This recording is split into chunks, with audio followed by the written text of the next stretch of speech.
I think, for recollection, Julia was saying that last time it was quite a close contest.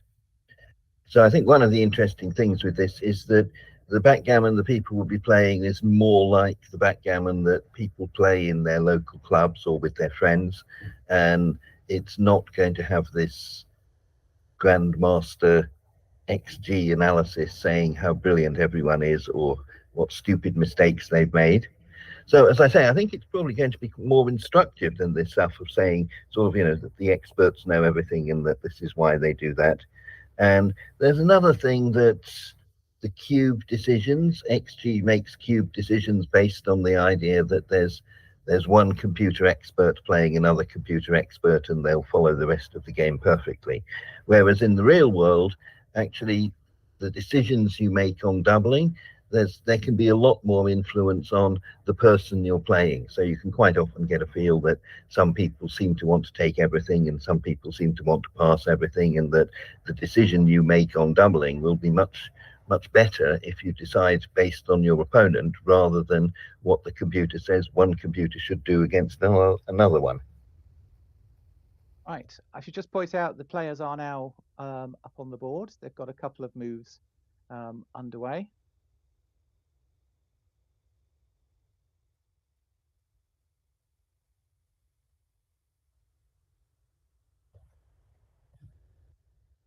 So I'm currently seeing you. Do I need to get into Heroes to watch the match there, or will I be Yes, watching? it's Heroes 3, Okay.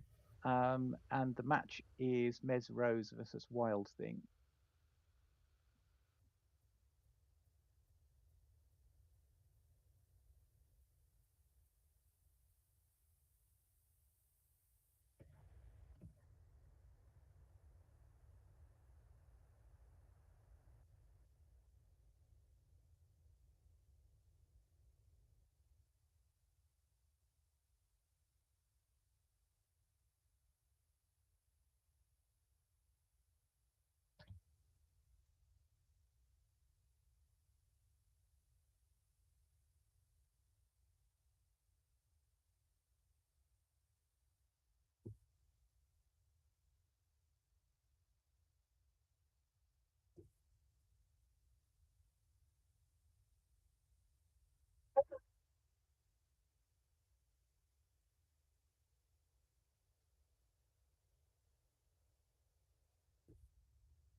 Right, so I'm in at the moment, but just trying to get the screen cleared of some rubbish on the front.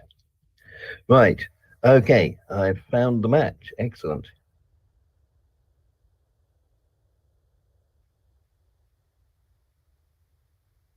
Right, so I've got the picture live now. Excellent. You should have Merrin on the bottom playing Yes, black. indeed. Fantastic. We're all seeing the same thing then. Brilliant. So, um, the format of this contest is 7 point matches all the way through. There's teams of 5 on both sides, and there will be a total of 5 rounds played. So it's going to come out as an all play all. So every player on both sides will play every other player on both sides. So we've come into this match close to the beginning.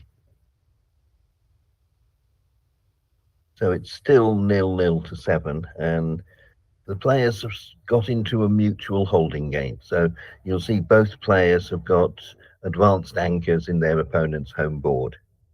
So Merrin's up on the opponent's 4 point, and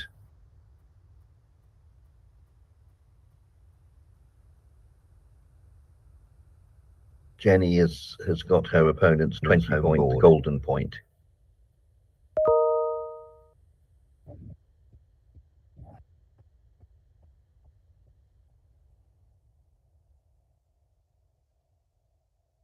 So quite often in these games, the players move round, and really nothing much happens for a long time until someone breaks their anchor and makes a run for home, or that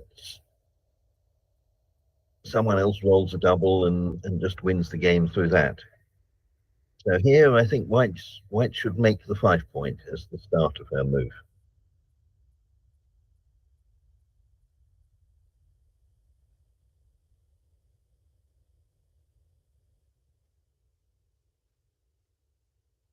So the race is still quite close. So now Jenny's coming off her anchor and making a run for home. So if she can get away with it, she should be ahead in the game. But there's always a danger that your last blot might be attacked before it can escape.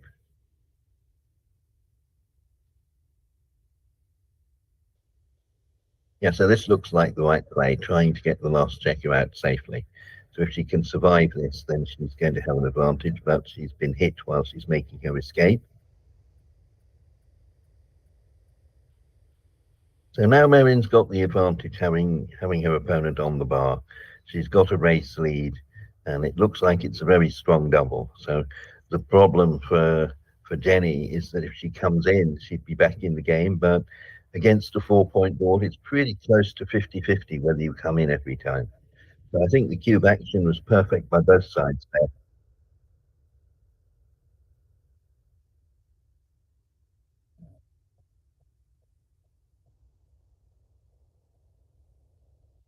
So Merrin started with a 6-6 early on, which is always a very good roll when you can play it. So she's got an advantage from that, and then she rolled a 4-5 to point and board and got hit back. So this game again is quite close. So I think the right play is to enter with the 3 and bring the 5 down like this. Yes.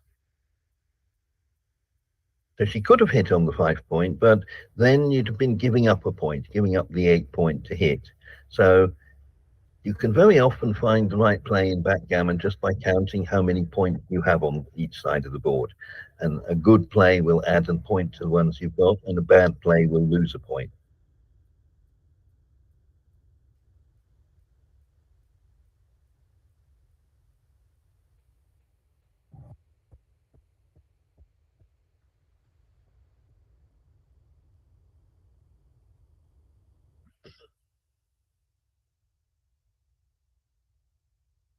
So this looks like a good roll. So black could have remade the midpoint if she wants to. So I'm not quite sure this is the right idea. There's two different plans. So one is to attack the white checker. That's when you've got the stronger board. Or the other one is to say you have a good race lead, so you're just going to try and get into a race. So I would have had a look at 22, moving the back checker out to remake the midpoint. So I'm certainly not sure it's the best plan, but it was certainly worth having a look at, I'd say.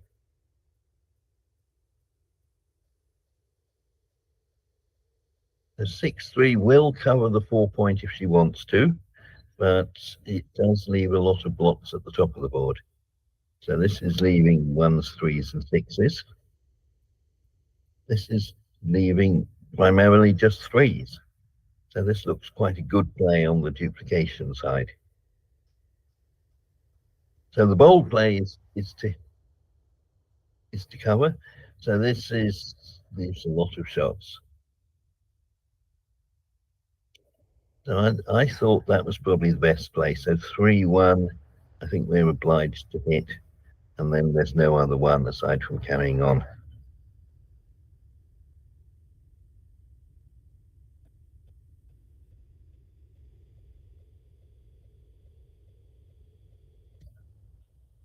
So Merrin's ended up with a stronger board with 3 points to 1. So she's trying to bully her way to winning the game by hoping that white will eventually stay on the bar. But if you hit your opponent often enough, they'll roll a bad number.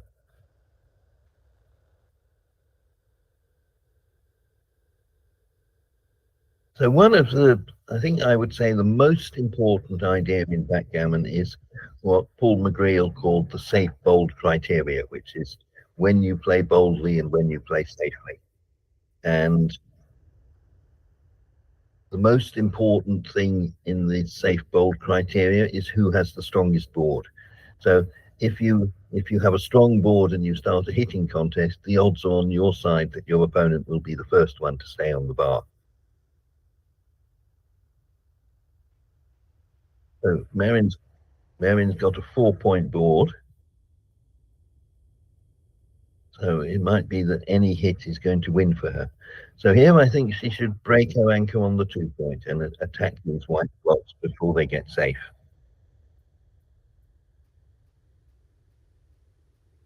So 6-1, white can remake the 8-point or make the 5-point. So I would remake the 8-point. So we've got a race lead and we have a weaker board. So that's saying that we want to play safe. So both sides of the boards are saying play safely. So that's what she did. So 3-4 is difficult. So I think I would play one checker from the back out all the way. That at the moment there's some danger of white just forming a block in front of us. So we can stop white making an inner board point by attacking both her blocks in the outfield.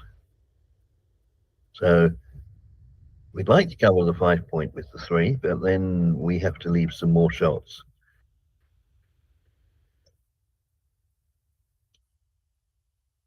So 4-2, not perfect. So I think, yeah, this looks a good plan. So hitting and protecting our blocks that way.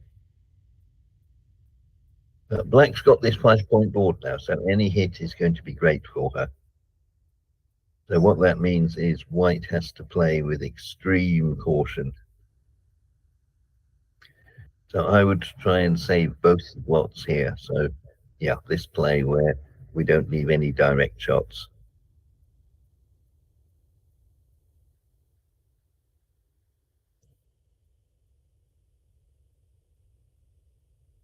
So 6-1 points on the 5-point. So that should be enough to win the game.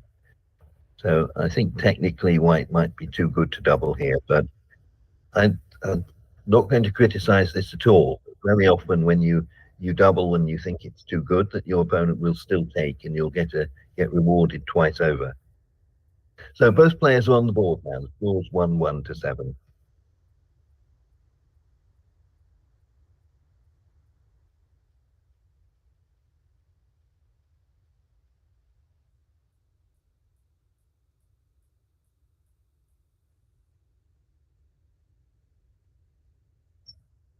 So at the moment, both players are hitting whenever they can in the home board. They're fighting for key points, which is the right thing to do. So at present, the game is still getting started. We're not quite sure which type of game we're getting into. So Jenny's decided that with a 40-pip lead, that racing is a good option for her. And Marin's made the golden point the defensive point, so that means that she's not going to be losing the game for a very long time. So double 4, I think you should definitely make two new points, and the question is which points. So 4-9 or 4-2. So I have a slight fondness for this one. So 2-1 is not great. We could save our blot in the outfield, but then the 1 is a bit difficult. So I would unstack the midpoint here, yes. So I think that's the right thing to do. So maybe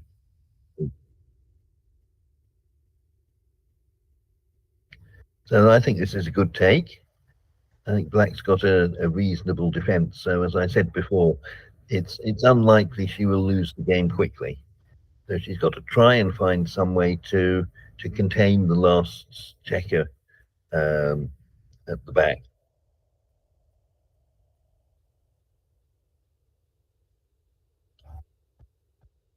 So white's in no rush to escape, but ultimately she's going to have to try and run this back checker out. So giving up the midpoint was very committal. So now her 1 back checker, or now 2 back checkers, are completely isolated. So you can see they've got to get all the way around to the 16-point to be safe. So white needs to fight for the outfield here. So split and cover is the perfect move. So now we've strengthened our board and we say to black that you've got to save all your blocks before we start attacking them. So 6-4 we can hit on the 5, but I don't think that's the right idea. I think you want to make a point in board, the 4 points, so that when hitting comes later, that you've got a 2-point board to fight with. So this isn't too bad. This is a good blocking point against White's 20 point. So this is a third plan. So this also makes sense. So that's another blocking point and trying to escape the last checker. So of the three, I don't have an immediate view as to which one is the very best. They all seem reasonable plays.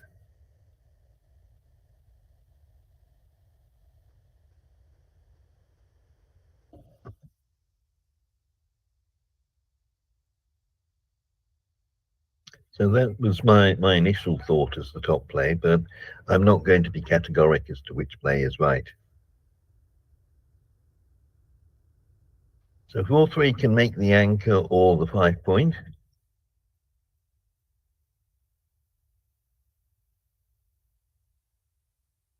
So I like this play. I'm not 100% sure, but this play goes about winning the game immediately, and the other play of making the 20 point ensures that you don't lose the game for a long time. So that's what I would have done. So 2-1 does safety some blocks, but the 12 point is no use in blocking our opponent. So 5-3 is a useless roll. So that looks about the best she can do with it. 4-3, we're not out. So we could save the blot in the outfield, or we could make the blocking 9 point. So I would have thought we had to make the 9 point, but 5-5 is going to win, would have won whatever we'd have played.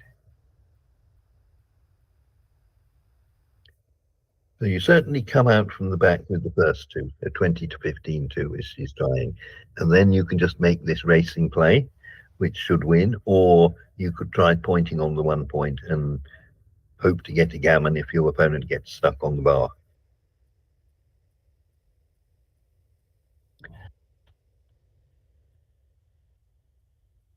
Two one makes another point. So Black's slowly moving her outfield checkers round. So the danger here is that when she gets hit and stuck on the bar, that she might get gammon. So every pip you can use in moving your outfield checkers round is going to help you saving the gammon when you do get closed out.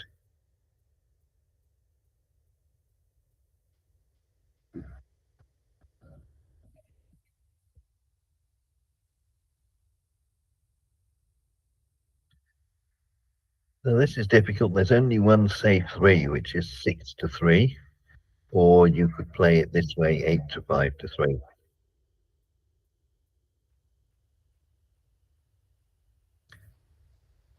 Well, Marin's doing well. She's moving all her checkers round in the outfield and has a good block to deter White from attacking.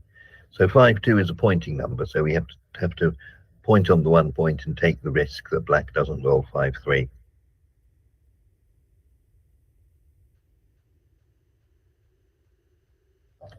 So now we're still just struggling to come home. So I think moving the 10 point closer with 10-7 twice, and then saving that plot with 8-2. Double 1 is perfect. That closes the board. So she should be able to bear off safely from this position. And the question is, can Mermin come in fast enough to save the gammon? The 5-5 is a brilliant shot. So you should make 4 crossovers here, I think. So that looks like the very best play. So this position is critical on crossovers. So Black has to make a crossover with every dice. But she's done very well that she rolled enough 6s. So she's just managed to get off. So she got paid very well for all those pips she moved in the outfield before before she got closed out. The 3-2 should anchor, so that secures the defence again.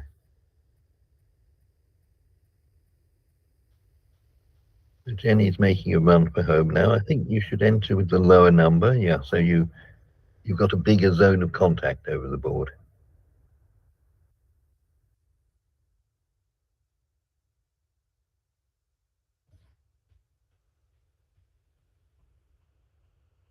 So white has a race lead, but no home board points yet. So I think white probably has to make a new point to allow her to come home safely.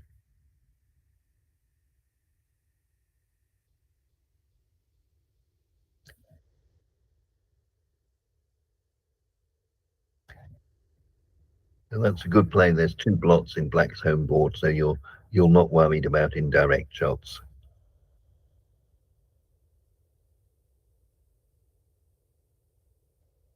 So now there's 3 home board blots. So this is good double, I'm sure. And certainly wasn't a bad pass, because Jenny was 4 points away from winning the match. So if you take the cube and get gammoned, you can lose the match. Or simply, if you lose a single game, your opponent gets to 2 away is another valuable score. So that point that she gave away to let Jenny get to 3 away is one of the least valuable points in the score.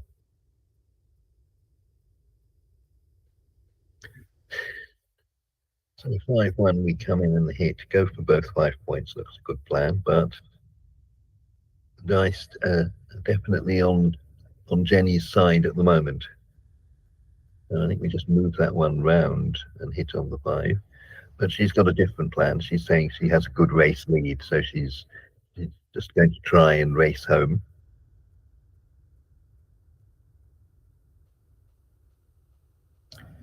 The 6-4, we can point on the blot on the 5 point. That would be irresistible for me.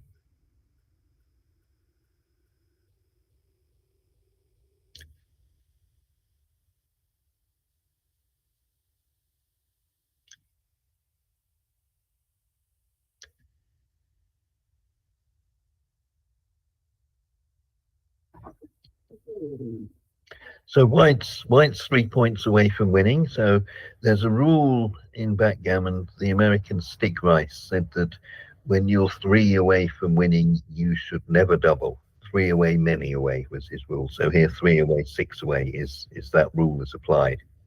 So the idea is that if your game is really good, then you can win a gammon and you can get to Crawford without too much of a risk. But if you double, then your opponent will quite often redouble you to 4, and then you'll find that your big lead might well disappear in one game.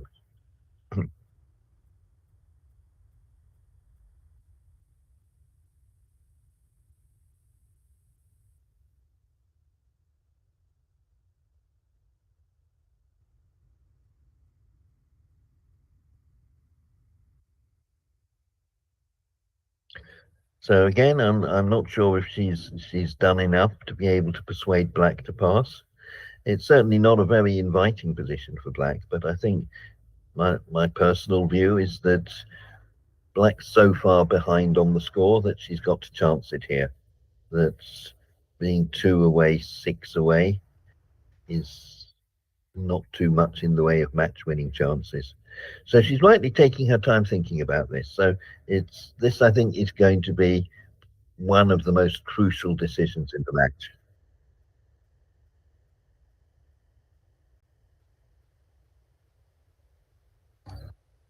So now Jenny's got to 2 away. So when your opponent's 2 away, you should generally double very aggressively. So normally in backgammon, you don't double at the smallest advantage, because there's a danger when your opponent takes the cube that they can redouble to 4, and it'll be very costly.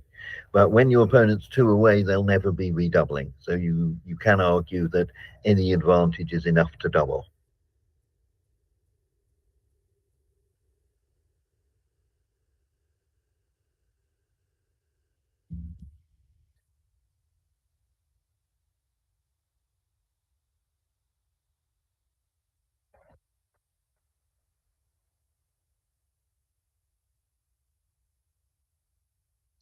So in the chat, Jenny's apologising for rolling too well. So it's a good-natured match, we must say for sure. However, Merrin's doing quite well here. So she's managed to keep two of Jenny's back checkers contained on the 1 point, and now she's got a very strong block as well. So it's a prime against prime game. So now I think Merrin should be doubling. If she can hold her prime together, that should be enough to win. I don't think it would be a double at a normal score, but at this score, if you're going to lose this game, then you're probably going to lose the match anyway. And if you get gammoned, you will lose the match right now. So you just have to cross your fingers and hope that the dice shift your way. So 2-6 escapes, the only escaping number from the bag. So 2-1 is a good roll. We need to get the back checkers moving. 5-5 is actually a very bad roll. So all our timing, what we'd like to do is just to have made our prime longer. So the 5-5 means that we have to move a lot of pips and our prime will break sooner. And that's the best she could do with it. So 6-1 is really bad. So we could play safe or we could hit off the edge. So now black's won the timing battle. So now she certainly should be doubling unless she thinks she's too good. So I have a suspicion she might just have forgotten about the cube.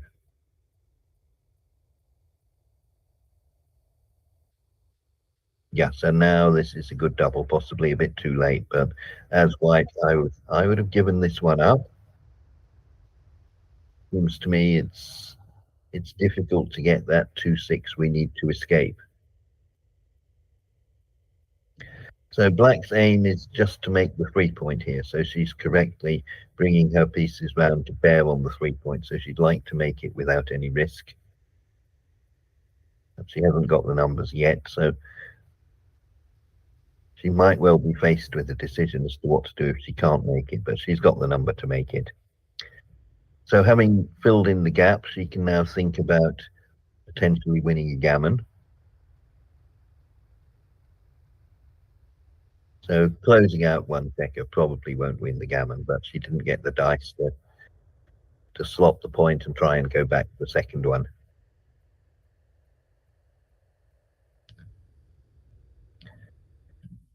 So there's no reason to take any particular risk here, that we're pretty certain to win the game and very unlikely to win the gammon. So it's sometimes worth taking a risk to win a gammon. But as I say here, even if you take the risk, you're probably still not going to get the gammon anyway. So safe plays were definitely in order.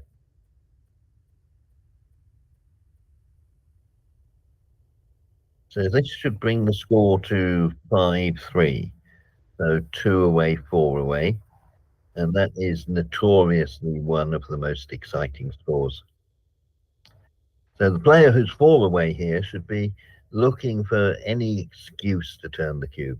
So when she puts the cube on 2, then her opponent's gammons get to be worthless, but her gammons win the match. So white should make the anchor here. That anything that doesn't make the anchor leaves her in potential jeopardy. So now black should be doubling. Black should be saying that a good roll, I can win this game in a gammon and the match in one go. So 6-1 that's the very best play. So 5-2 we come in and hit. And again, I think now is the time to be doubling again. That if we 2-3 is really bad. We haven't made the 5 point. We haven't made the 4 point at the other side. So I think that's the best she can do with it. 2 is brilliant roll, makes the 4 and the 5 point.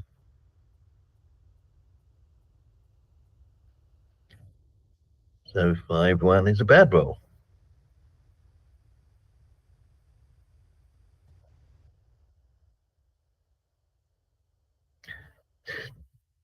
So Merrin's still got this problem. She's stuck in the bar that until she comes in, she can't actually do anything useful. So there's the anchor. So that's saved her from any immediate disaster. So Jenny needs to get her back checkers moving before the prime develops in front of them. So this looks the right idea.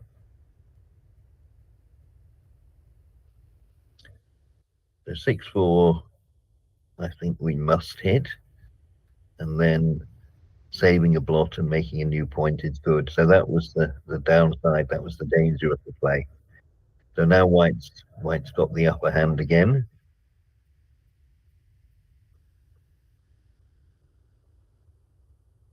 So that's a reasonable plan. Save one of the blots.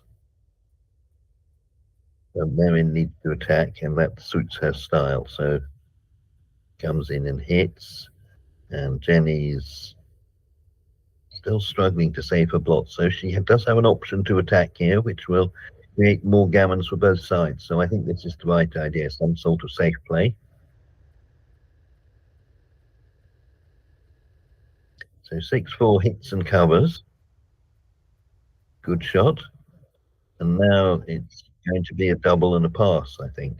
So yes, we've got threats of covering the 4-point, and then we might be able to hit the second blot in the outfield and win a gammon. So the danger now is that Jenny just might never play again. The 6-4 doesn't do what we wanted, but we can make the opponent's bar point. So that gives us a point in the middle of the prime. So we're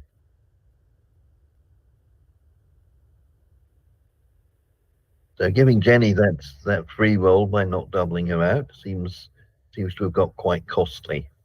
The double one, yeah, I'm sure it's right to make another point in board, unless there's a double hitting option, which I don't think is worth it.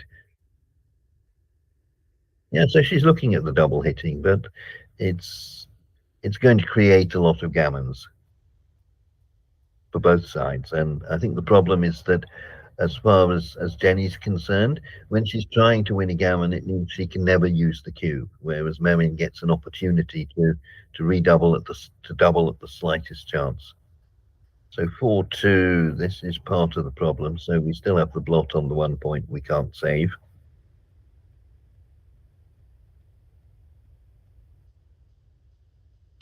Well, that's all good. I wouldn't make the anchor. I would have got a builder for the 4-point. The 4-point at the bottom is where all the action is at the moment. So 5-3 is a bad number. So that's not too bad. But I think I would play it the other way around. So I would have put a checker on the 6 and the 8. But if White rolls a 4, that's not any disaster. So 5-2, we just have to play safely. So that looks right, and wait till White comes off the anchor. 6-5 is a very good number, so we can keep all our points and free one of our back checkers. So I can't see why we didn't carry on with the same one there. So going to the 1 point is safe, but the problem is it's caused a problem for the future. So now we've got that blot on the 1 point to worry about for the rest of the game. So 5-1 is a bad roll.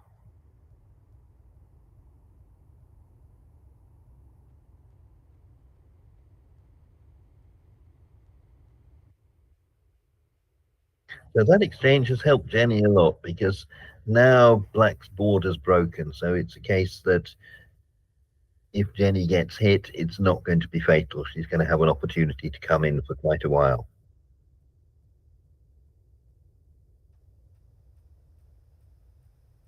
Yeah, so no safe plays here. This looks a reasonable alternative. So if you do this, you have to play 5-3.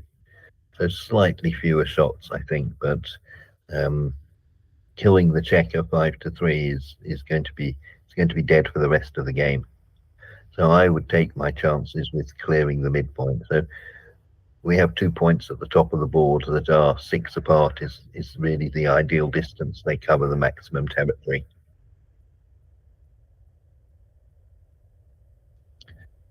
The double 2, we could start the 4 point. Looks clear. So the first half is good and the second half is not so good. So white is just limping home here. The positive bit for Merrin is I don't think she's going to get gammoned many times here.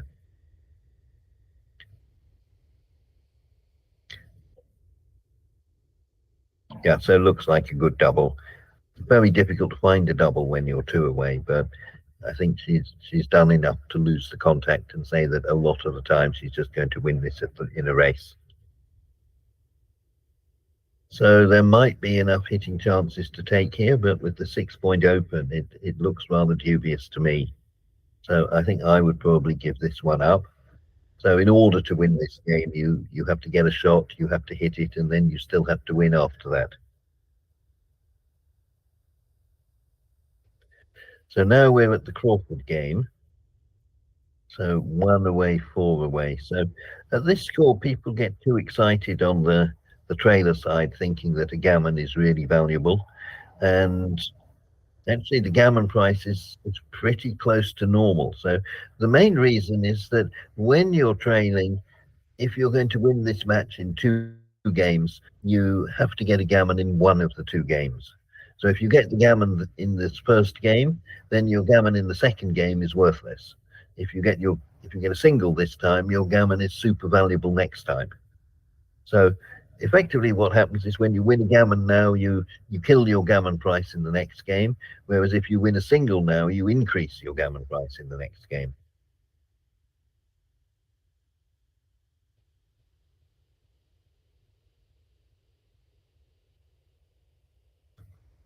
So this is going very well for Merrin in that she rolled a big double to get a race lead, and she is slowly losing contact and getting into a race which she would expect to win.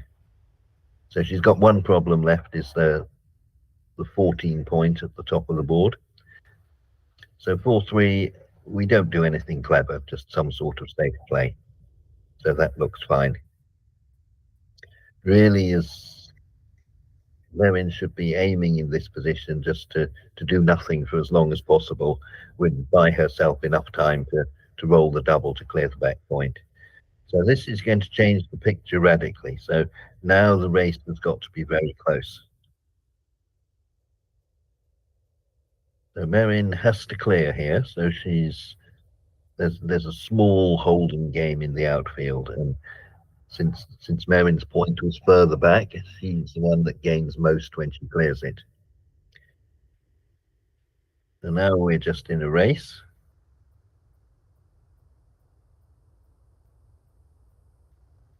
And Merrin's close to 10% ahead, so that would put her in a position of winning 3 games out of 4.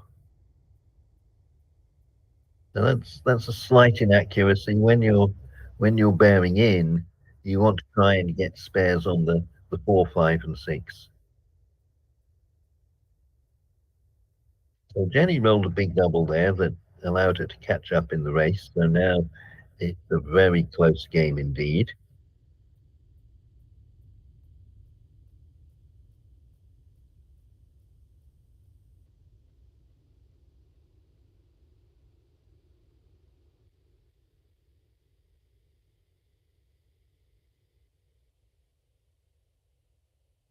Oh, that's a terrible number.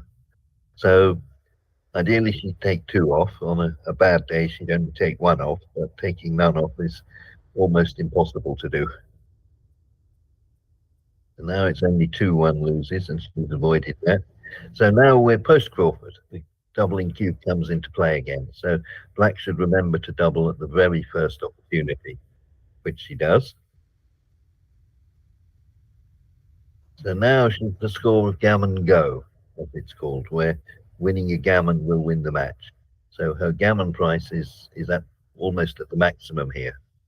That it's very valuable to win the gammon and the match. So she's made the best play with the double 5, still fighting for the 5 point. So 5-1 doesn't do everything. So there's no good 5. So we could just do nothing and play 11 to 5. But that gives white the opportunity to roll a 5 and make the 18 point. So that is That is the mandatory part of the play, I would say, and then I wouldn't care too much what you do with the 6. But yeah, so that I think is actually the best 6.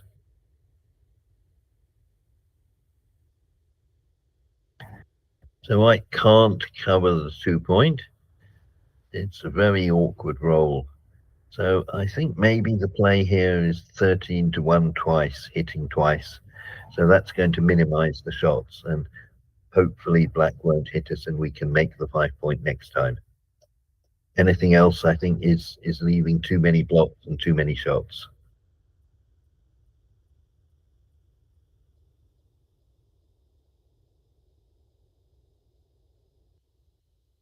So yeah, she's rightly looking at the alternative, which is 8 to 2 twice.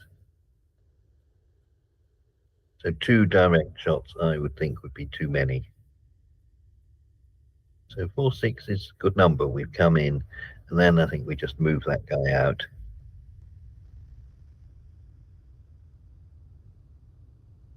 So White's main focus here should be avoiding getting gammoned, and if she can stay in the game long enough to do that, then she'll have some winning chances. Now that looked a very dangerous play, breaking your defensive point. So the double 4 she's rolled is very good, but doesn't quite do as much as it looks initially as. So having given up that 18-point, White's in danger of getting crushed at the bottom of the board. A double 2, ordinary roll. So come in, hit, cover, black hits again. So we can either come down from the midpoint or come out, no strong feeling. The 6-3, we should be hitting on the 2-point, I think. We want to push white back. So 2-1 is a good roll, yeah. So that's a play I really like. So we secure our back checker, so we're not going to get hit again. This leaves danger of being hit. Not that it's a really bad danger, but it's potentially we might find that checker stuck. So she's decided not to come up with the 1. That's fine. There's nothing necessarily wrong with that.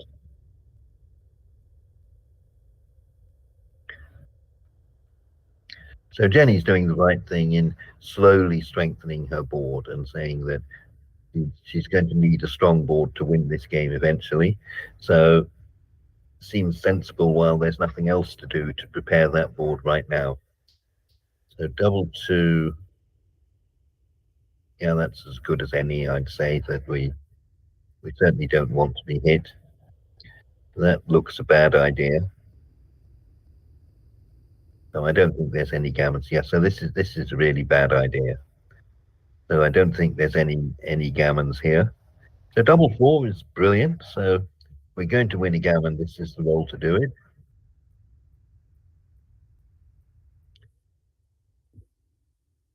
And 4-1, we just keep moving around while white's on the bar. This would be a good time to clear the 8-point, but even the best players miss that kind of play.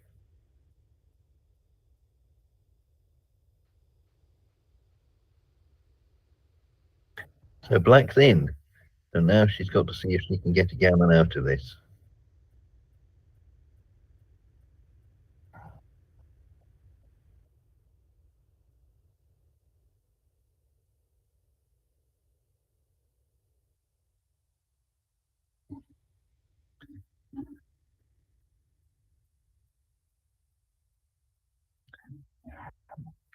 Double 2 doesn't take any off, does clear a point, but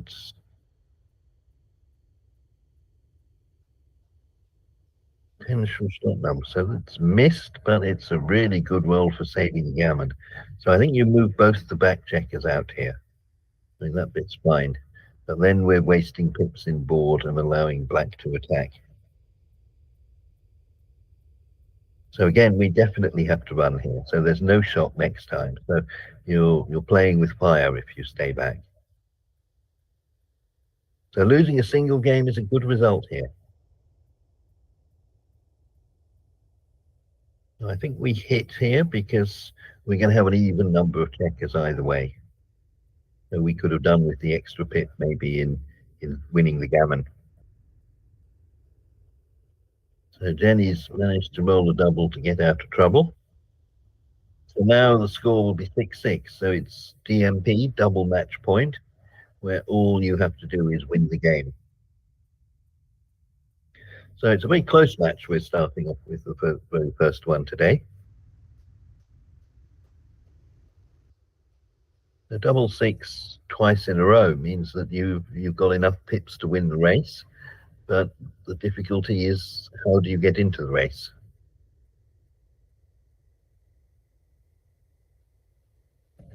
So 6-1, we have to make the 5 point with the 1 is what I'm certain of.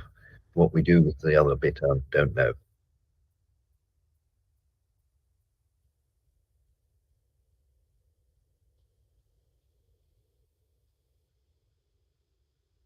So the 5-2, we have an option to hit twice. So this would be really good when it works, and it looks like it's working at the moment. So so Jenny's making a run for home. So actually this double 5 would have worked perfectly if she hadn't broken the 18 point, but it still works well anyway. The 3-1, we need an anchor, I think.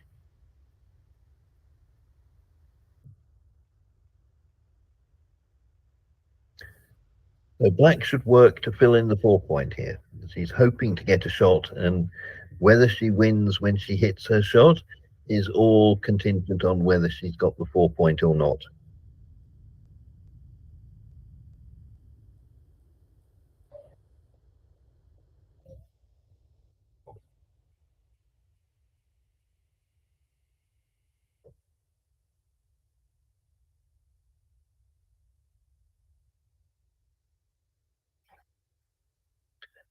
So White's doing well. She has massive race lead and only 2 points to clear safely now. But the fact she hasn't made the 5 point in the interim means that there might well still be some difficulty in trying to clear those points. The 6-1 is one of the 2 points gone.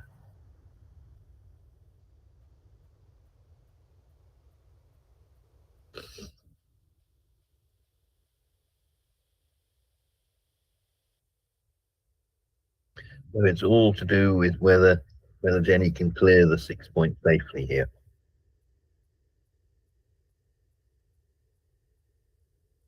So she's got down to 2 checkers. So now there's 4-1, 4-2, 5-1, 5-2, 6-1, 6-2. Double 5 is perfect. So Jenny is going to come through and win this game 7-6 for probably the first points for Scotland. So it was a very good match, I think, that the fact it was close all the way through. I'm sure there were some mistakes for both sides, but I think that's common whenever we play.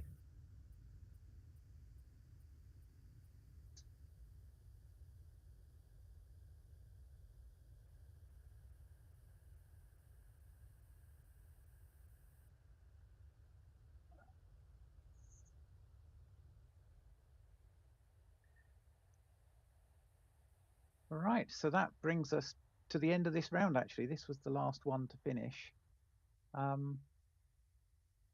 Current score match score is now Scotland 4-1 to England. Michelle de Havilland is the only one who has scored on the English side. And we are scheduled to begin the next round at 11 o'clock. Right, brilliant. So did you? I think, go on, carry on. No, so I was going to ask a redundant question. I was going to ask, did you lose? But if you said Michelle is the only one that won, then it's not worth asking anymore. Right. Yes, sadly I lost, but it was an exciting game, and it was one of those you commented earlier about 2 away, 4 away being the exciting score. We certainly had an exciting game at 2 away, 4 away. Sadly, I was the 4 away, and I didn't get my gammon. So I think it's the case, isn't Gaz scheduled to be turning up for the 11 o'clock match? Yes, Gaz should be here in time for 11 o'clock. And perhaps we should say something as to who the viewers can expect later on, because you've lined up another few good commentators for the future matches. Yes, so in the afternoon sessions starting at 1 o'clock, we have Jeff Hall and Pete Heskett, who's making his first appearance in the commentary box. They'll be taking us through rounds 3 and 4. Then we have another break after that, and round 5 at 4 o'clock, we will have Tim Cross. Right, so that sounds a very good team. If you don't mind, I will disappear for a couple of minutes while we're still waiting for the next match at 11. And That's fine. We shall hopefully catch up with Gaz when he arrives. Yep, we shall all get ready for the next round. And next up, it will be Michelle de Havilland and June Williamson. So they should be ready for 11. We will see you all back in a few minutes' time.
Hello, UK Backgammon. Just about to kick off Jinjunu versus Deluha, which is June Robertson versus Michelle de Havilland. Michelle is Delula and June is Jinjuno. And Scotland to roll first with a 6-1.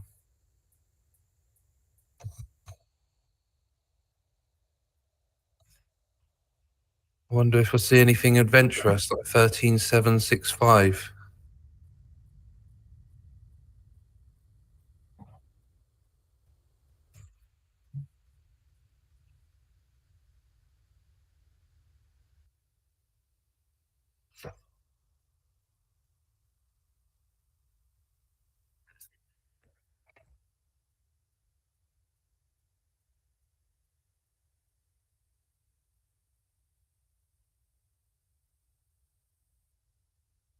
Seem to be having internet problems by the looks of the chat.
Conversations drifted onto the weather. And also in the chat, I see that Scotland are winning 4-1 so far. So that's quite a lead.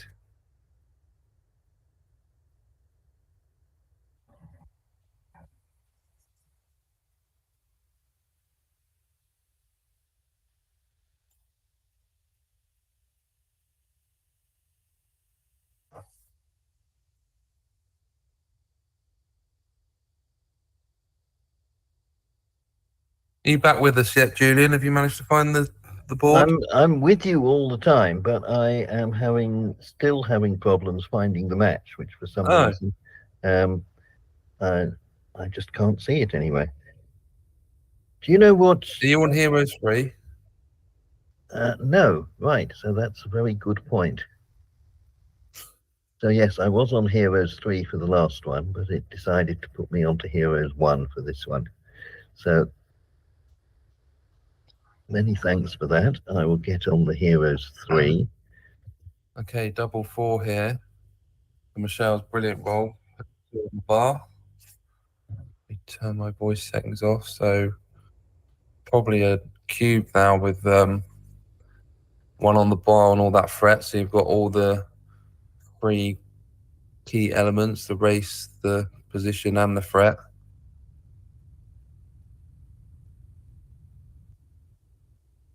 Now 2 checkers in, it looks a slightly better position, but nice pointing number there. 4-1 puts them back on the bar and a dance. So yeah, so I've got the board Yeah, now. So which player do you have at the bottom? I have June at the bottom, Jinjuno. Right, brilliant. Okay, so we've got the same screen. Right, so what do you think? My favourite little quirky cube hints is hit dance double. So you hit your opponent, they dance, and you should normally get the cube then. No, so I think that works well here. And a good pass, even with the Swiss cheese board, as they call it. It's just too much to do to come in and get a game from there. I think you should resist hitting 2 here. So you hit on the 5, and that's the point you want to make. And then, so you bring another one down. Yeah, or you could split with the 4, but as you say, the right idea is to stay on the 5 point. It's a point we want to make. Yeah, so that I think is as good as any. Probably the best, I think. And a good 6 to come out. Oh, is that my voice settings still? It's me. Oh, okay. 6-5's awkward, so I think you just hit again. Yes, I think so. As you say, hit twice. That the main objective is to try and win the fight for the 5 points. So if we keep black on the bar long enough, we've got a chance to do that. And so that's interesting because that was duplicating 5s at the top of the board. So you're giving 5 to hit in 2 places. But I like your idea of hitting twice. And the 3 slightly if you came down. So, I mean, that would be very pure to leave those blots there like that. So, yeah, the hit's massively correct. And the 4 point's going to be a stronger point here than the deuce. Yes, so as you say, for me it would be the 4 or the 9 would be my choice.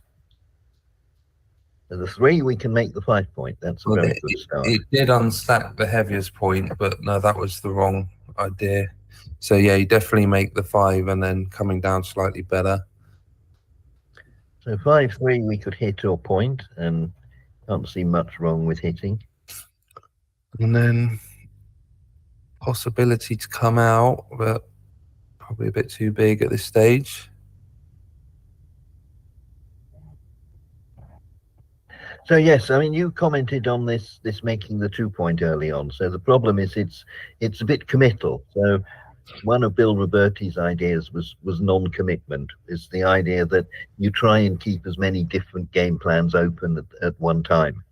So when you've made the 2 point, you're saying that the Blitz is probably the only game plan I can play, blitzing or racing. But it's very difficult to construct a prime that includes the 2 point. It looks a bit skew with this position already. The 5-2 was interesting. Could have come up with the deuce and that would have duplicated 5-3, but it was the right idea to come out. It was a good play there. Number 5 just swings it round. No need to leave a shot. And I can't see anything other than hitting here because the 1's pretty clear. Yeah, so I was saying in the earlier match that you can judge how good plays are by how many points you have.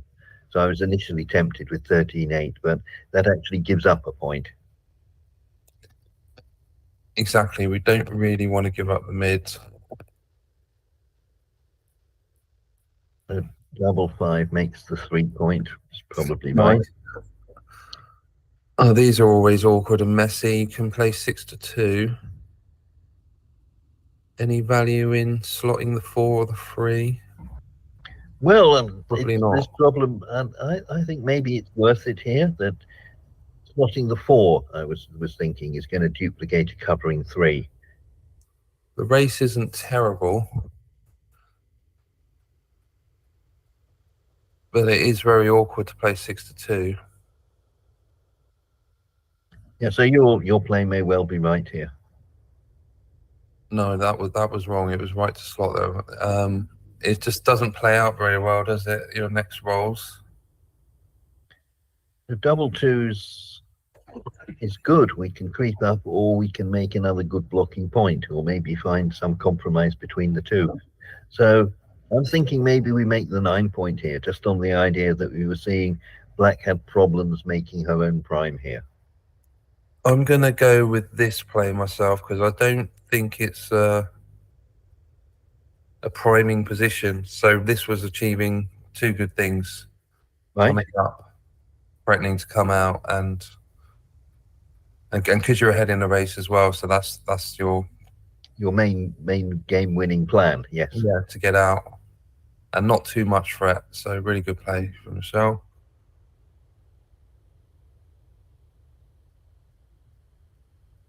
And a good play from June, much more flexible than making the ace there. So the double, I think, is a little too early.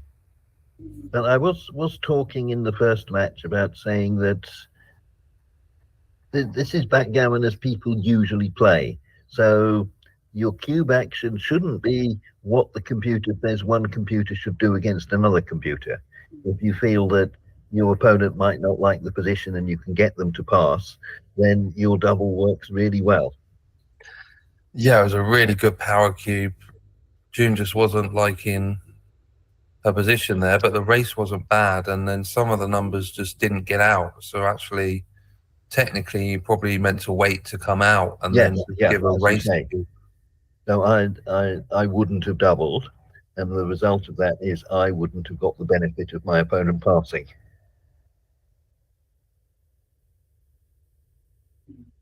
Hit and split or 6 to 5.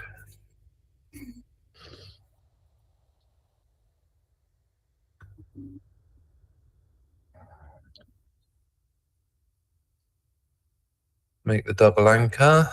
Yes, as you say, that we need an advanced anchor. It's a definite asset. So this is looking more of a tidy, normal backgammon game. Yeah, so White has got the priming advantage. She's made the 5 point, so she's got more opportunity to trap Black's last back checker. Whereas Black, on the other hand, I was going to say had a racing advantage, but the race is very, very close. Surprisingly, the race is close with a double anchor, but so Michelle really did want to split there. You can't really hold on to 2 anchors with the race being so close, but the 5-2 had to make the point. Yeah, so that I think is trying to do too much. So it's trying to escape and leaving White too many numbers. So I thought the right play was just to do 13 to 6. Yeah, so it's always difficult just to make these plays where you do nothing and you just stack checkers up. But sometimes that's you've really got to face the fact that that's the best thing you can do.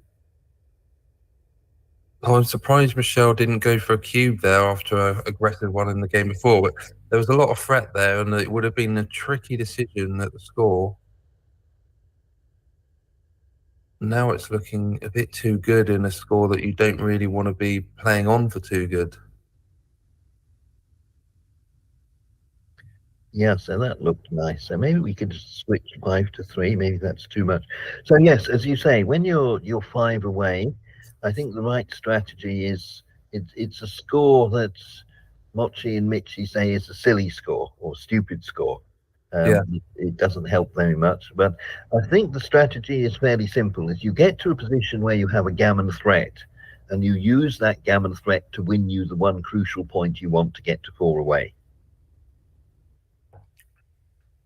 Exactly, you just want to pinch a point. So winning a gammon and getting to 3 away isn't that valuable, really.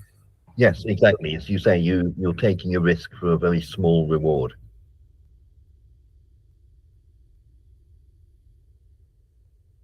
So making the 3 looks natural.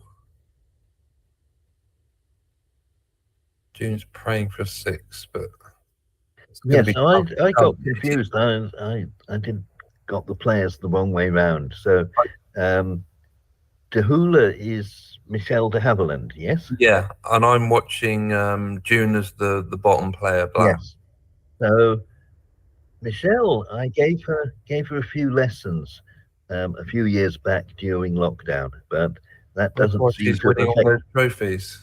That doesn't seem to have affected her game too badly. She seems to have recovered from that setback. No, she seems to be winning a lot of trophies. So they've done her well. Still playing on for 2 good. Don't blame her, really. Should be able to cash this if it goes south. I always find these the hardest decisions, whether you're too good or not. It's not a position I'm used to because I would have just doubled earlier. But yes, as you say, that one of the things that I've noticed in these events where they measure the PR, that it's a good strategy just to double early. Yeah. Seb expressed it to me very well. He said, if you get rid of the cube, then you've done half the battle in the game. Yeah, it just makes the game so much easier and to not have that decision. Yes, and you don't get penalised yourself for bad cube decisions, but your opponent can potentially get penalised for getting things wrong. Yeah, exactly. And just cubing at the right scores to avoid these difficult scores, if you can. Sometimes the dice don't play ball. So now she's looking to cube. Yeah, brilliant.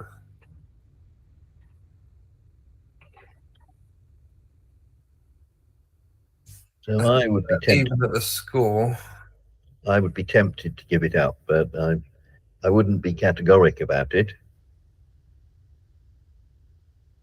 oh, I've seen some wild positions at this score that are takes. But yeah, that was a take. Wow. So difficult to take that. Yes, it's a lot easier to recommend other people take it than to take it yourself. And it's all about the score and just not letting Michelle get to this 4-way score. So there probably wasn't that many gammons. Yes, as you say, that she did have an anchor on the 24 point, which is the worst anchor, but it is at least an anchor. It means you're not going to get closed out, and you're going to have chances to hit for the rest of the game. What's the standard sort of like 10-20% gammons in with an ace point? So you can usually run off it unless you get more checkers hit. So yeah, that wouldn't have played out too badly really, because Michelle would have been forced off the 20 and then you could have sort of counter-attacked. But not many players are taking that, even at a high level. So 6-5, I think we have to come out with the 6, and whether you go round or you stay there, I don't know. I think you just keep going, even though you don't really want to give the 6 there. What else is there? There's a double shot otherwise. Yeah, so I was thinking I didn't mind being hit with the 4 that gave up the midpoint and was duplicated with making the 20. Duplicating, yeah, actually that was better. That's Okay, so we come in and we make the 5 point, and then we worry about the last one. So it could just be making it heavy, because otherwise you're coming up into the danger zone there on the 20. Yeah, or maybe you unstack the midpoint with the last one. Could be, yeah. That's sort of double. This gives a better distribution of more builders, but Gaz and I both seem to think the 5 point takes priority here. I mean, I say to all my students that if you make the 5 point, it's seldom wrong by much. And then, of course, I found in one of my matches I did make the 5 point, and it was wrong by 600.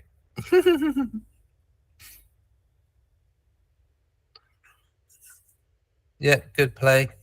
I think that was fine there because you're not under too much threat at the back. I don't think Michelle's pausing for the cube. Oh my gosh, she's going for it. So tempted by all the blocks. Yes, so the negative is she didn't have a point in board before she started. So she's rolled a good number, and she's still got less points in board than her opponent. So now June should be looking for any excuse to recube. Is pretty much where she's at. So a lot of these scores, when your opponent's 4 away, you're looking at the gammon price and saying, if I turn the cube to 4, my gammons get to be really valuable because they win the match, and her gammons get to be worthless because she's have enough points to win the match anyway.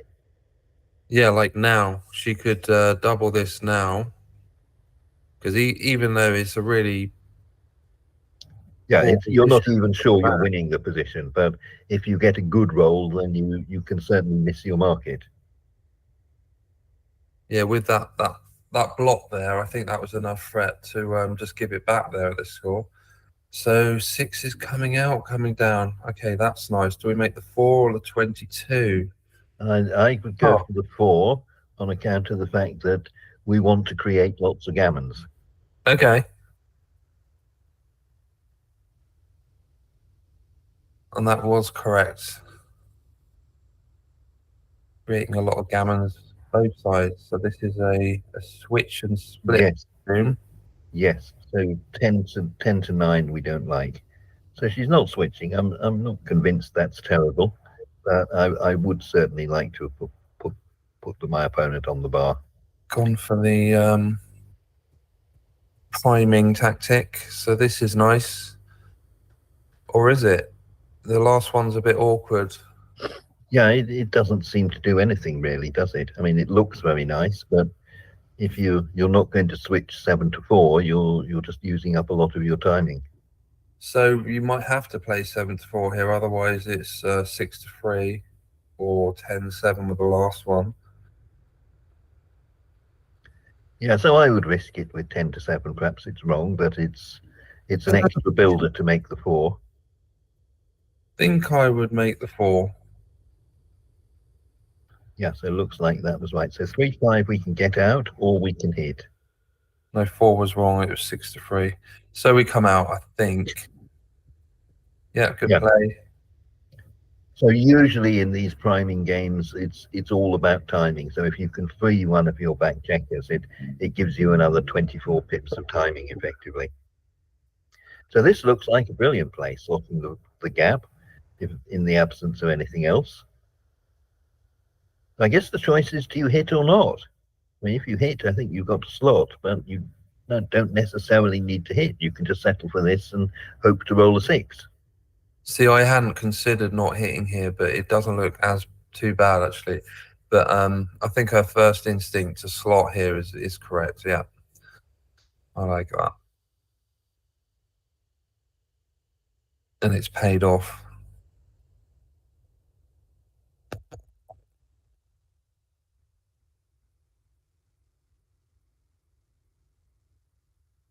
So there's the 6 6 we needed, which is brilliant.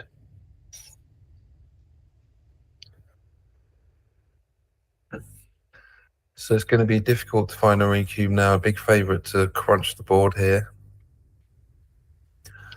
Yeah, so they're awkward numbers for white. I mean, I'm not quite sure what she wants to do with her builders, but they're certainly in the wrong place at the moment.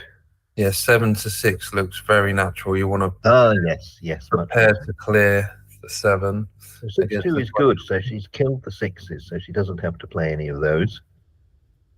So I think maybe you should hit on the 1 point, but that's not clear either. Maybe you just play 6 to 4 and allow black to break.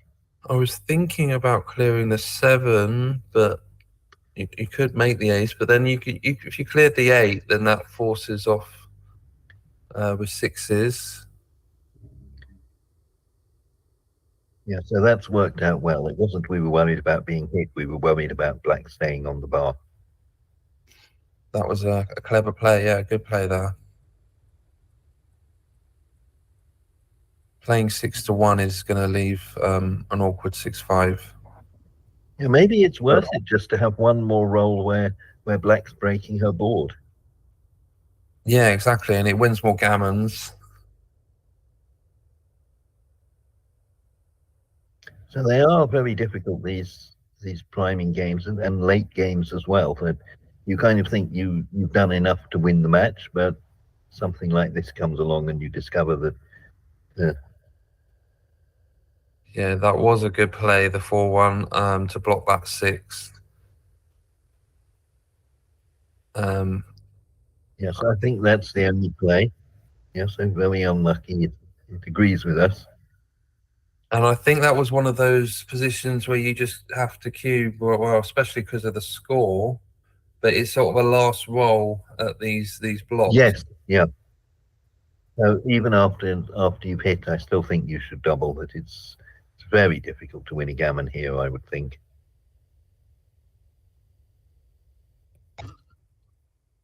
Just avoiding double 4 if you can. That does it.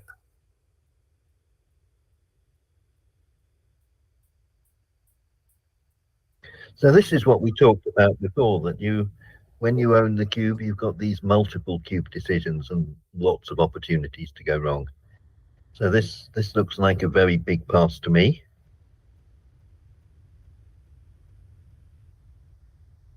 Yeah, We easy pass, you're down in the race. You can normally double those with an even race, kind of, because you got to come in. So easy pass. I So like the split there with the 5-2 against the 3-1. yes, as you say, especially when your opponent starts with a 3-1, they've got the best priming game. So you want to split with almost anything you can. Yeah. The 6-1 in the last match, we saw someone make the right play, which is you split with the 6 and you play 6-5.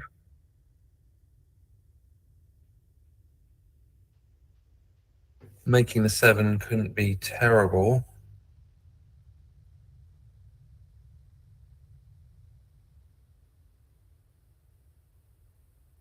6-1 is a hitter. It's a hit.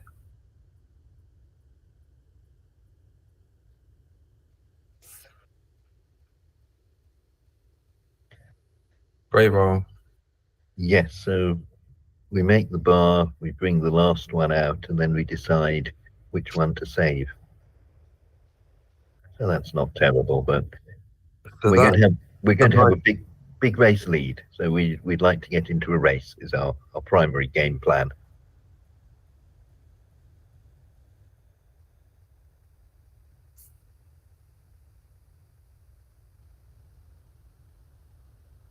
I was thinking that was clever to duplicate 5-5, but it was better just to play from the back.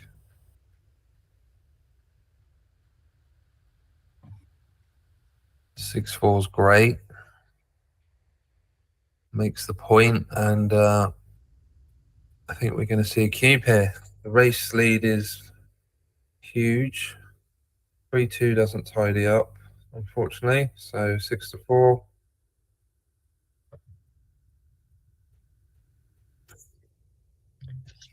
And that's a miss. So Yes, I think it was Paul Lamford who came up with this idea of position, race, and threat.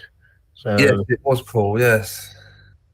I think here you can see we've definitely got the race. We've got a reasonable prime, and the threat is simply that we do nothing. That we're just going to win this game routinely.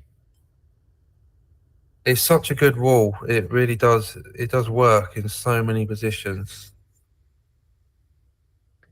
Yeah, so I was doing a commentary with someone, and they attributed to me a rule, the Sprat rule, which I had never thought of and had nothing to do with me whatsoever. And that was score, position, race, and threat. Yeah, I've heard that from Chris Bray. So yes, I'll deny here now that that was anything to do with me. I will claim credit for lots of brilliant ideas, but sadly not that one.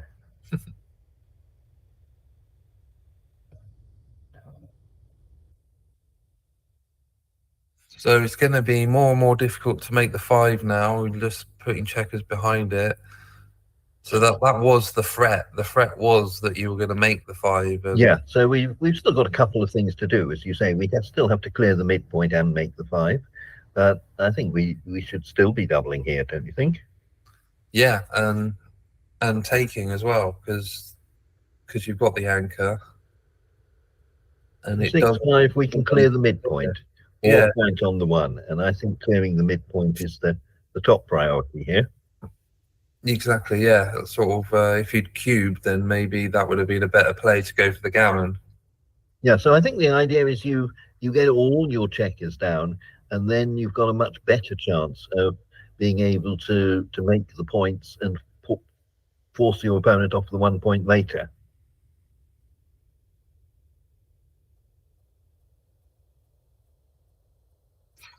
But like Michelle last game is just looking to nick a point here, so she wants to get to 4 away as well. So that does sort of imply a slightly later cube. But these are passes now, so it's certainly not too good. This actually does clear quite well, even though we don't have the 5. That's not one of the good clearing numbers. Don't want any more of those, or 5-4.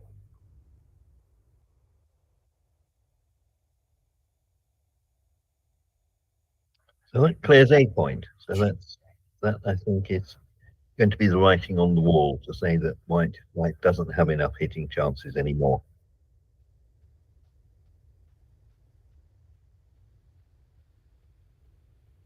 Well, now it's completely safe, but I'd ask a question: how many gammons are you going to win here?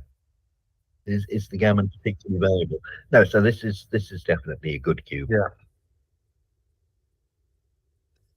I know Michelle played that game almost perfectly, so she's obviously good at these technical holding games. She played that really pure. If she did get the shot, she was ready for it with the board. Yes, yeah, as you say, that you can't choose whether you get the shot and you hit it, but you do have a say in saying what your board is like when you potentially hit. So there are no immediate bad numbers here. So just thinking how. Yeah, so I'm going to contradict you here and say, how would you play double three? Oh, trust you to spot it. Yeah, so then of course you could get gammoned. I was thinking of some later threes were going to be bad, but yeah. So I mean, I always argue it's worth thinking about cubes when you're doubled or when you're thinking of doubling. That it's a very important decision, and both of the players have plenty of time on their clock. So I wouldn't have argued very strongly with said it was a bad mistake to take, but the computer seems to think she was spot on with her pass. So now it's 4 away, 4 away. So this is still a very exciting score. So I think the strategy is this score is that when you have a gammon threat, you have to double very quickly. And if your opponent has a gammon threat, you have to pass very quickly as well. that was a really tough six. There's often tough sixes from the bar there. But it was too early to slot there. Just to come out was the natural one. Even though it did look quite dangerous. So I wouldn't argue with a double here, but I wouldn't double myself. The Americans have an expression, what they call a pointless double, which is if you haven't made a point in board. So there's lots of threats here. We've got the race. I think that's like a 1980s rule, isn't it? If you haven't made a point in board, you can't double. Yeah, but Yeah. we know now that there are lots of cubes without a point, and I think this is one of them. I think this is a good cube. Okay, sure. So I think you have to hit with the 4, yes? Yeah, hit with the 4 and make the point. Yeah, so it was a really good find there. Because you just had so many good blitzing numbers, like all the 4s and 6s and. Yeah, I mean, I think it's a technical point, but when you're 4 away, you don't want to give your opponent the cube in positions where they have good winning chances. So the problem is when you get recubed, you've got this take point of about 33% or something. So when you're starting with a 1-point board and you get a good roll, you're up to a 2-point board or maybe a 3-point board, but your opponent's still going to have very good chances of making some sort of anchor.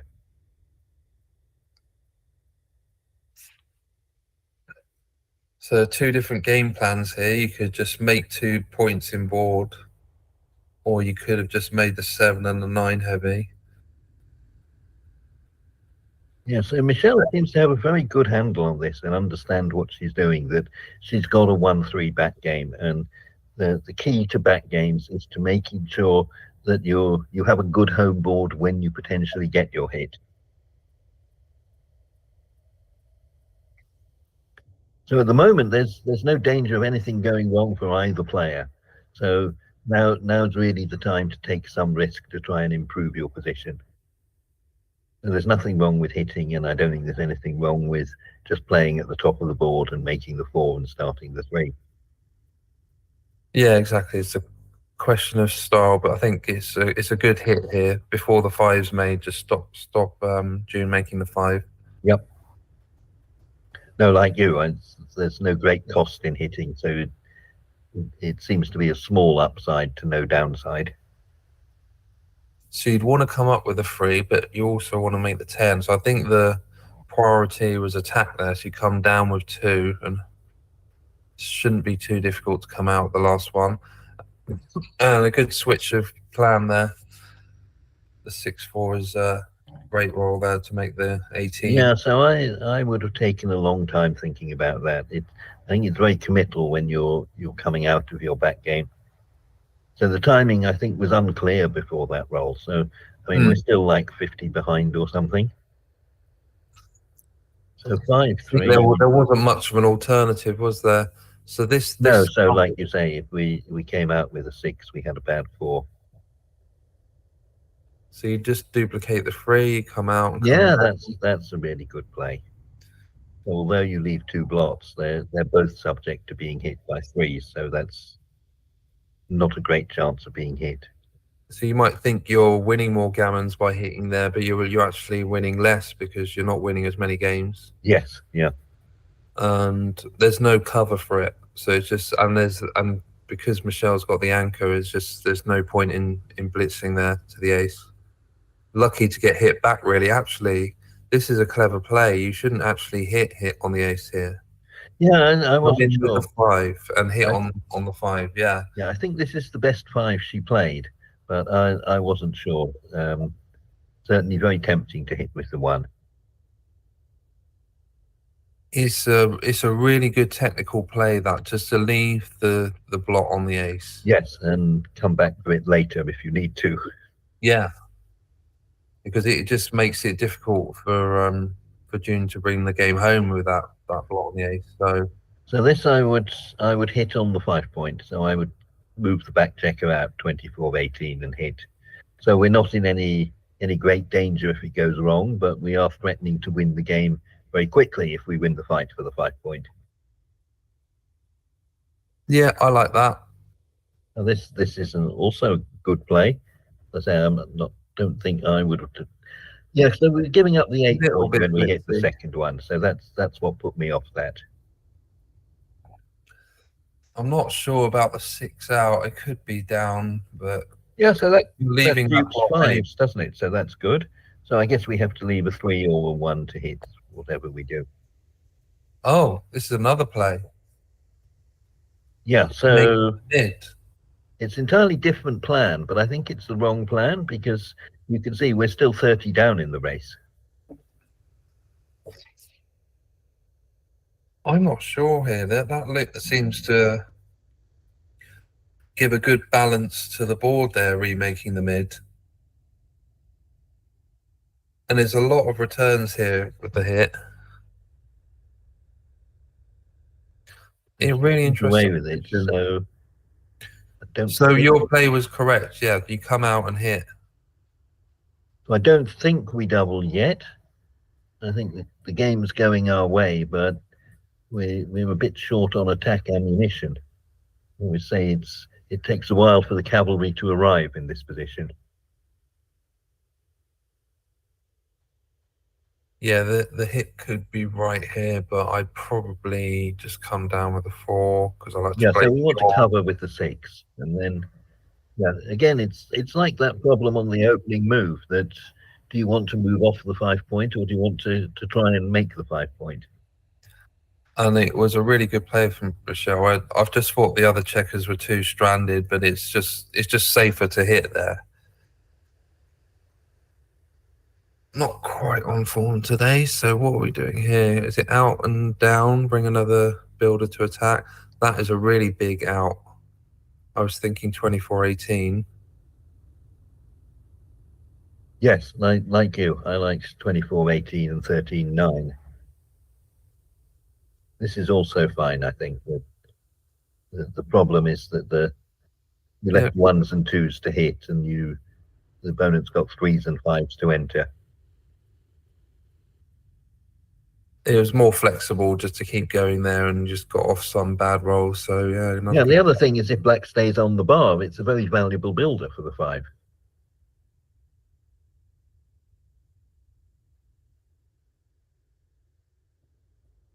So now the race has got a bit closer, or a lot closer, and the I think the positions, it's not 50-50, obviously, but which side is winning, I think you have a hard job guessing that.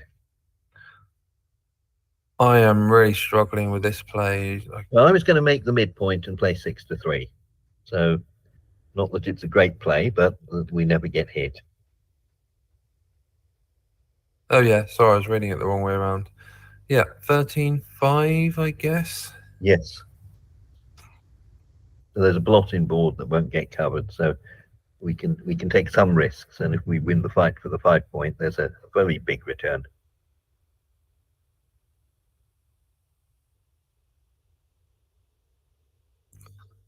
Nice. So the hit's good, and then the free is difficult. Yep. So you can switch, but I wouldn't. I think it might be right, but It could be one of those clever bot plays. Is you're closer to covering from there. Yes. Yeah. So, like I say, I think I would have gone 13-10, but I certainly wouldn't say this play is wrong.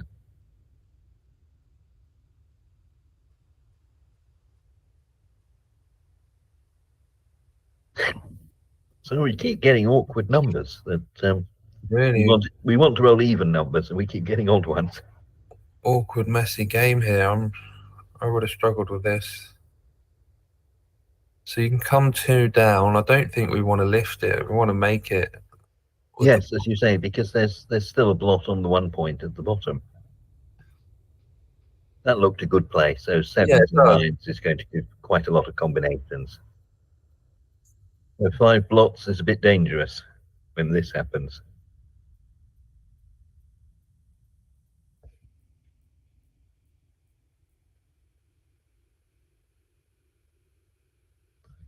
So this looks like one of these crazy games that's going to go on forever. I think we make the 9 point here. We'd like to cover our blot.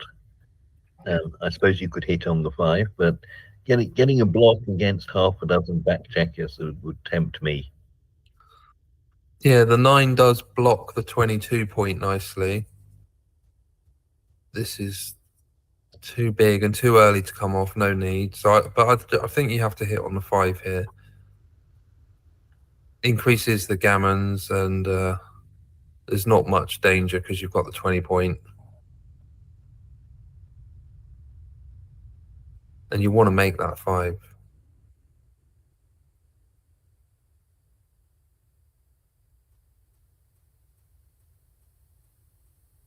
It's a bit loose.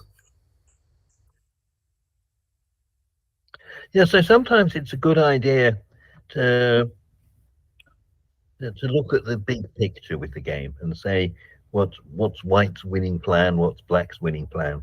So White's got a 4 point board. They're all deep points, but they all count the same when there's blitzing going on. So like you, I would hang on to the 5 point anchor for dear life here.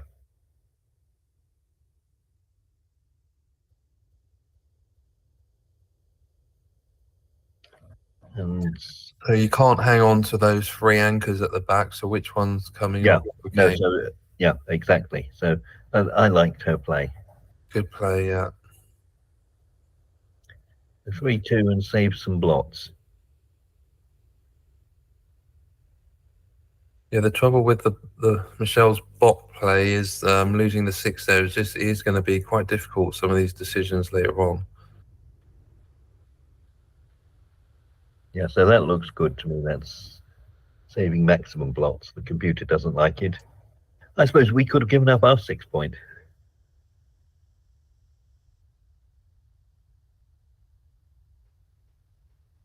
And Michelle's still got this problem with the odd numbers that she should learn that she needs even numbers here.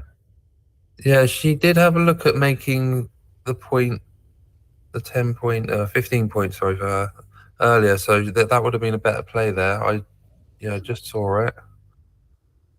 Hit and make the 12. Yeah, nice. And a dance. So 1 covers. That's an enormous step forward.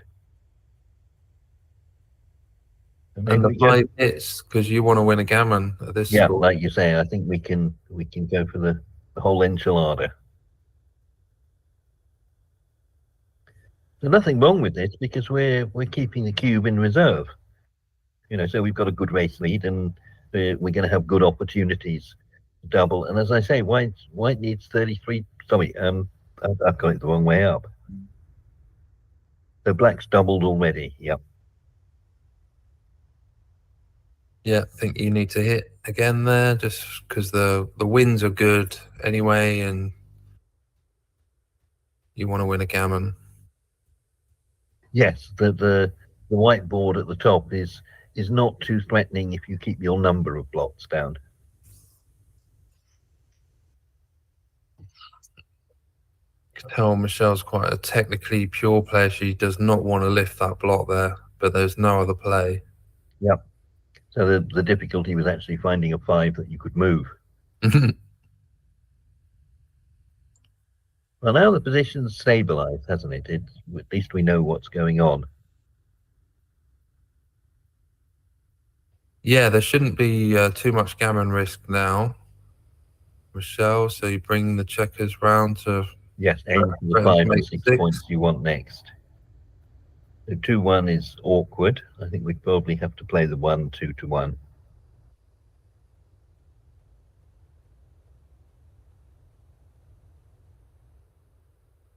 So that's actually a very good number. That's just allows us to make the 6 point and run off all the gammon danger.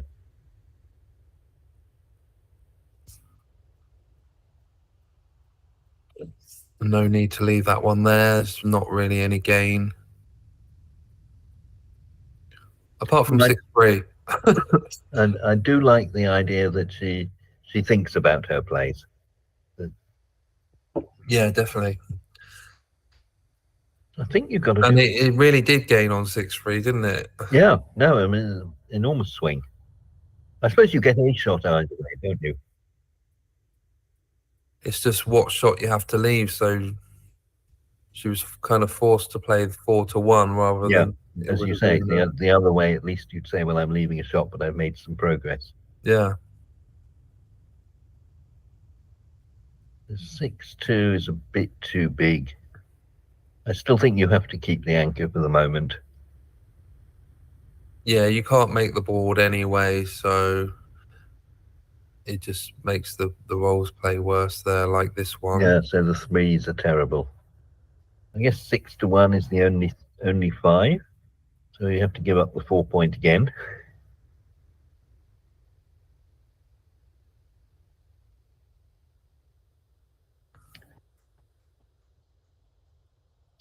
Messy. I think it was partly to do that 2-1. Could have just slotted the 5 because Michelle had no board. Oh, it says the match is over on my side. Yes, that's what I've got as well. And the clocks are still got plenty of time, so I'm not sure what's happened there. You can't accidentally hit resign. Oh dear. Right, so we'll say that's a mystery for the moment.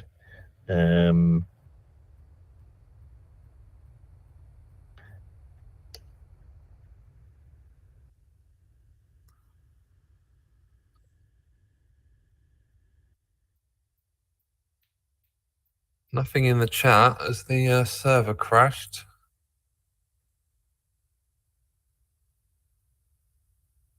Yeah, so I'm going to try exiting the match and see what happens.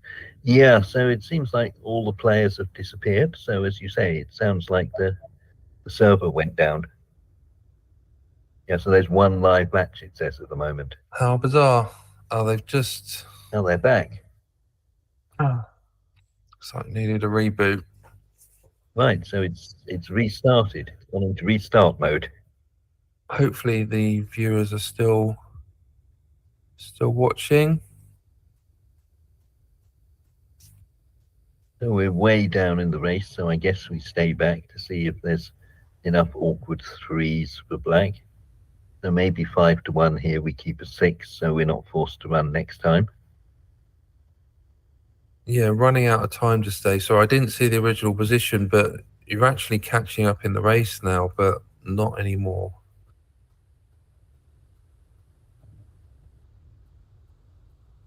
Oh, lovely. So we're going to be creeping up to Recube territory soon if you keep ahead. Doesn't really Yeah, so matter I would doing that too stop well. here. You got one off. What have we got? One thing I don't like about this server is that it's difficult to see how many are left. So 3 roll position is already going to be, sorry, 4. It's a double and pass. This position has been for a while, I think. Would you say a pure 4v4 was a pass there? That's Yes, yes. Really. So my 4v4 roll position is about 25%. yeah. And as I say here, your take point is 33%. Okay. Because you've still got great winning chances at 4-way, 2-away. Yeah. So Michelle missed a good cube there. Yeah. So I know this because I made the same mistake myself. I was in a close race and wondering if I had enough to redouble. And of course, as I say, because the take point is so high, Yeah. you have to double much sooner. Much sooner, so there was probably a 5v5 roll you were looking at before the 4-2. Right. So we're 2 away, 4 away now. Right.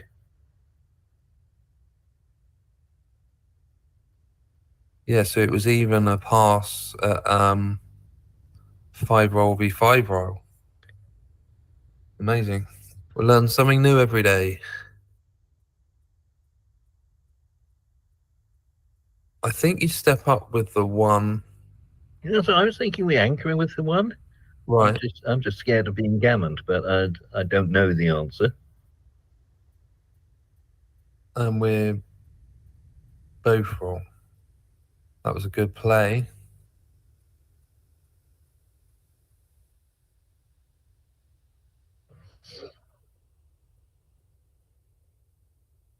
So the 5-4, you're ahead in the race. So it's often wrong to make that deuce with the 5-4 there. You just want to just run off. Yes, right. Okay, so the run-off anchor play, exactly. But it's paying off so far. Can bring that check around and make the 5, but it looks good to blitz. Yes, exactly. So I think we've got lots in the zone and deep check is made. So I would hit on the 1 point and play 13-8. Hit on the 1, yeah. Once you're blitzing, just go for it.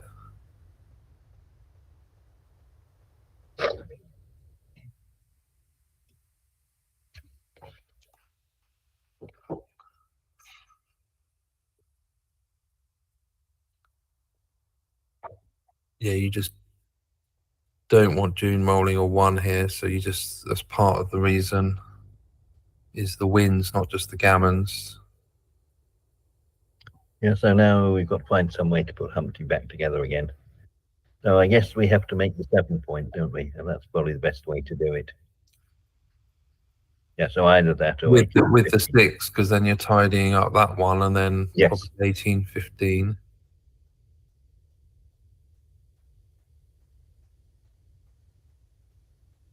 So that moves a lot of freight, as the Americans say.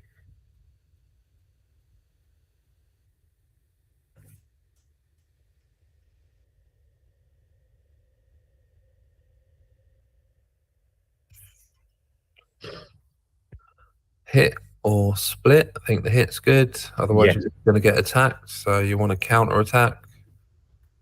And take away half white's roll. So it looks like you're going to slot with the 2 or the 1, and the 1 that's better to slot with. You're just running out of good numbers to make the 5 naturally, so it's just better to slot. Yeah, no, that's a good idea. I completely missed that concept. And as you say, that you're not going to make it naturally.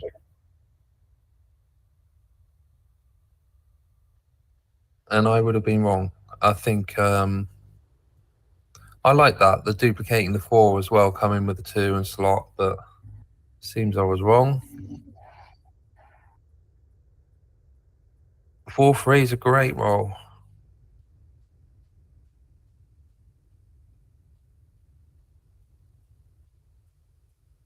So is that. That's even greater, yes. So just one more to play and try and look for some duplication. Didn't see any, so Oh, that's perfect. So we can hit and make the 5. everything. Get off the double 1. That looks right. So we'd like to get some spares on the 5 point would be my plan here. And get that checker off the 6 normally, so you're preparing to clear it when you come in. So yes, perfect. So 11, even 8. here, leaving a bad double 5 would have been good to clear the Yeah, 6. no, I agree with you. So as you say, 6 to 5 is a technical play. So you want to get the spare off the 2 point. So the spares on the 2 point are really bad in these positions. Yeah, so coming in with a 4 and off. Yeah, so the problem with this spare on the 2 point is it gives you very little flexibility. And what it means having that extra checker on the board is you lose games when you're hit and you miss out on gammons when you bear off safely. Yeah, good play. This is beautiful play, yes. So paying a 6-5, but I think it's well worth paying the 6-5 to get some more checkers off now. Yeah, you just want to clear that checker from the back there. So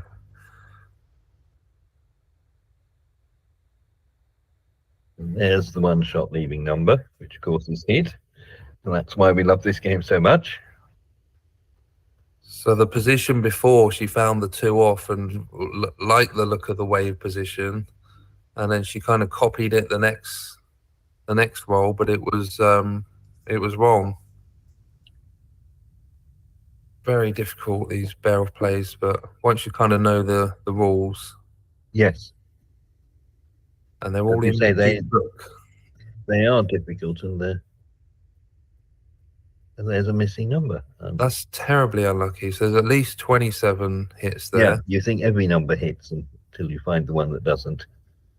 So probably that 4, just to try and not get hit, because that's going to decrease your chances to hit this checker back. So then this is good for the little numbers. Yes. Yeah, so horribly unlucky. I don't think I've heard that one before. I think you should make one more play there, so we're getting closer to home and leaving no directs. Yeah, 7s and 11s look good. Now, could you come off the 24 here for all the little numbers? No, don't like that. No, as you say, that it's better to be 7 away. Right, so again, Michelle is creeping without leaving a direct shot. Oh, he hits. She hits. Brilliant. Okay, straight out again. At least 27 hits and another miss. Right, so now we should definitely make a blocking point. So I think we make the opponent's midpoint and then bring the other one in. I'm not sure about that. Maybe it's better to have the straggler there to catch the shots.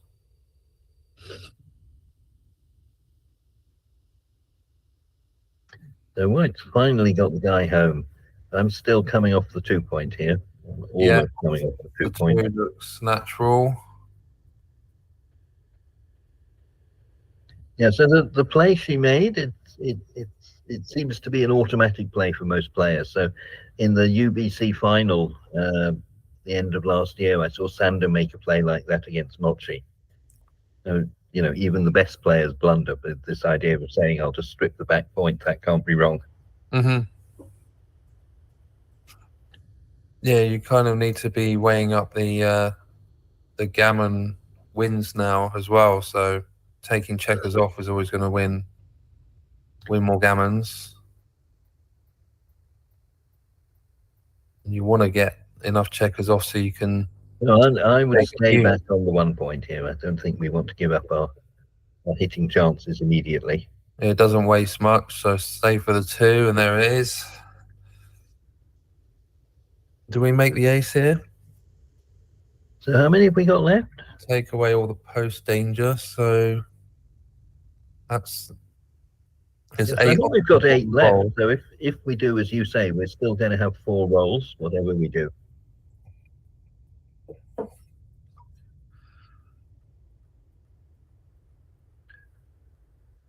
4-1 is terrible. So think you should go to the 7 there, that you want to get a good 1 for the future. Still get the 1, but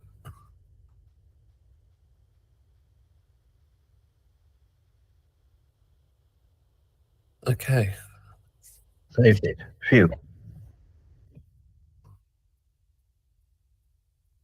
So I was saying in the last match, this 1 away, 4 away Crawford. Do you Yeah. know what the gammon price is for the trailer? I'm not too good at gammon prices, but I know that you how should be hard paying can for the price gammon. Yeah, so the answer is the gammon price is 0.55, so it's much the same as normal. Okay. And I think it's the score where most players get it wrong, and it seems so automatic to think that gammon's going to save you a game, so it's going to have a high gammon price. Mm-hmm. Whereas the problem is when you win the gammon this game, it kills your gammons for the next game. So here, if you win a single, you have a very high gammon price next time. It goes up to 1. Yeah. And if you win the gammon now, your gammon price goes down to 0 next time. Oh, I see. Yeah. Oh, I think you told me that one before. Yeah. And I still don't really use it. I should still go for the gammon. I guess it's hard to notice that when you're analyzing. Yeah, so the other thing that's common on all these scores is that the other thing people don't really notice is the main change in your game strategy is you don't mind being gammoned. Right. Okay. Yeah.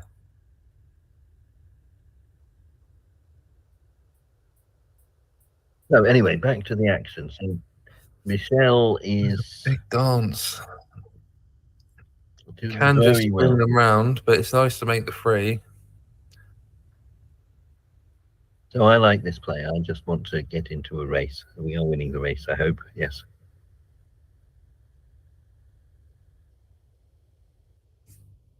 So we can hit. Maybe we don't like hitting. Okay, 2 down from the midpoint is my vote.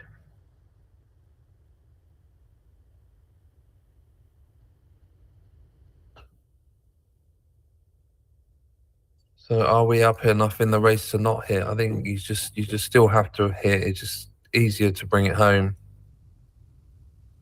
Yes, if you're not hitting, I swear the computer will play 6-4 and 5-1. Yeah.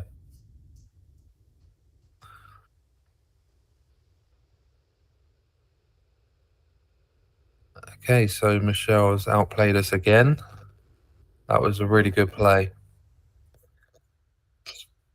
But the bot play was slightly better there, like you say, like 5-1, but really good to find the non-hit there. Yes, yes. I would have thought the race just wasn't. It was good, but obviously not good enough. But yeah, so maybe the answer is, as we were saying, that when you expose lots of blots, you can get gammoned, and there is a gammon price. It might not be as high as you thought, but it's still going to save a game. Yeah, leaving 2 blots was it too much? I didn't like coming off the 18 there. It was too early. It didn't make any difference. 5-5 would clear anyway. That's a good catch-up roll. So yes, what's the race? It's 20-ish. So White, barring accidents, I think White's got it sewn up.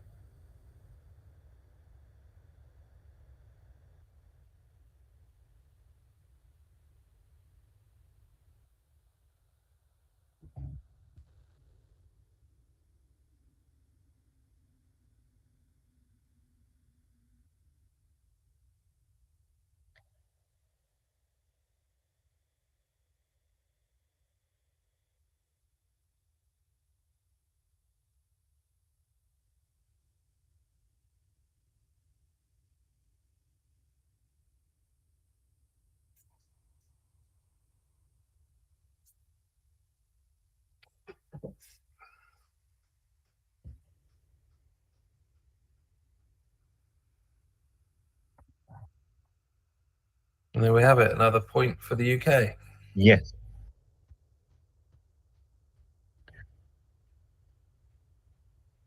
Well played.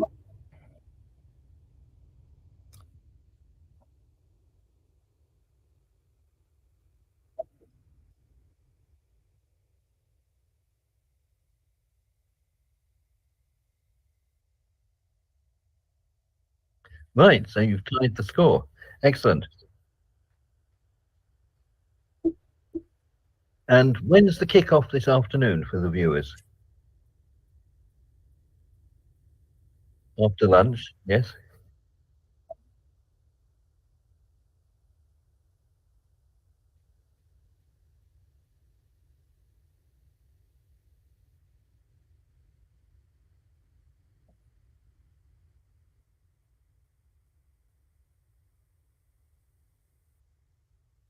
Right. Well, thank you very much. I think you've done a great job organising it, as always. That not only do you organise the match, but you organise the streaming simultaneously as well, and do playing at the same time. So perhaps next time round you can try fitting in lunch while you're doing these things too. Yeah, it's a pleasure. All right. So to the audience, we will see you at 1 o'clock. Hope you'll tune in then, and we've got plenty more play in progress. Brilliant. Okay. Thanks very much, and Right, bye, thanks everyone. everyone. Thank you very much. We'll see you again soon. Bye now. Right.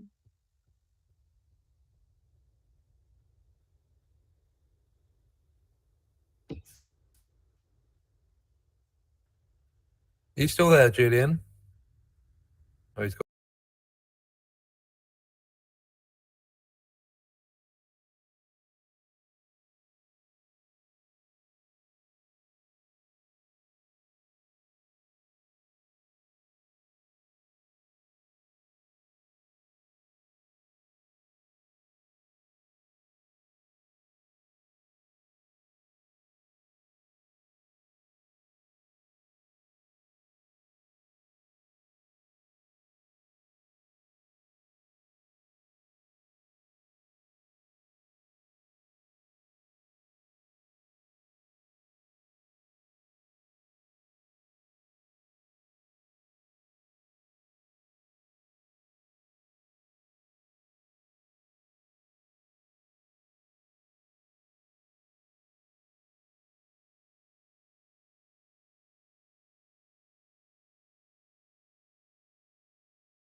Right. Good afternoon, everyone. We're back for round 3 of the England versus Scotland Women's Challenge match. At stake is the wonderful Dorothy Lee Vase, which is sat behind me at the moment. Unfortunately, I can't show you just yet, but we'll have a picture online at some point. From this morning, we are 5-all, so there is everything to play for. We are streaming Beth Young for Scotland, playing against Becca Bell for England. And I will hand you over to Jeff Hall and Pete Heskett, who are here to commentate the match. Hi, Julia. Hi, Julia. Thank you for Hey. having us on. Right. Hello. I've got the pictures the wrong way round, so I will just correct that, and then we'll give them the go-ahead. It's a little bit unfortunate that we can't predict which way up Heroes will put a match, but there we go. There we go. We've got them right. I'll let the players get on with it, and I'll let you get on with it. Wonderful. Thank you. Thanks, Julia. And hi, Pete. Glad to be doing some commentary with you rather than facing you over the board. Yes, Jeff. Very much looking forward to this. Hopefully we can have an exciting match. Yeah, it's good that the match is poised at 5-all, the whole total. So that makes it for an exciting finish this afternoon, I hope. Yeah, super exciting. One thing I don't know, Jeff, is PR part of this competition? No. Okay. No. Okay, and there are. So Beth started with a 5-3 and made a point. And now she's run a backman out. Setting a fast pace here already. Yeah, they don't hang around sometimes. So Becca is blitzed with 5-5, and very useful dance there from Becca's point of view. She's thinking about the cube now. How are you feeling about this one, Jeff? Yeah, well, just with the one-man back, I think I would have held off for the time being. Again, another dance, so it's getting close now, isn't it, Pete? Yeah. Becca's holding off again. I think actually, I'm not sure if we got this the right. Have I got this right? I think that might be. You're right. That is Becca, isn't it? Yeah. Yeah. I've got to get my players the right way around. Beth is at the bottom playing in black. On black, correct? yeah. That's the same on my screen, Okay. yeah. Right. So Beth has a decision now with the 5-2, whether to enter with the 5 or the 2. So it looks like she's entering with the 2, and then the decision as to what to do with the 5. Okay, so entered high, and has left a shot. Yeah, vulnerable for an attack again. That's a nice roll. That is a super 5. Oh. Interesting. Oh, well, the hit there as opposed to making the anchor. So yeah, there was 2 options. We've got a feisty start here, Jeff. And another I don't dance. think they're not going to be holding back here. Okay, so Becca finds the cube. I think I like this cube. We've got 10 now in the that there's zone. one on the bar. Yeah, with more checkers in the zone as well. The question is whether the take. I think I'd be taking this because I think I'm taking it. Yeah. Becca's made a point in board. But it's always scary. Yeah. So do you make the 10 or the 4? Well, I actually, I think you wanted to bring one into the zone then, right? Oh.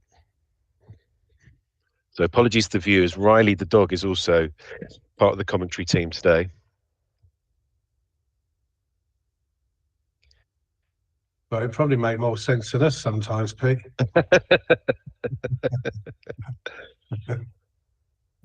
So that will come around and hit.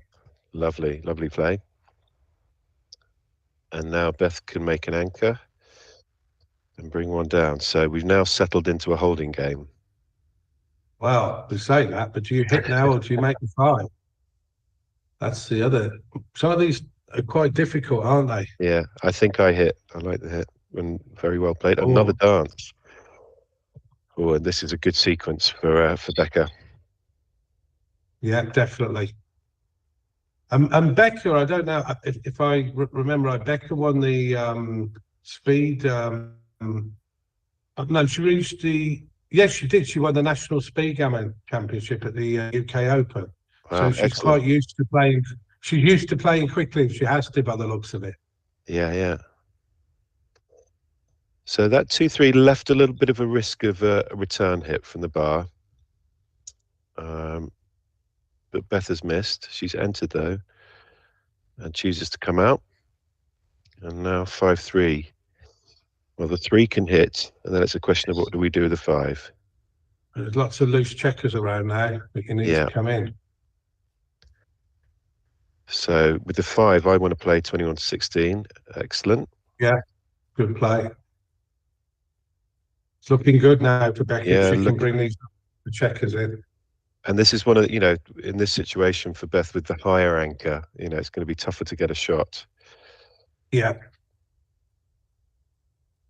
Oh, that's nice. Oh, So lovely. that's a 5-point board. So at this point, at least it's looking like 4 points to Becca. Yeah, I think Beth will need a shot to save the gammon here. You're not Yeah. going to get it from running it off.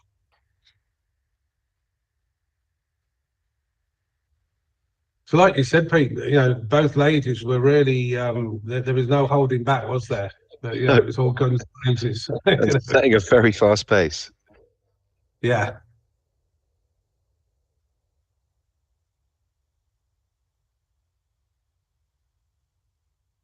That helps, but I still think the gammon is looming unless So you with get a shot. With the 4-2, do we clear the 5 point here? I mean, I think the gammon is pretty secure, so I think we do have that as an option. Yeah, it was Sorry, 6 of one, half a dozen the other. So There are some shot leaving. we may get a shot. 6. Yeah. Not this time. Not this time.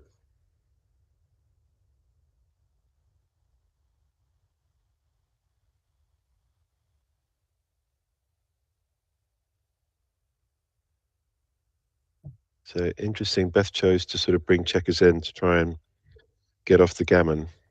Yeah. It's going to need to roll well. Yeah, one double away. Okay, can bring one Oh, checker well. in. So we now need doubles for Beth to save the gammon. Double 4 works. But not that. So 4-0. So Beth needs to be thinking more aggressively, both in checker play and with the cube. So I would bring 2 down here from the bar. Yeah, I agree. I mean, Beth has only really started playing again early this year. And I think she contacted Brenda Rafferty, who is well known up in Scotland for her backgammon involvement. So it's going to be interesting, Pete, to see if Beth hasn't played much this year. She's only just been introduced to the cube. So it'd be interesting to see how aggressive she is with the cube when she's this far behind. Yeah, good point. Okay, so 6-2 can hit outside. Beth is having a terrible time entering from the bar in this match. Yeah. I know the feeling well, Beth. We've all been there.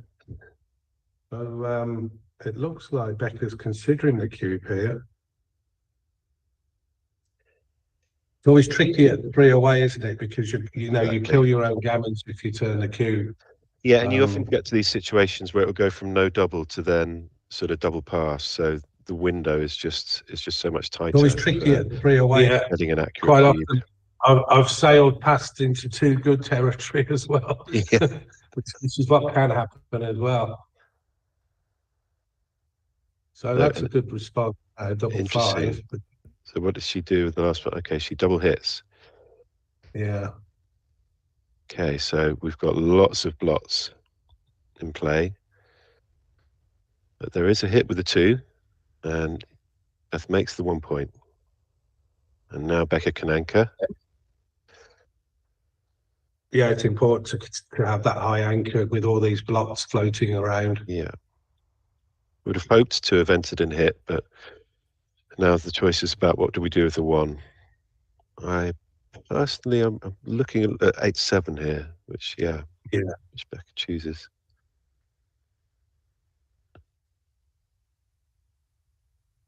So there's Okay, choices so- again, isn't there? There's making the Yeah. 4 point. There's hitting. Or the hit, yeah. I mean, if we're going to hit, I like 21 to 15 here, just to I reduce the agree. block count. Yeah, I mean 4 blocks is a lot. Yeah, to have especially out when there. outboarded. Yeah, good play Or there. and a great 4-1, which Becca can use to make the 21 point. Okay, so Beth is ahead in the race now, and a nice 5-2 tidies up those 2 blots. Yeah, you could make the 10, but you're risking then leaving the 6, aren't you? Yeah, I mean, this is a very unusual situation where Becca has the stronger board, but has a double anchor back game, and Beth is ahead in the race. Okay, 6-3. What are we doing here? There is a safe play, but it's Yeah. not very pretty. It Yeah. might be the only thing. Yeah. 28 ahead. I think I'd be playing 8-2, 6-3, but it's not pretty. Yeah, I think I'm with you, Jeff. Although this is another option, which is it's kind of like bite the bullet now. Yeah, And Beth again having such bad luck from the bar. And now that's good play. the race is getting closer. Okay, so Beth has to choose got- whether or not to come under the gun or to leave another block. See- And I think that's correct. Yeah, to go to the 20. Yeah, I think you've got to challenge that 11 point. An aggressive Okay. play there from Becca. Ooh, which gets punished. 5-5's a great number. So, yeah, I like coming out and making the 3 point here. Making a 3, Oh, yeah. it's not right. Don't listen to me. No, I would have played the same, so we both fell for that one. Yeah. Just having a look. I think it was staying on the 20 rather than coming out. Okay. Interesting. Well, we've had a lot of 5-5s this game. I think I'd come out to the 16 here because you haven't got the timing to hold off with Agreed. or the 15. Yeah. Yeah. I think, because we're behind, we want to keep the anchor that's further back here. Yeah. Very good well play. played. Excellent play from Becca there. Excellent. Good play from Beth. Just playing it safe. Double Okay. slot. So in Beth's position, it's just let's bring this home safely. Let's not leave any shots.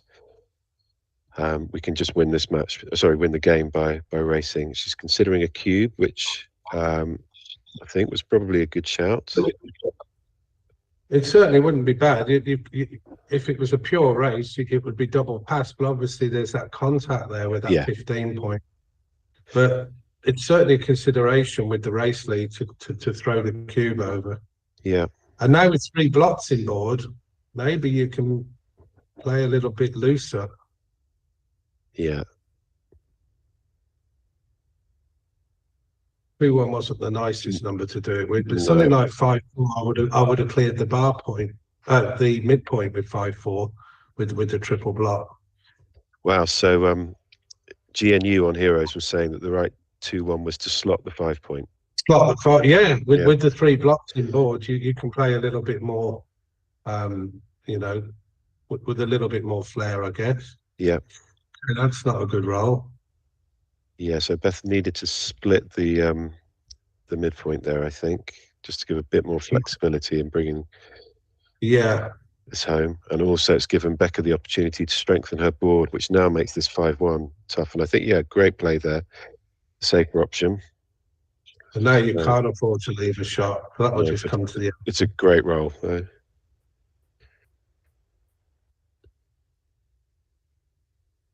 Interesting. Okay, so Becca jumped off the anchor. And now Beth can play this relatively safely, leaving an indirect. So 7's needed. Becca misses. Now, is this a cube now? Yeah. I think unfortunately for Beth, she may have missed a couple of cubes here. Oh, and that's a great shot. You see, that's why you want to cash when you can. And it's still No, but I think it could be double take now. yeah. I mean, I still personally would have passed that, but you're right, it was getting closer. Yeah, I'm not sure. I'd have to look at it a bit more carefully, but the gap on the 4 doesn't help. Yes, true. So Beth still got a cube here. Oh. I mean, Okay, that surely is the end, I think. This is probably Beth is probably forgotten that she hasn't given the cube. yeah. And when you're not used to playing with it, it's something that you can do. I mean, there were a series of missed cubes there. Yeah. And it is such an important part of the game, as you know, Pete. It's the hardest part of the game. Yeah, and it really is. But still picked up the point. I think it would have been a point anyway. I think there was quite a lot of times where Beck passed. Yeah. But you do want to try and pressure your opponent by giving a cube, giving them the decision whether to take or not. Okay, so Becca turned down making the anchor there, which when you're ahead in the score, you know, you 4-1 up, you want a sort of simple game. But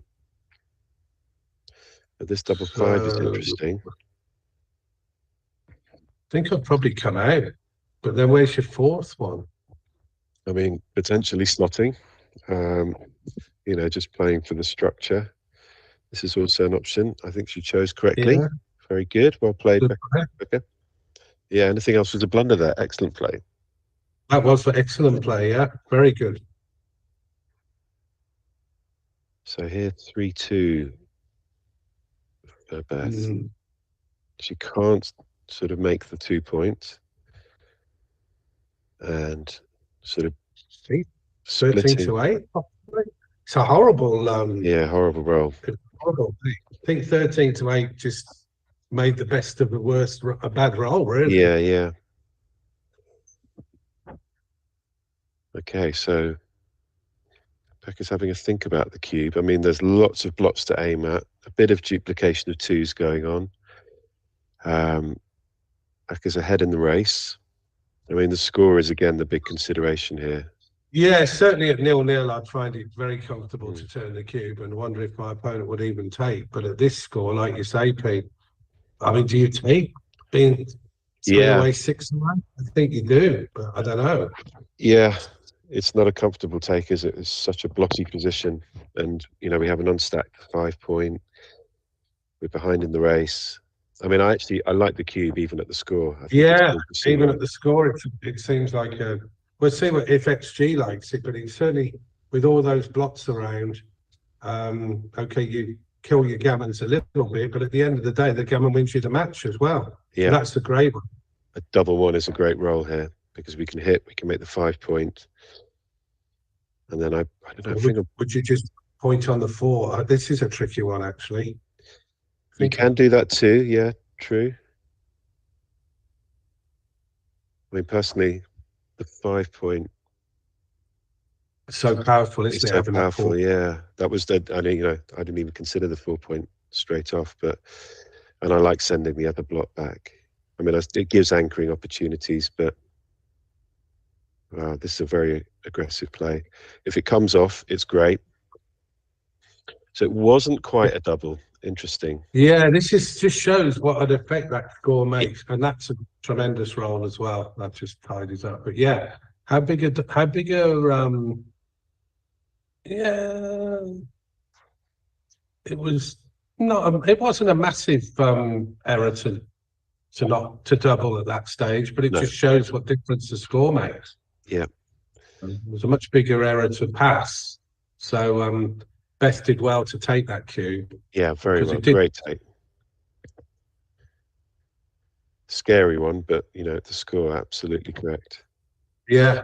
Well, you've got such a powerful redouble if it turns out, but unfortunately for Beth, it's not looking very good at the moment.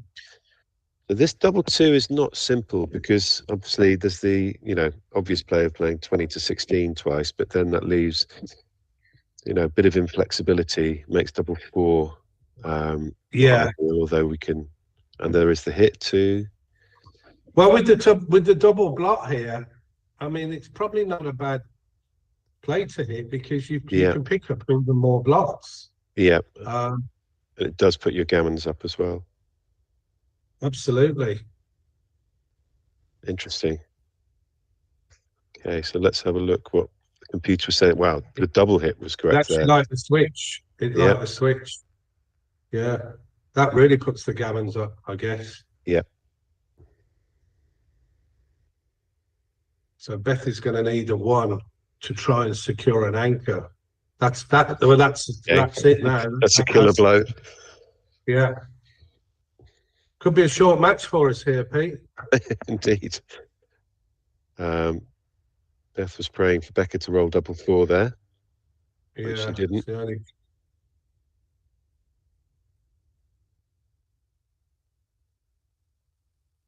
And it's always a shame, you take a dangerous looking cube, you play really well to take it, and then you get punished. And I know if I'm sitting where Beth is now, I'm thinking, oh my gosh, did I do the right thing taking that cube? Yeah. Because it looks like it was a bad take, whereas actually it was an excellent take. Yes. There's nothing you can do, is there, when the double 6 was just the icing on the cake, really, for Becca. Yeah. But it's not over yet. Was that your dog agreeing to my comment? That was yes, Jeff, in writing. But I think I was listening to the commentary earlier, and I think Julian was making a good point about, we don't play like the computer. The computer assumes many things in its calculations. It's a human game as well. Well, it assumes that once you've doubled that you're going to play perfectly, and that just doesn't. Exactly. You're right. Absolutely right.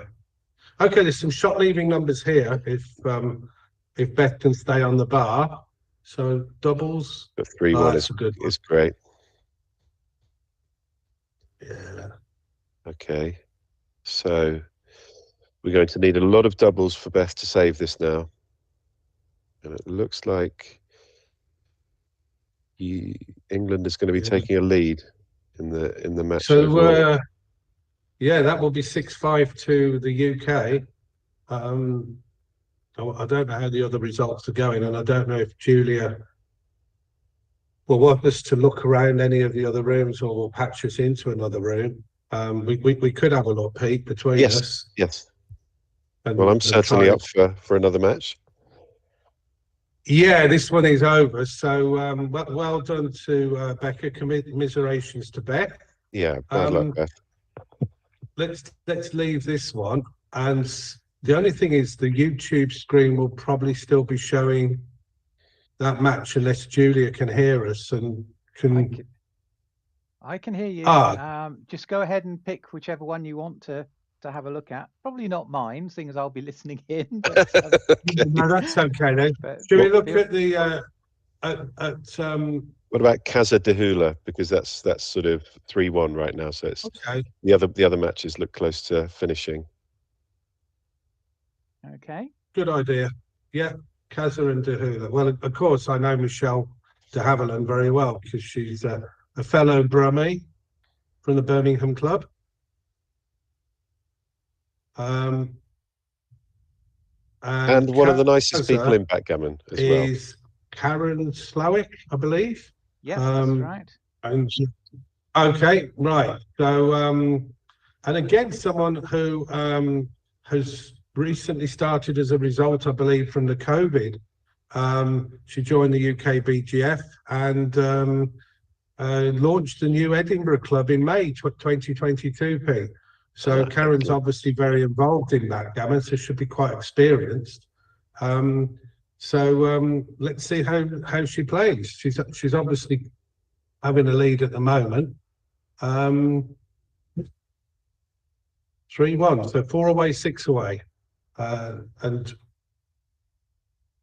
Michelle is playing white, has got a better home board, but has got 3 men back, or 3 checkers back.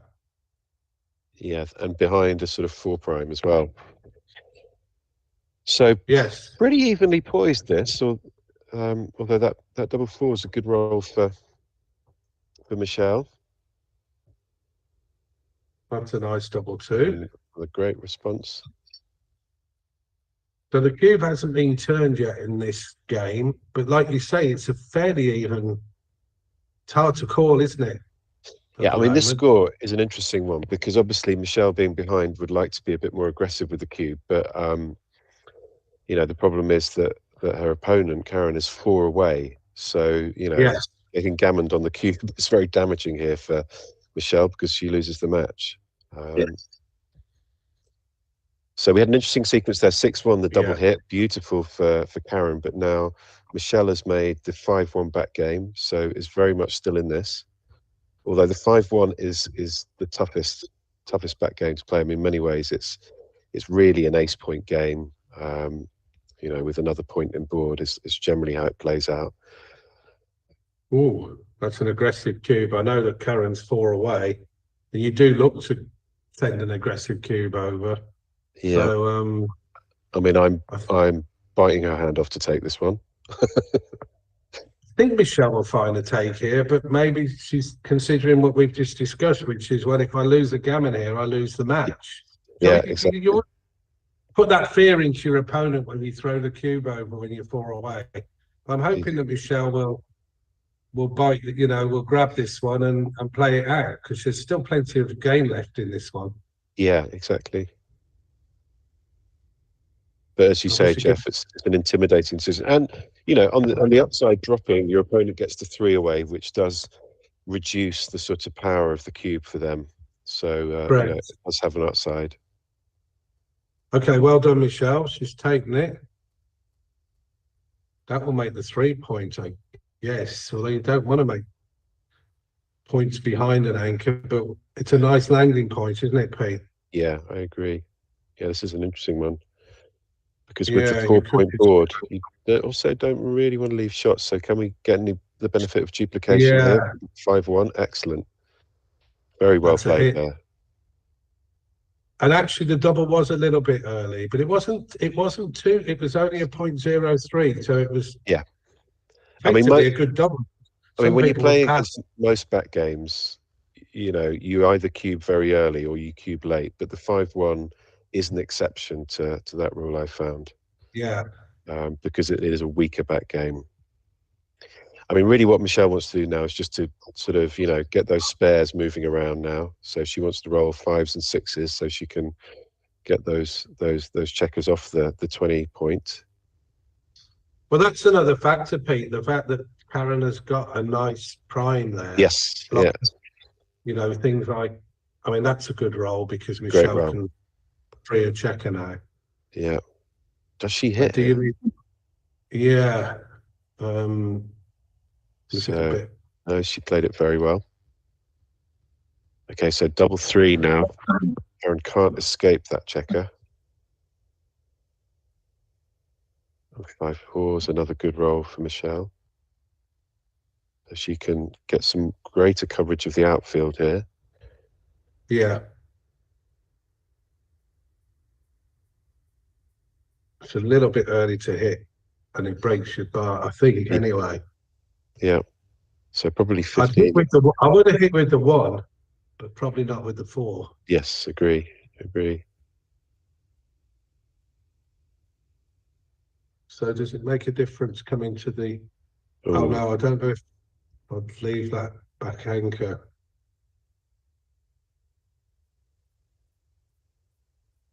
And I like to keep the 20 point for just a couple more rolls. It's good that she's looking at all the options here.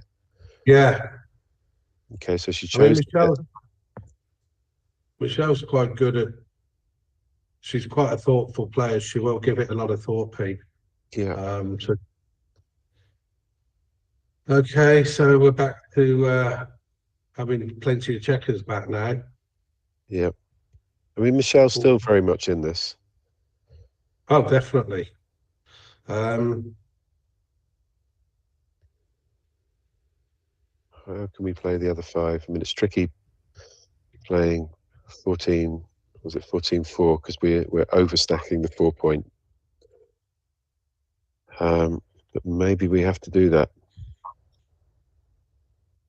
that's the purest play, I suppose. So Yeah. they do say to play pure. Now, if you do that, you haven't got a 6 if you hit. Could make the 2 point. Can make the 2 point as well.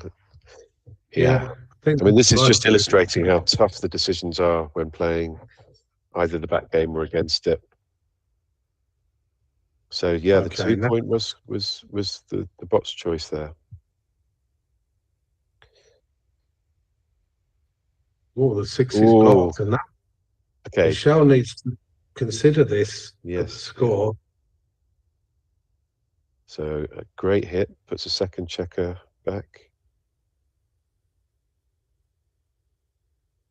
Okay. That's a great 5-3 for Karen. Yeah, that was needed because I would start warming looking at warming up the cube if I was Yeah. Michelle there. Yeah, I mean, I still like it in this position. I think because unless Karen can come up with a 5-5 or 4-4, she's going to have to break the bar point. To break the bar point, which is her key point now, blocking Yes. those. Yeah, it's a good point, mate. It's still a strong double, I think, or redouble rather. Yeah.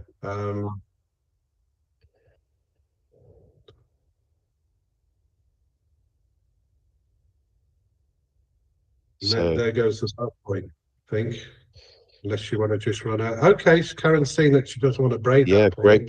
great play from Karen. Yeah. Hard decision, but absolutely correct. And how does It looks like it's worked out for her. It does make the 2 point if you want. Yeah. Where's your 4th one?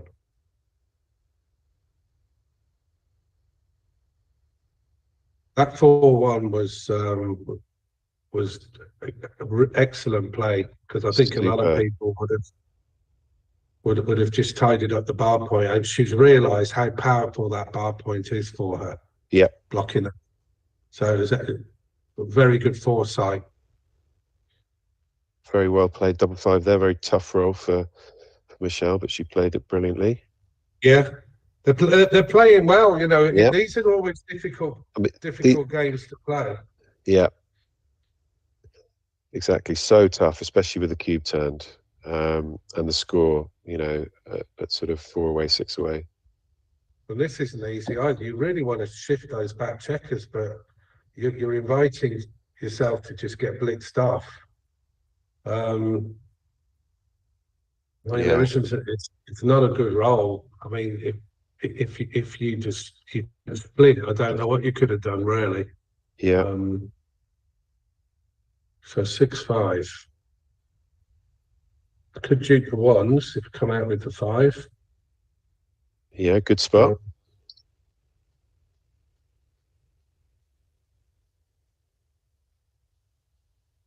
I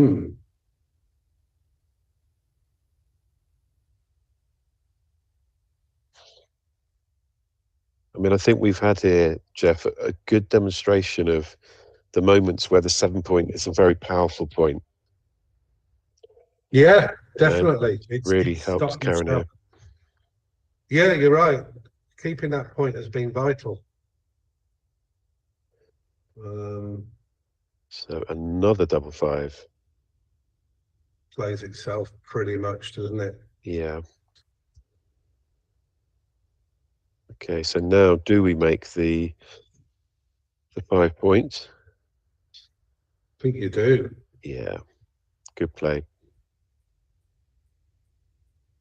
So Karen's showing really good intuition. She's obviously experienced in the game, and you can see that some of the moves that she's made, putting Michelle under a lot of pressure.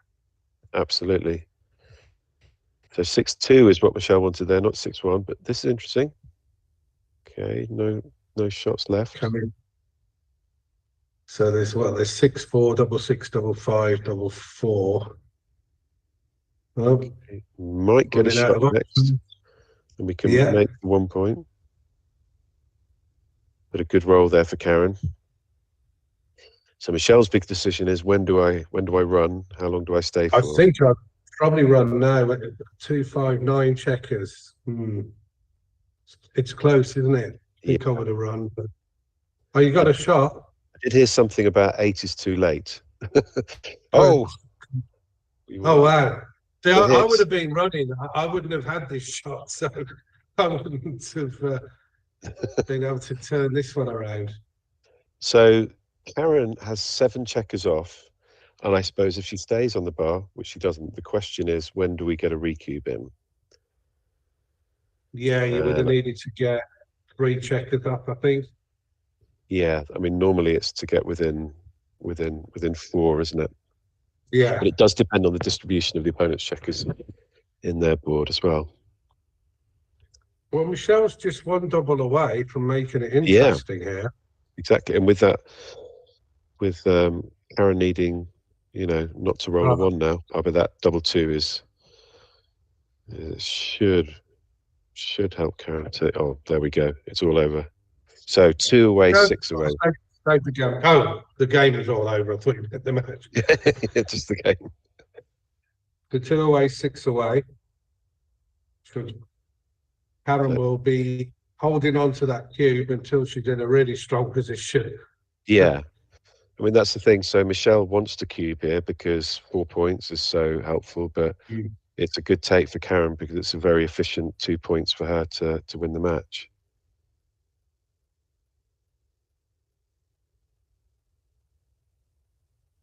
Okay, it's a nice roll. And that's a nice roll for Karen, locking up that 20 point. Yeah, this is exactly what you want at the score. Okay, Michelle can make the bar. And I think this makes the 9 point. Great play. Yeah. So I'm sure Michelle would settle for a 6-5, even though it's not a gammonish game. Just to there you go. Record it in there. And now it's a question of whether there's a cube or not. If it's double 4. Yeah, I think double 4 might have just stopped the cube. Yeah. So Karen choosing to keep the midpoint here.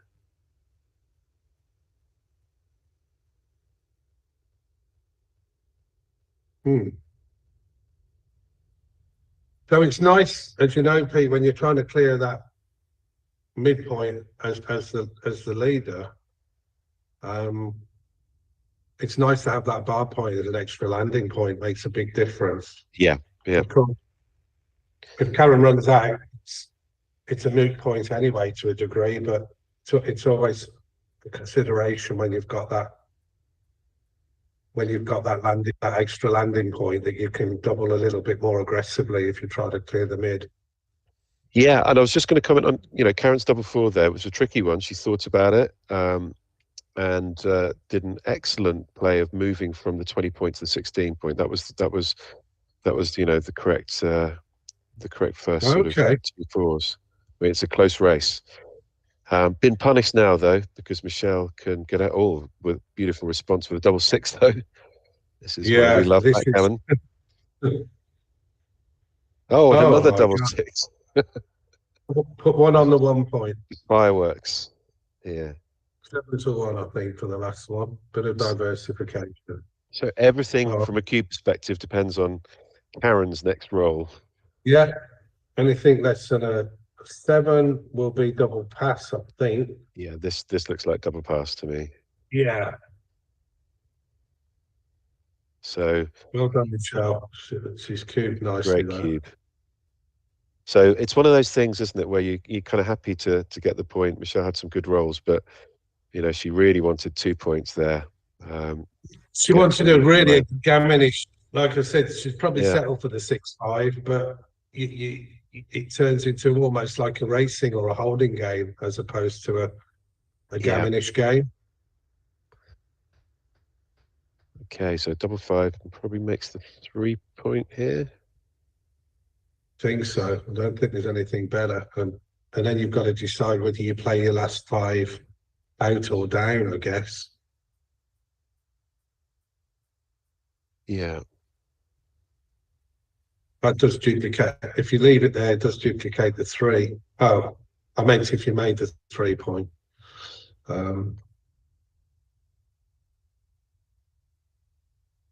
Okay, so that's a nicer roll. Yeah, we can make the 4 point. So from So like you Karen, say, that's it's an early aggressive. cube. Yeah. Michelle takes very quickly. Excellent take. So question now, do you make the 14 here and slot the 10, or do you just make the 10? I just make the 10 I like personally. that. I Yeah. think. Yeah. So if Michelle gets any form of advantage here, that I'm sure the cube will be Well, it's straight back because it was it's an auto, of course, auto cube, isn't it? Yeah. Absolutely. Oh my gosh, right. So Okay, this is not a simple 6-5 to play though. I mean, are we slotting here 8 to 3, or we're I think coming I'd out? come out like that. Yeah. Yeah. GNU was saying the slot was actually correct. Oh wow. Okay. So I mean, the one thing is I don't have to worry about losing gammons. So I'll probably play over aggressive as a result then. Yeah. This is a tricky one. I think I'm hitting with the 2 here, and then 24-20 or something. I think you've got to go 24-20. I think. Well, you can't Tricky. double slot. Uh-oh. Excellent play by Michelle, but the double one. Yeah. Feisty roll. Okay. Karen can put 2 on the bar here and continue the blitz. I mean, she's not in a blitzing frame of mind with the score, but, you know, it's obviously a great way of getting a win. Excellent play. Yeah, that was good. That was good play, like you said, because it was not your game plan really to be blitzing. So the 5, yep, make the 3 point, and then the 1. I think I'm playing 8 to 7 here, Jeff. I don't know about you. Yeah, I agree. Don't have to do too much heroics. So here, from Michelle's point of view, it's a tough 4-2. I mean, obviously the anchor's great. What do we do? The 2? I'm slotting the 4 point here personally. Yeah, I think we don't care about getting gammon. Yeah, I agree. I mean, finding these moves can be so difficult, Pete, because it's so. It's totally counterintuitive. It is. You don't do it for 95% of the games that you play. Exactly, but this game is a very different one we're in now. Yeah. Michelle doesn't need to worry about gammons at all. She can just play for the win. And that's a great point to have as well. Yeah. You know, if you get missed, you've got a double slot on your 2 best points. Yeah. Yeah. And if you get hit, you can make the 1 point, you know. Yeah. Tough decision though. Very tough. I think she's considering coming in. I think you have to come in on the 4. Yeah. And just. Yeah, so 6 to 4 was what the bot wanted, but 6-5 is a great roll for Karen. So I think I'm running here, although the option is to make the 1 point as well. Yeah. So do you stay back now? Oh well, with that back checker, do you stay back on the 2 point and have a chance again to play to the 4 point? Some tough decisions here. Well, a lot of it, like you say, is counterintuitive because you say to yourself, well, I don't really mind being hit. I mean, you would now with the 5 point board, it's a slightly different position now. You really don't want to get hit. Yeah, exactly. Unfortunately, you can't. I mean, I know gammons don't matter, but you're just inviting so much. If you hit this checker now, you're just asking to be kept off the board for the next It's very tough because we may not get another shot, right? Yeah, I mean, it's horrible. I'd probably make the 1 point. I think I'd do that, but it's such a awkward position to be in. Yeah, well played, Jeff. I mean, there was the second option of hitting with a 6 and then playing, I think it was 4 to 3 to duplicate threes to enter and hit. Would have worked with the 6-4 then. Yeah. Oh, this is a great Now roll. I'm thinking, yeah, this is a great roll. This has got some chances now. Okay. Okay, so we can hit with the 5 and play 16, 15, which duplicates threes to enter and hit. Yeah. Beautiful Well play. Oh, and it's working out.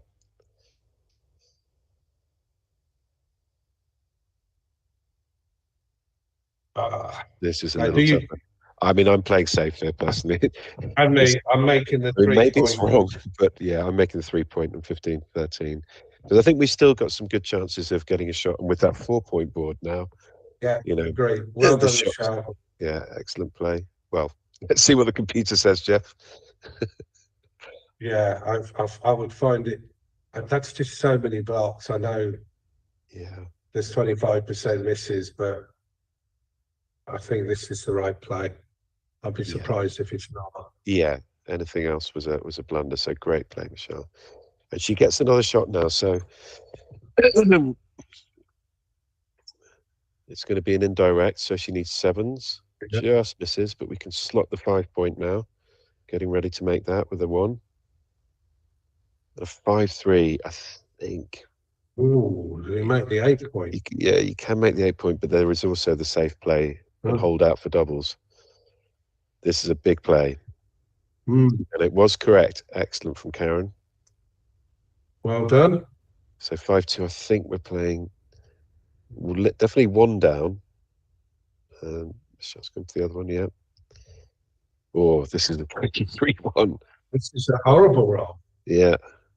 I mean, 3 is really horrible. I mean, you may even have to consider, can you break your 6 point here? Yeah, I think with everything on the line, I'm going to play conservatively here and break the 6 point. But, you know, there is definitely an argument for this as well. So this hits. Now, do you? And then we pray. No, I might play. The trouble is, you need that 5 point, don't you? Yes. You're not going to win without it. But oh, you were going to be hit whatever you did. Very tough. Oh, well done. At least came in. And the 2, I think, plays 11 to 9. Yeah. Oh, you get hit again. Yeah. But 4-5 from the bar. Okay, so looks like Karen's in very good shape here. I wish I was going to have to come in very quickly. So there is a shot lever here. Now, this is an interesting one. So the correct play, I think, here is 2 to 1. So you only leave double 4. Duplicate the 4s, correct. Yeah. Okay, so I would clear yes, that's spare. Excellent. You know, we don't need gammons. We just need to win the game. But that 5-2 is tricky. Well, here we go. This is your, come on, Michelle. This is your last chance, I think. Oh, bad and luck, that Michelle. could be it. Unfortunate. Just ran out of firepower at the end. Yeah. But actually, in fairness, they both played very well. Karen and Michelle both had some really awkward positions there, some decisions, and I think they handled them well. I agree, Jeff. Some excellent play there. So well done, Karen. That levels it up as far as we know, but I'm sure Julia will have a score update. Yeah, if the other matches are over. Yeah, I can.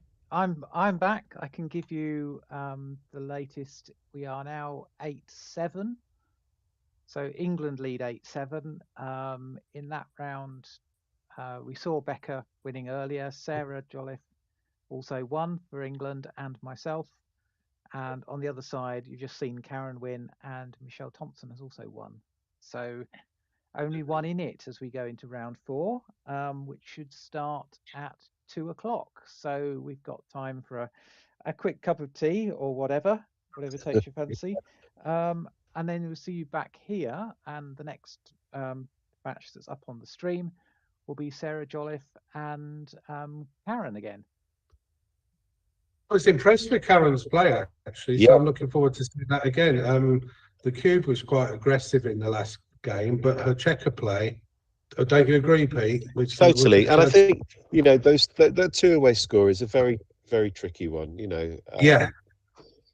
You know, it's again one of these scores where the cubing window is very narrow. So, you know, if we get it spot on, it's great. But obviously, if you go a bit too early, you know, you do the thing quite heavily in terms of, you know, the equity loss. So Yeah, I agree. It's a really difficult window to find, that doubling window, 2 away and 3 away and scores like that. But Yeah. I was impressed with the overall play there. So I'm looking forward to seeing Karen playing again. And I will Absolutely. see you in 10 minutes. Yeah, look Yeah, forward to it, Jeff. Thank you, We'll guys. see you in a little while. See you soon. Right. Thanks, Julia. Yeah.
Right. Hello, everyone. We are back for round 4 of the England and Scotland challenge match. England are leading 8-7. And the match we're going to watch now is Sarah Jolliffe for England, Karen Slowek for Scotland. I will just give them go ahead and then hand over to Jeff and Pete again. Thank you, Julia. Thanks, Julia. So we've had some very exciting matches so far today, Jeff, and it's very tightly poised.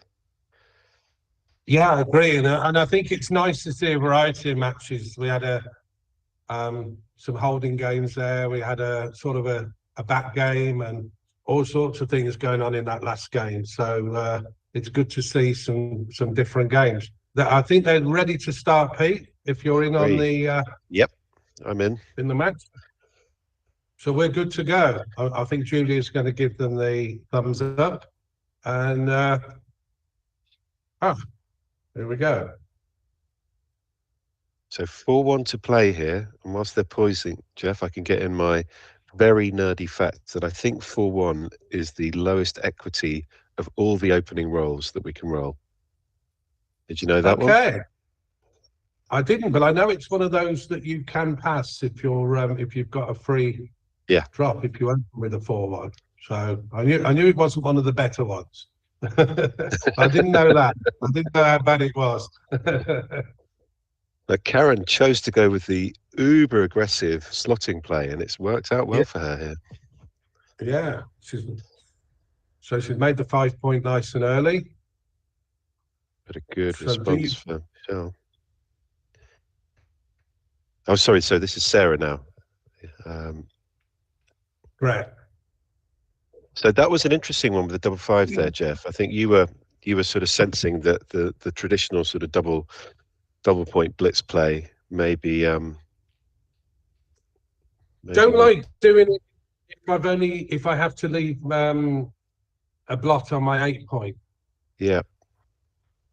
So if I've got the extra checker on the 8 point, I don't leave the block, then I might be more inclined to do it. But yeah, I don't know how much of an overplay it was, but it's looking like it's working quite well now for Sarah. And even though Karen's got the 5 point, I think that's a good cue. Yes, it's an interesting one, isn't it? There's still 2 checkers to bring around, but she's got the stronger board. And she's got 9 in the zone, so she can hit here. I think, yeah. And then I don't know. You keep your tap going. And then you can play 10 to 8 here, so you've got 2 covers. So yeah, the double was a tiny bit early. Okay. So you come down to the 11 now. Probably want to put another checker into the front line. Okay, so the blitz is going pretty well here for Sarah. 3 brings 1 down. And there's the option to split, but I think we just want to get those points made at the moment as well. One thing as well to consider, Pete, is like this situation, although you could switch and hit. Was the switch, it's yes. Not nice. Yeah. It's not nice to have an open hit when your opponent's got the 5 point. You know, it adds an extra layer of, I don't want to be on the bar myself, because it's, which is why I think it was possibly an early, the XG didn't quite like the double as much. I quite liked it, but that 5 point for Karen could work out to be a real, a really strong point for her. Again, for this reason, if you get hit.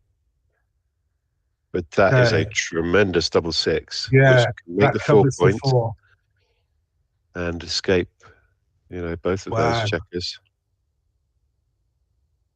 So Karen's going to need a 5 very, very quickly. I mean, a huge swing here, because Karen was, I think, not far from a recube there.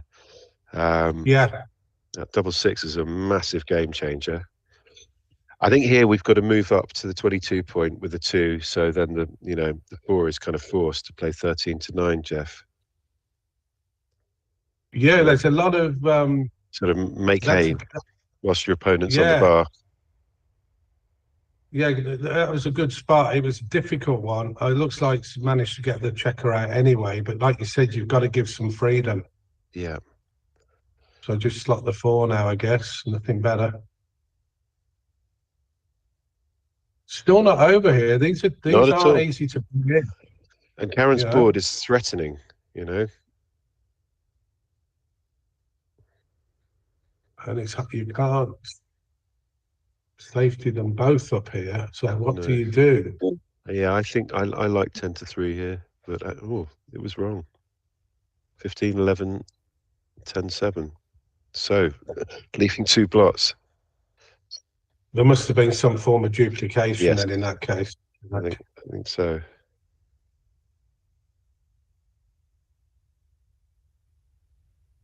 So again, got a decision 4 to here 1.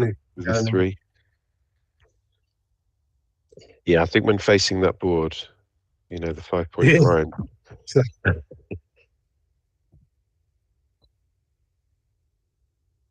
Oh, Okay, so do double you come 2. out to the bar? Yeah, it's a really interesting decision, isn't it? Yeah, I think I do. Actually. Yeah, I quite like this though, making the Yeah, that was tricky because great play. Yeah, I would have been tempted to have that direct 6. I mean, But it's good. it feels good to get the direct contact like that, but then you know all those rolls like double 4, double 3, double 5, you know, just works super well for your opponent when you do that. Yeah, they just sail on past you. Yeah. Yeah.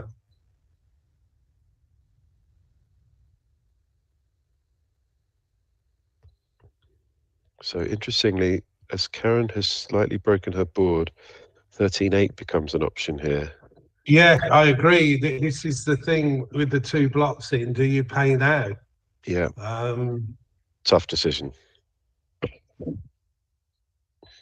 Because the board's going to be stronger next go when you might have to do something similar unless you roll a double. Yeah, I mean, these are tough. These positions, Pete. Yeah, absolutely. What would you do here? Would you pay now? I think I'm paying now, but I suspect it might not be right. Yeah, I mean, it's really difficult. You know, what's that? 8s and 1s. So 11 and double 4, 6, 2, 5, 3, 17 shots. I mean, there is the two. most upside with this one, I think, you know. Yeah. So, yes, 13-8-2-1 was what the computer wanted there. Double 6 is interesting. I think I'll just run the 1 from the 1, Yeah. 2. So Run the 1 from the back. Yeah.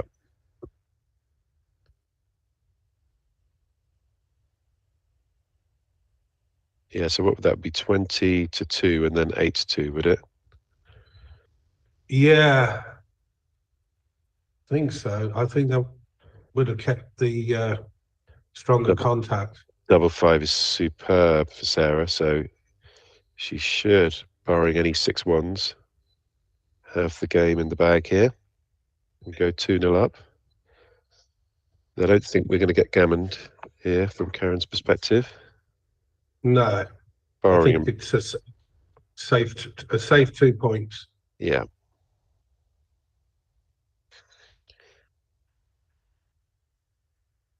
So we had some tricky decisions there. You know, this kind of when the blitz sort of breaks down and when your opponent anchors, you know, trying to bring it home is not simple and not easy. Yeah, I agree. There was some key rolls. That early double 6 was such a game changer. When you escaped that last checker and made the 4 point, that was a tremendous roll. Okay, so we are 2-0.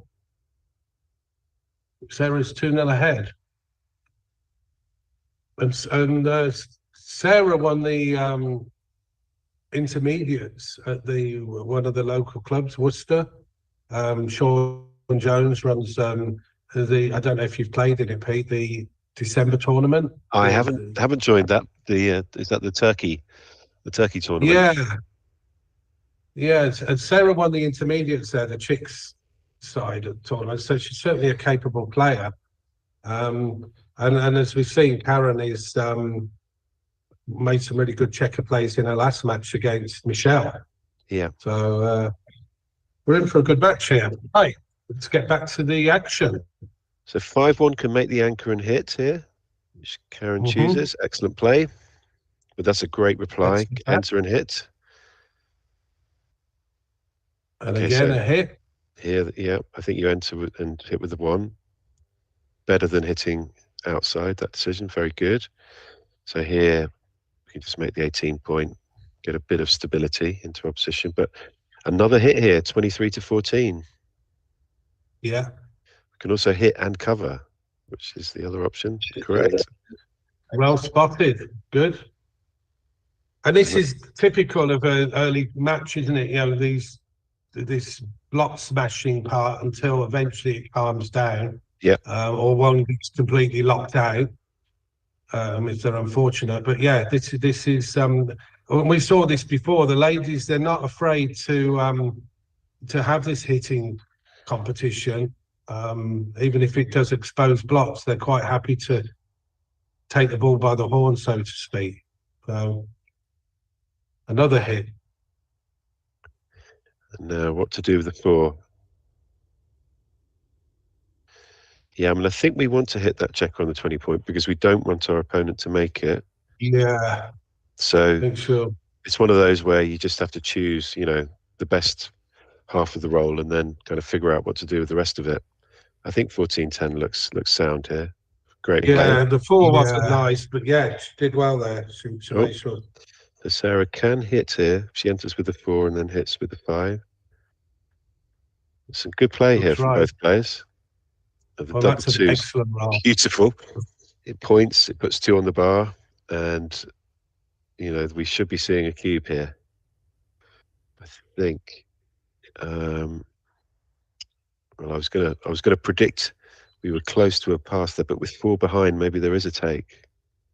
Yeah, at the score, I mean, it looked like you wouldn't have been out of place.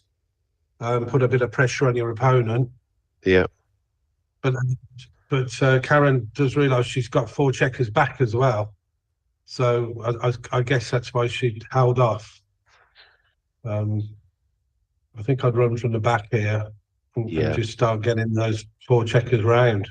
Yeah, you've got a bit more freedom because you've got the stronger board here. So 23 to, is it 15? Looks natural.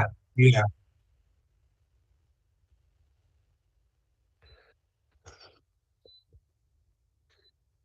Okay.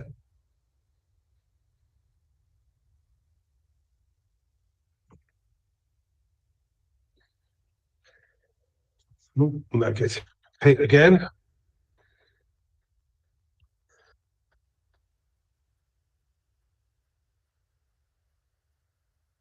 Okay, double 6. What can we do with this?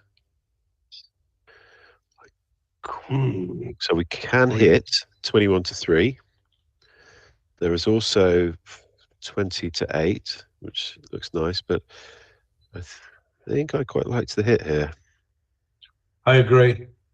I did see 20 to 8 initially. There we go. When you said about the hit on the 3. And then 11 to 5 is probably the last one. Yeah. If you do this. Agreed. I think if the cube had been given, that would have been a more obvious play, because obviously increasing the gammons. It didn't look like XG liked it, actually. So it shows how difficult some of these moves are. Yeah, absolutely. Okay, so again with the stronger board, do you hit? Yeah, I like the hit here. It's always difficult with the cube in the middle because, you know, you're 20 odd picks ahead in the race. So you don't want to have this risk of having your checkers sent back again. But then you've got the stronger board, which suggests that you should hit. So you're sort of, you've got you're weighing it up each time. Every time you've got a move like this, you're weighing it up. Whereas if you're behind in the race and you've got the stronger board, we all know then that leads itself to hit. But you've got, do you know what I mean, Pete? One's contradicting the other. In a way, Agree. you just want to get the checkers around, but in another way, you're saying, well, I've got a stronger board. I can keep my opponent locked out here. So it's a difficult balance sometimes. Yeah, agree, Jeff. And I think, as you mentioned before, the position of the cube is going to have a big influence here on the correct checker play. I mean, Karen looked at lots of options there and again chose really well. Mm. But unfortunately, it's got punished here. So 2 on the bar. No. 5 checkers back now. Yeah. I have to say, weirdly, I still prefer Karen's position here. If I was to choose which of these I'd rather play. It's certainly more flexible. Yeah. Okay, so another So what, double you six. make the 15 and run round to the 10? Or there's this. Wow. Okay. That was an interesting one. I didn't.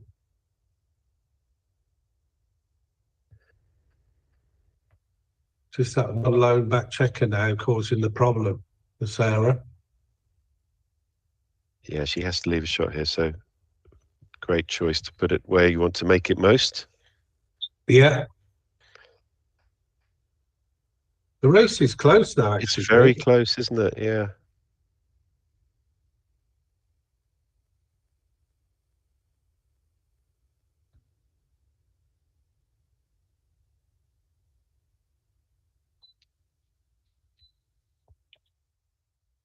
Well, there's nothing wrong with putting a couple on the 6 point here, I guess. Yeah, it's a tough one, this, because there is the option play 18 to 16. I mean, the race is very close here, but you're priming yourself slightly if you play 18 to 16. So, I mean, very tricky. But well played by Sarah. She makes the 4 point. Um, I like this play because yeah, it duplicates ones. Yeah. But I think Sarah has to hit here because she can hit and get that checker safe. So even though she's got the weaker board here, when it works out, this gives us a bit of a race advantage. Yeah, but at the end of the day, they say that backgammon's a race at the end of the day. So you're going to knock your opponent back, albeit there is an element of risk there. I mean, the safe play here is an interesting one as well, isn't it? It's not a terrible option. No, but I think a lot of people would have played the safer play. No, I like the way that Sarah played that one. Oh, she hasn't. Ah, no, she didn't. She didn't hit. I thought she was going to hit. So Karen makes the 2 point, strengthens her board. Here, I think 6 to 3. Oh, sorry, it's 8 to 3. Or we can play this. Yeah. No, that was good. Yeah, I didn't spot that one. That clears the 15 if you want. The race is still slightly in Karen's favour, but it's very close. Yeah, Karen really desperately wants to make a point in her outfield at the moment, doesn't she? Yeah, 5-4. Yeah. 6-5, 4-3, anything like that would be a great roll. So here, I think just 8 to 6. Yeah. Yeah. Good play. And again, nothing spectacular here. Just probably you could play into the 3 and play down to the 9. Mm. Yeah. Get ready to make the 3 point. Okay, so again, I think we're going to play 8 to 6. Yeah. And I think here 6 to 2 feels good, just to give us some sixes to play with. Right. And that's Okay, going to leave us. It's shot time.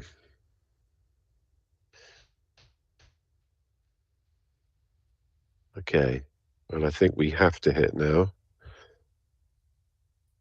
And then, is it 9 to 3, giving us a couple of covers? I think well, if you hit, you're stuck with those two, and you're not going to play to the bar. Okay, chose to keep the race going. I mean, it's an element of risk and reward, isn't it? Sometimes you hit and it goes completely against you, but you're trying to do what's best for your racing chances. And actually, Sarah's got to leave a shot herself now. Yeah. Okay, so Wow. Karen can hit and make the 3-point here, which is a devastating roll. It's one of those rolls which, in a way, it's almost too good because now, you know, I mean, she's chosen not to cube, but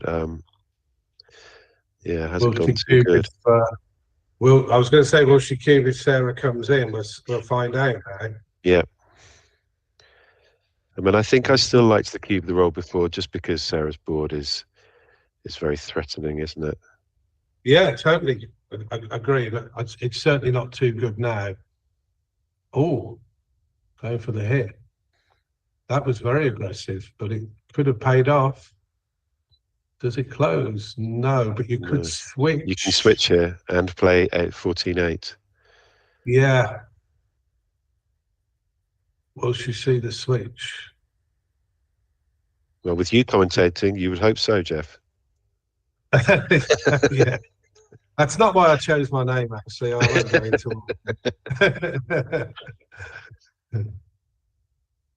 Here's a pick and pass. Yeah. Yeah. 4-5-4-2 only. And it was wrong to pick and pass. Probably because the gammons are probably not that strong.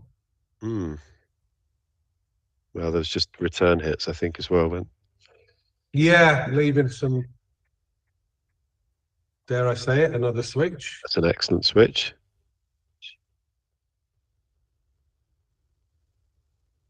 I think, would you clear? You've got to clear the 8, haven't you? You've got nothing else to. No. Green one for that. You didn't have to clear the 8. 5-1's a good roll. Yeah. And that's a definite gammon saver, surely. Yeah. So it looks, with the cube not being turned yet, again, I think we mentioned this in the last game. Karen has only been introduced to the cube.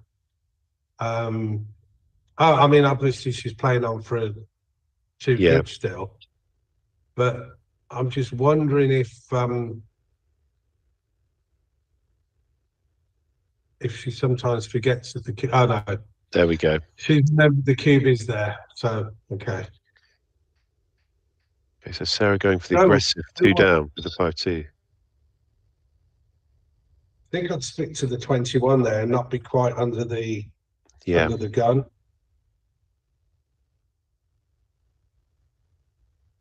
Okay, so Karen can make the 5-point.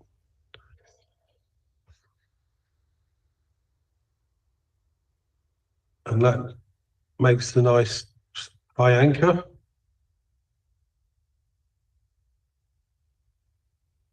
And that doesn't do an awful lot. Yeah, so this is not simple, is it? I think I'd do that, duplicate the 3s and 1s. 13-7-6-3 was another option.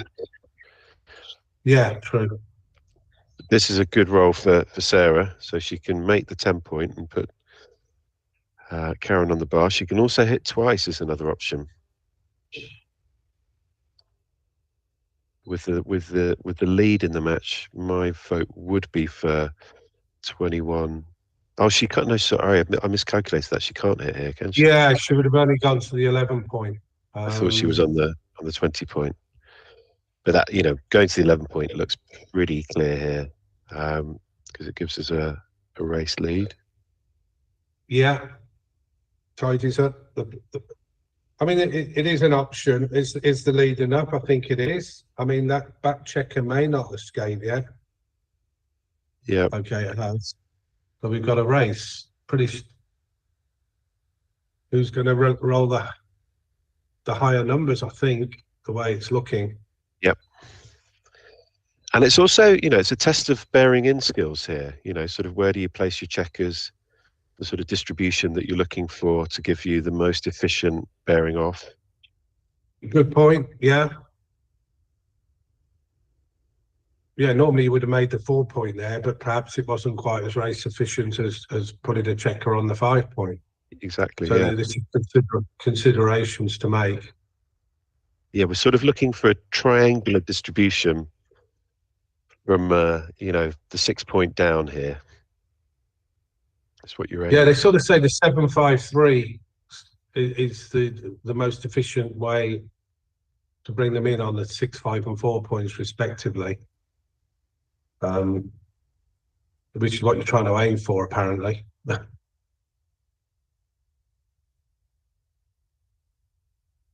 So that levels up the race again.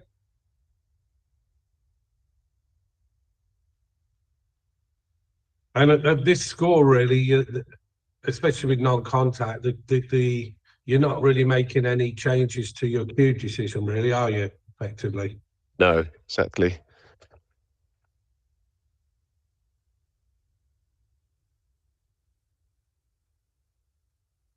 So Sarah's slightly behind now, so I wouldn't clear the mid. I'd keep a little bit of contact there and probably play 8-3, 6-4, like yeah. Yeah, great play. Okay, so Karen's exposing herself to a kind of 6-1 here. Yeah. If she doesn't break the mid. I think I'd break the mid. Yeah. For that reason, with what you've just said. Oh, great roll. Okay, so we should be seeing a cube here unless Karen rolls big. She needs to roll, well, even if she rolls something like an 8, I think it could be a cube. Okay, well, this is going to test us out with a 7. Yeah. Yeah, I have to get my eyes. Yeah, I think this is close to a take. I mean, it's Karen's got more crossovers, I think, is the challenge here, isn't it? Yeah, That's 798 is the so 6. So yeah, it was a take. 14, 101.98. So I mean, yeah, within 3 is a take. Within 2 is a take. So I mean, it's fair to say as well, when those longer races, you can sort of take a bit deeper than some of the formula kind of tell you. Yeah. Well, it was a good double then. It's, Very good cube, excellent cube. Karen, and again, Karen is not perhaps someone who is, we find it hard enough, and we both, I know you study it, we both studied cube at different match scores and at different races, and it's hard enough as it is, even when you study it. Yes. But Karen's only been introduced to the cube this year, so so that was a good cube by Sarah, because it was certainly easier to double the position. It was whether it was a take or not. Yeah, exactly. So well done. So now, again, Sarah's in 4 away, so she's still in a nice, albeit the leader, she can still be reasonably aggressive if she gets a gammonish position here, because 4 points will wrap it all up for the UK. There was an excellent double hit there from Sarah. Yeah. In a way, slightly counterintuitive because she's got the weaker position, but it was a great decision. So I guess you make the 4 point here if you carry on the same theme. Yeah, this is a tricky one. I don't know. I mean, I'm sort of tempted by 7-3, 24-21, but yeah, I think you're probably right there. I think you're probably right. I mean, 2 on the bar has got to be stronger. And we've got 2 covers as well. Wow, so that was actually the correct play. That was excellent. And it was one of those. It didn't work out, unfortunately. Didn't work out, no. So 1, 2, and then I suppose Karen's thinking, do I make the 4 point? Or do I step up? I'm sorry, I'm a bit behind. Yeah, she stepped up, which was correct, I'm sure.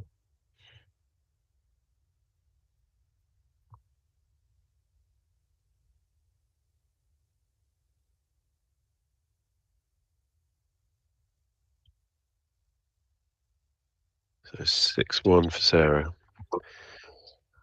I think 8-7 is the one, although we can also make the 23 point with the one. So this is not a simple decision.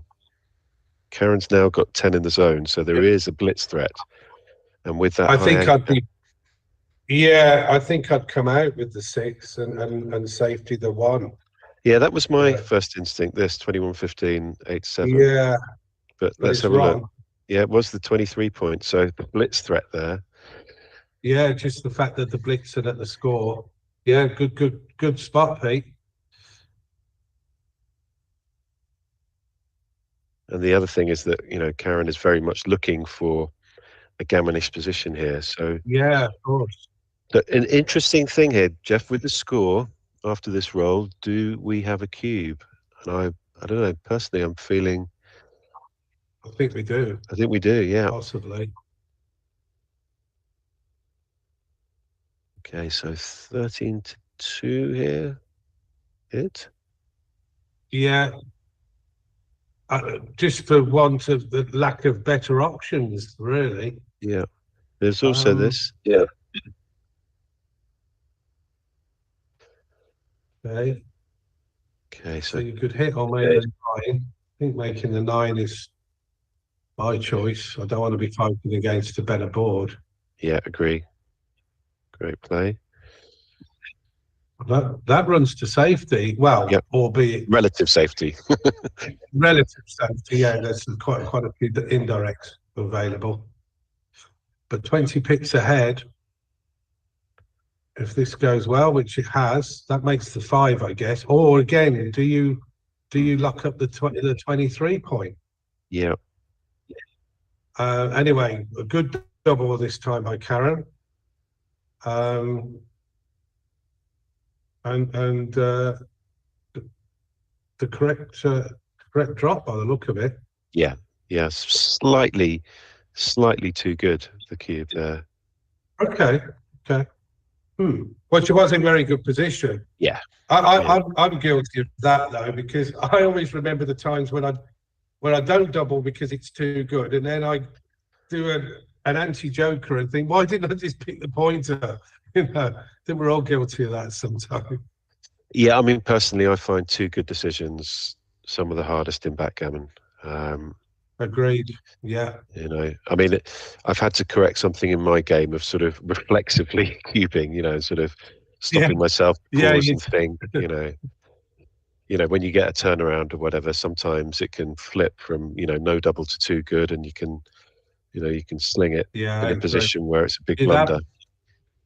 You're that relieved that you've turned it round and you throw the cube over and then suddenly realise that you've gone too good and think, Yes. Oops. So this double 4 is interesting. I quite like 22 to 18 here to sort of I upgrade agree. the anchor. I saw the halfway. Yeah. It's hard to prime an opponent that's made the 21 point. Yeah. So I mean, the 9 like point was also a good option there, but you know, it's just this makes an easier game now, I think, for Sarah.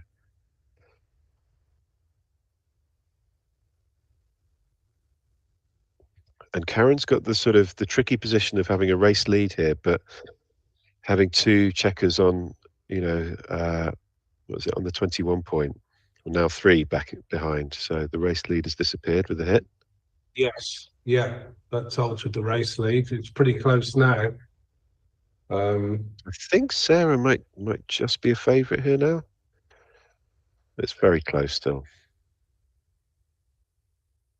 Yeah, it's one of those. It's like a sort of holding game, isn't it? Somebody's got your bar point, and the other player's got the 21 point. Yeah. So, and the race being that close, it's who's going to break their holding first. Yeah. So the right decision to play 22 to 21 there. And there was also 8 to 5 as an option. So here, I think we come out 21 to 17, and then we decide what to do with the 2, probably continuing. We can also play 8 to 6 as another option.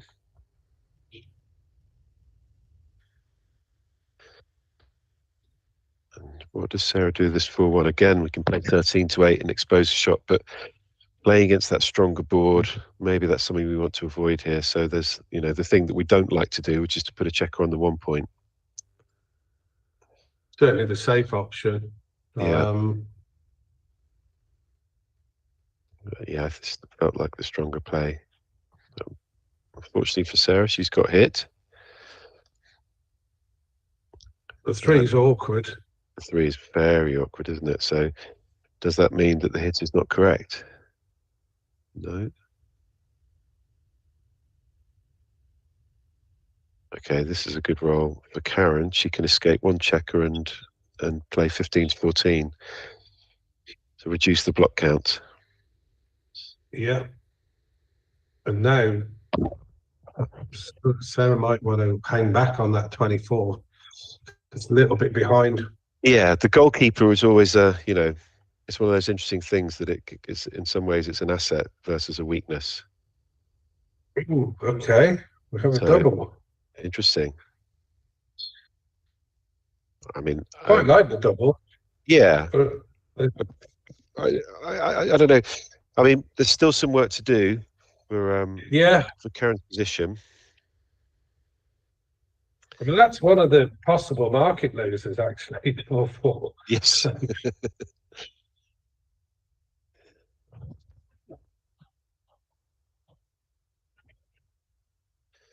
I've just had a quick look on the UK. Dave Saunders from Worcester has said, Jeff, you must stop calling the England team the UK. So he's absolutely right. It's because I've done a lot of some of the UK commentaries as well. So that's a habit I've got to stop. So I should be, I'll bear that in mind and mention England next time rather than the UK. So Dave, thanks for pointing that out. So 6-3. So this is an interesting decision. Could volunteer now. Yeah, I mean, it feels good. Although, you know, clearing the 8 point did give a lot of attackers for the you know, to attack the blot on the 1 point. But actually, the hit was correct there.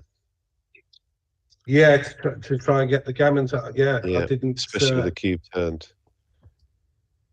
Good. So that's made a big difference now, that hit. Sarah's going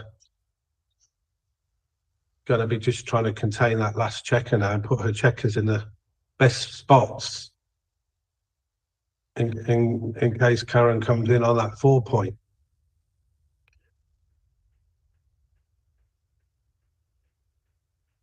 Okay, so here we want to enter high because we are primed if we enter on the 24 points. So we want to enter with a 4, and then I think it's 6-5 is our only option. 6-5, yeah, it's the only one. It's the only one that's available, really.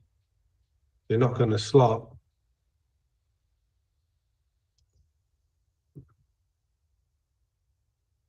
And Sarah's next roll is going to be very impactful, I think, the next sequence that comes up, because if she can point on, then does she swing to favourite?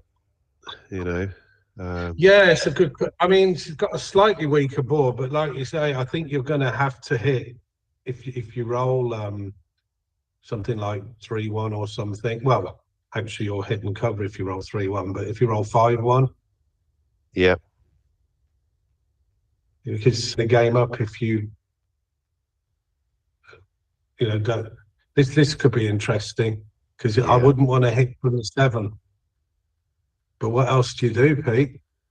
Yeah, I mean, with, you know, you've got sort of checkers aimed at you on the 1 point. You know, if you're behind in the race, I mean, I suppose there is some containment still in the outfield. So, yeah. I can understand why Sarah chose that.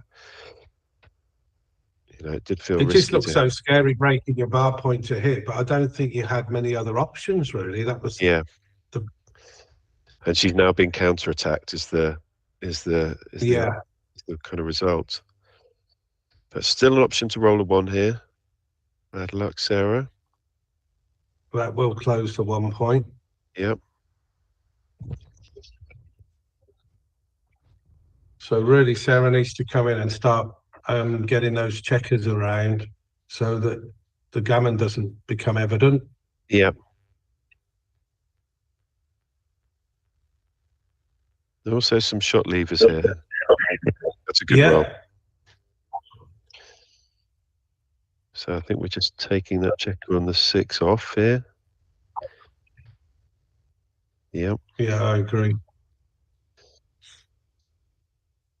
Don't think you won 3 on. Oh, okay. I don't think you won 3 on your 6 point, really. I mean, good instincts there, because, you know, often one of the biggest mistakes is not to take checkers off aggressively, especially when you've got some Oh, gammon. look at that. But been punished here. Wow. Okay, so how many checkers off does Karen have? 6. So Sarah, well, interestingly, with Karen's distribution, maybe she does have, you know, a very aggressive recube here. I mean, it is for the match, which is going to affect the decision as well. Yeah, I think I'd be recubing once I'd Close the board. Yeah. I'd close the board up. And that's, I mean, could you do a banana split? Banana split, yeah. Do a banana split there? Yep, it was correct. Yeah, Such because a of the play block. to find. It is, but and now, I mean, you could consider a double. Don't think it would be far wrong, would it? And I would have slotted the 1 there and tried to pick up the other checker. So that's a good read. I think any time at this position, because you're threatening to pick up the second blot as well. Exactly. I think I'd let this one. Oh, look at that. The double wasn't even right, I don't think. Yeah. Wow. Just goes to show that looks so scary with the chance of picking that second block. That was the time to do it. It's a tough game, Backgammon. Yeah. Okay, so again, I've had a quick look at the chat. Merrin said England are now up 11-7. So I don't know what stage, how long ago that was. I've just caught the chat up, but they've jumped at. They must have won 3 matches or something, because it was 8-7, wasn't it? Correct. So Karen really needs a comeback here to sort of both, you know, to win this and to bring the match a bit closer. So an interesting decision here with the 6. Do we hit on the 18 point or the 7 point? I think personally I hit on the 18 point. Give less the one that gives a less return shot. Oh yeah. Apparently. Although that opened itself up to double 5, unfortunately. But that's a great response. Can double. Merrin has just said it's now 11-8. And sorry. Okay. Sorry, I didn't. Yeah, that was a tremendous response. And very well played, making the 3 point rather than hitting outside. And we can hit and make a point here. So we want to be aggressive with the cube here from Karen's perspective. Yeah. When there's gammons about. That hits. And then pick your 5. And if Sarah doesn't come in with the 4 here, that's a well-timed 4. That's a cube killer. Yeah. We kind of want to clear. All of a sudden, the gammons just fall through the floor, don't they, when that happens? Yeah. So do you make the 5 here, or do you just... Very tough. I mean, we can double hit here. We can hit 13-1 as well. Yeah. What's the 5 point? Which is, you know, it's one of those decisions that when your opponent's made an anchor, you want to play a little bit and just make the, you know, the important points. But that's very well played. So interesting. Sarah here now can make the 20 points and give Karen a tricky to bring home back game. Yeah, I think that's a tough one, that now. This is not a simple decision either.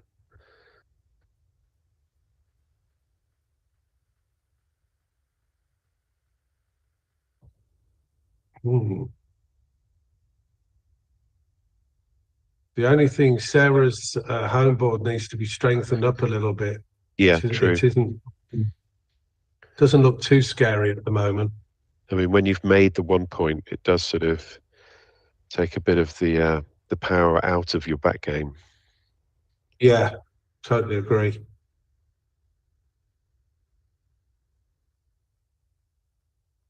Okay, that's a good roll for Karen. So, I mean, this is an interesting one with Sarah's board. You know, could Karen have cubed earlier here?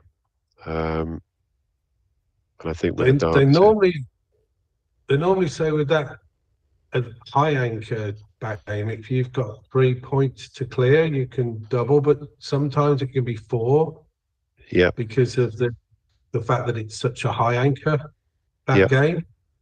So if that last checker had been safe, I think that would have been a good double, and I wouldn't even be sure about the take, Pete. No, I agree. At the score, agree, Jeff. Yeah. So now that doesn't hit, and I think you're going to get that checker safe, albeit unless you roll something like double 1 or double 4 or something. So I'd be looking to put an aggressive cube over, but Yeah, I don't blame Carol if she doesn't.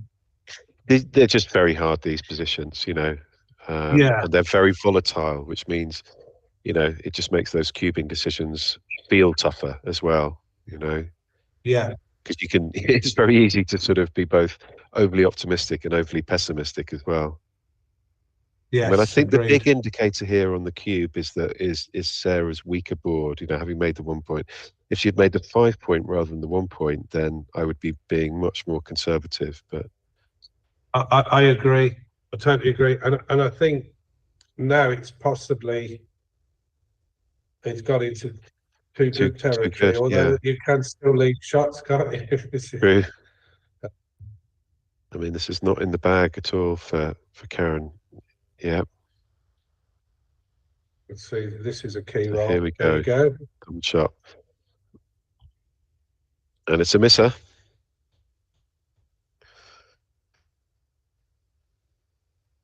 You get to sort of 4 away, 2 away. I mean, personally, Oh, that's a score I love. So yeah. Still not quite over. no, there's a couple of backgammons just appeared as well. Yeah, that's a good point, actually. Double 1 and double 2 are one end of the scale, and then double 6 is the other end to lead to backgammons. Yeah. So I can understand why Sarah's thinking about sort of getting a checker out here. Yeah, it was good play. Yeah, just in case of that high double. Yeah. So Okay. run like you stole something for Sarah.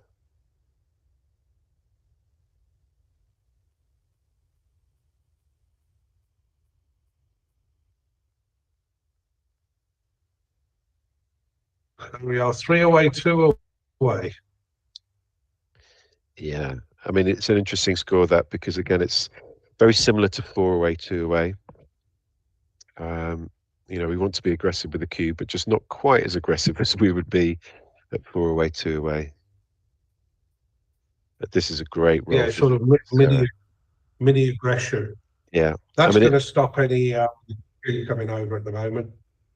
agree. And I don't know about you, Jeff, but I always find I actually prefer playing the sort of chaser as these kind of scores, because, you know, I think sometimes the tougher decisions are not when to send the cube, but when you can take, you know, as the 2 away totally player. agree. I know if I was playing a PR tournament, I'd want to be behind at this stage to Agree. have an easier cube decision, I would say. Agree. But you can't really go far wrong by throwing it over, can you? No, exactly. Okay, so that's a nice roll.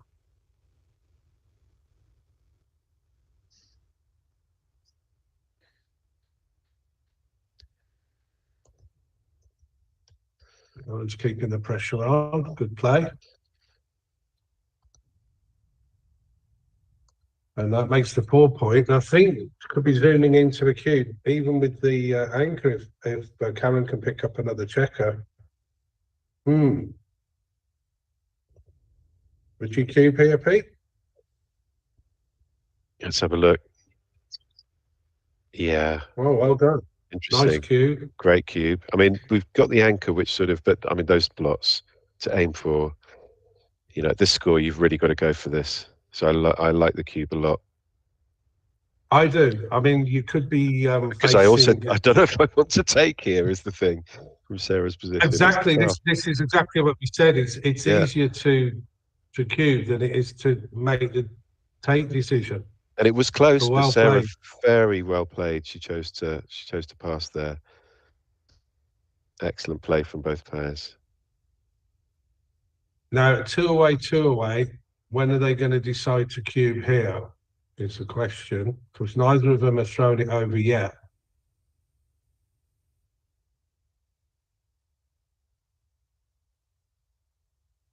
Yes, you can even cube here as the person who's sort of underdog in the Yeah. first kind of few sequences.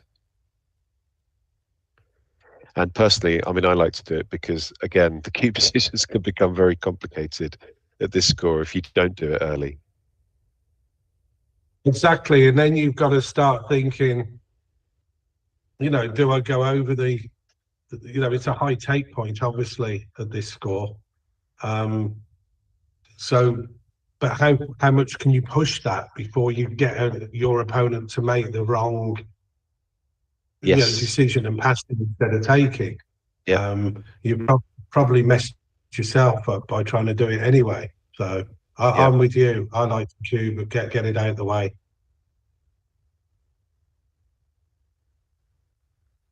So, okay.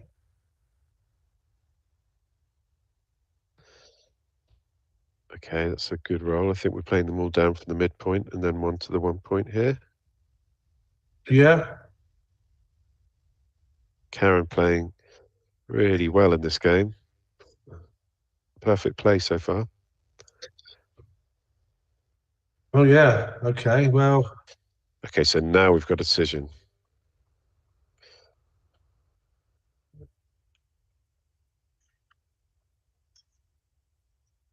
I don't know, it's an interesting one, isn't it, Jeff?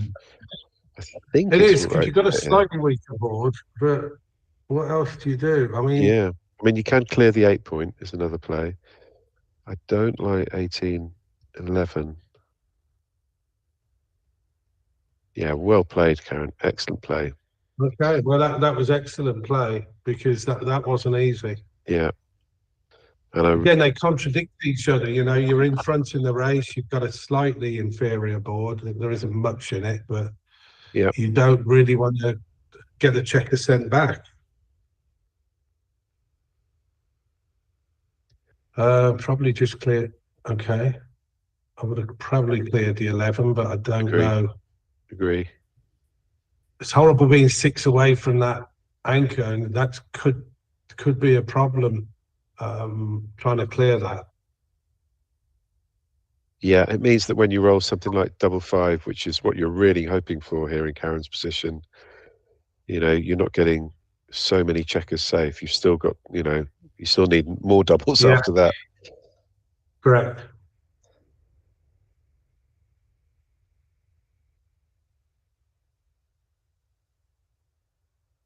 And again, I mean, at this score, Pete, you can see, the ladies are going through. This is really pressurizing. Tough, very tough. Yeah, it is so tempting to just say, look, I'm not going to leave a shot here. I can't go wrong. At least I can't get hit.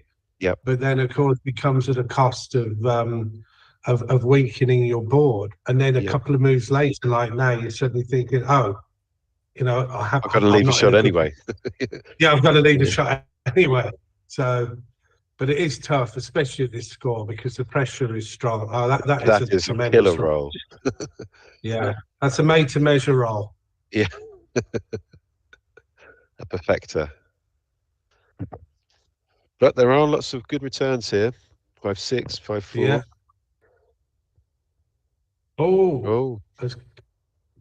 You didn't see covering the 6 point. Oh, that was, and this, you see, the pressure starts hitting, you miss things, and We've all been there. Several times. in one match, even for me. Yeah, that was like you say, you're looking at getting your checkers safe, but then you overlook the fact that that you could have made the 6 point. Okay, it exposed more blots, but it gave you a 5 point board. But that's, I mean, sometimes you almost get tunnel vision to think I must tidy up these blots, and then you miss. It's easy for us sitting here on the outside. Totally. We're not feeling the pressure. Okay, the cube's finally come over. This is a tough cube, right? Yeah, You've got the race lead. Yeah. So your take points reasonably 32%. Yeah, it's high. But have you got enough? I don't. It was actually too good. It was a little too good. Well, if you pick up that second checker, there were chances of winning just your 2 points, I suppose. Yeah. So we're in that position, Pete, where Karen is going to be all out to try and is playing gammon go, and Sarah will be just saying, "Look, if I'm going to lose this game, at least only let me lose a point and go into a decider." Exactly. So we'll see if they play the checkers accordingly, because this isn't easy either. No, I agree.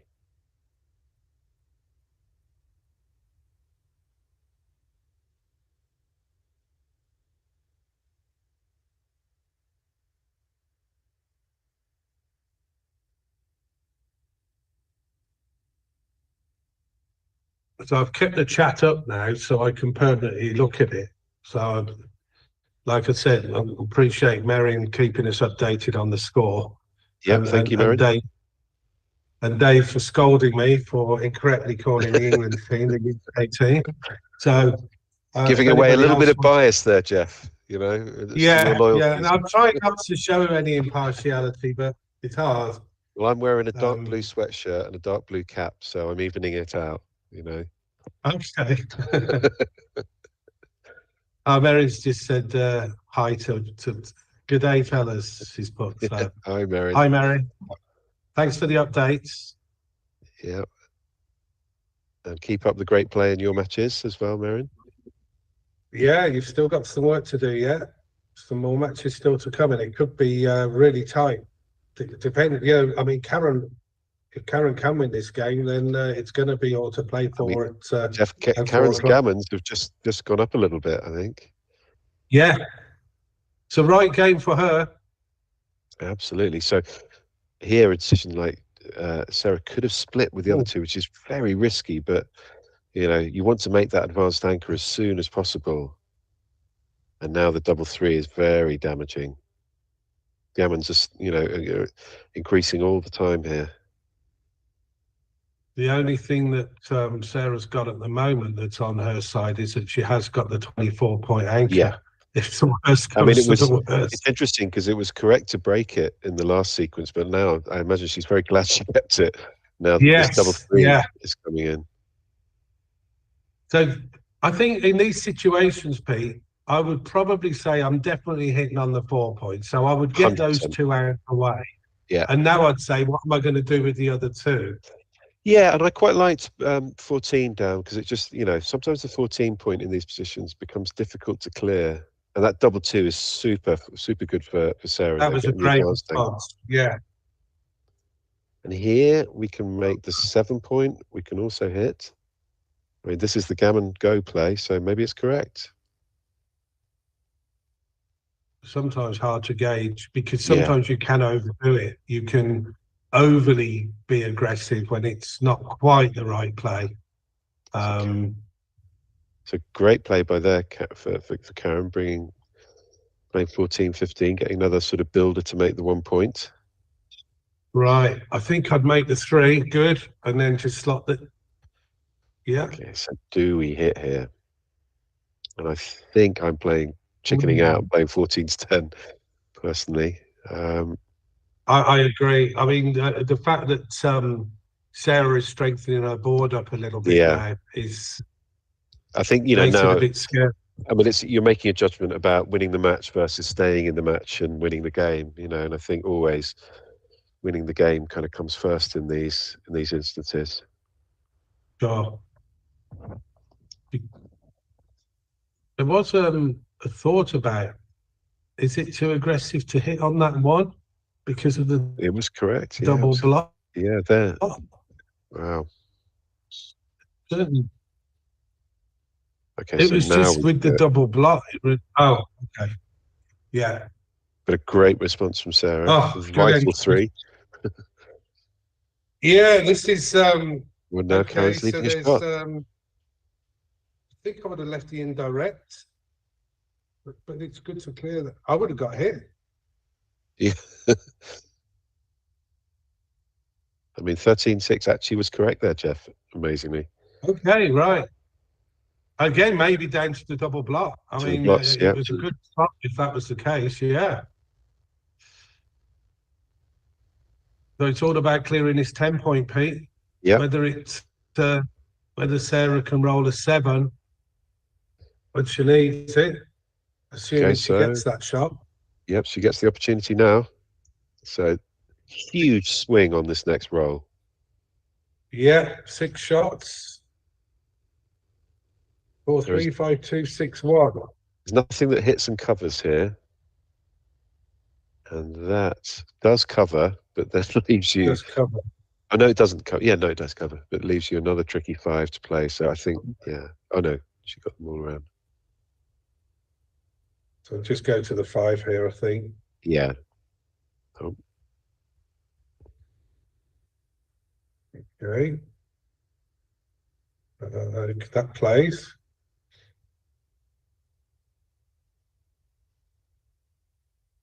There's still a few numbers.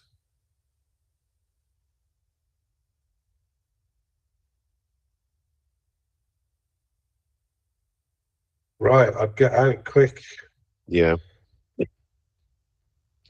Wow. Oh my gosh. It would So- be a bit cruel to Backgammon here. 14%. So we're at DMP then, Pete. We're at DMP. What an No exciting cube match. decisions to worry about. So Yeah. really exciting because I don't know what I'm guessing that this is the last match of this session. And I'm not sure what happened to the other results, but it could really be a lot could rest on the outcome of this match. Agree. Oh, which point you pick here? That I think I'd go for the 20. Yeah, interesting decision, isn't it? I mean, we're less concerned about Gammons, but we really wish we'd made the 20 now. Opponent's made the Yeah, the although 5 that points. does hit, so that's The hit's not good. too Yeah. bad. That But hits this can back. hit as well. Okay, so now we want to make the 21 point. And maybe Your play slot will 6. come down onto the 11. I mean, well, I think I'm 6-4 here at DMP. But Okay.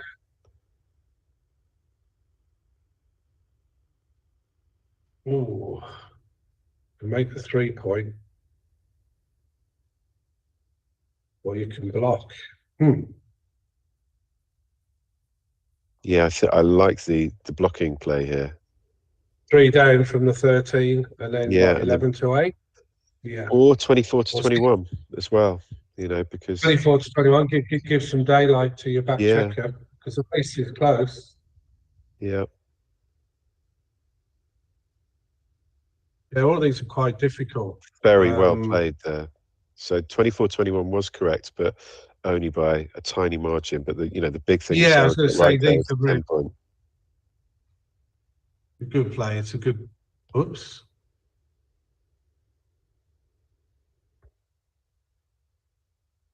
I've lost track now. Is there a 5 to play still? Yeah, I can't. I think we might be have a slight glitch with heroes here, Jeff. Yeah. Oh, great roll. No, you can make the 7 point. Yeah. I think she'll see it. Yeah.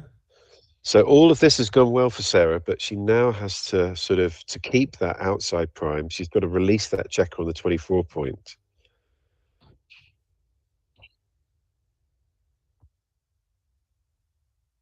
Yeah. I think there's a lot of checkers there that are ready to pound you as soon as you come out from that 20 point. But Okay, so this is a hit, It's nice to come up with hitting.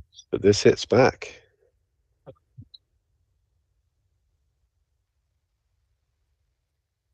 Oh, Okay, so, now a good that's roll a here great like roll. that, and all of a sudden, What a thrilling end yeah, here. there's a lot of checking. Oh, and this is tricky. And one. Do you hit here? Just looking at the alternatives. 1, 2. This is an ugly roll.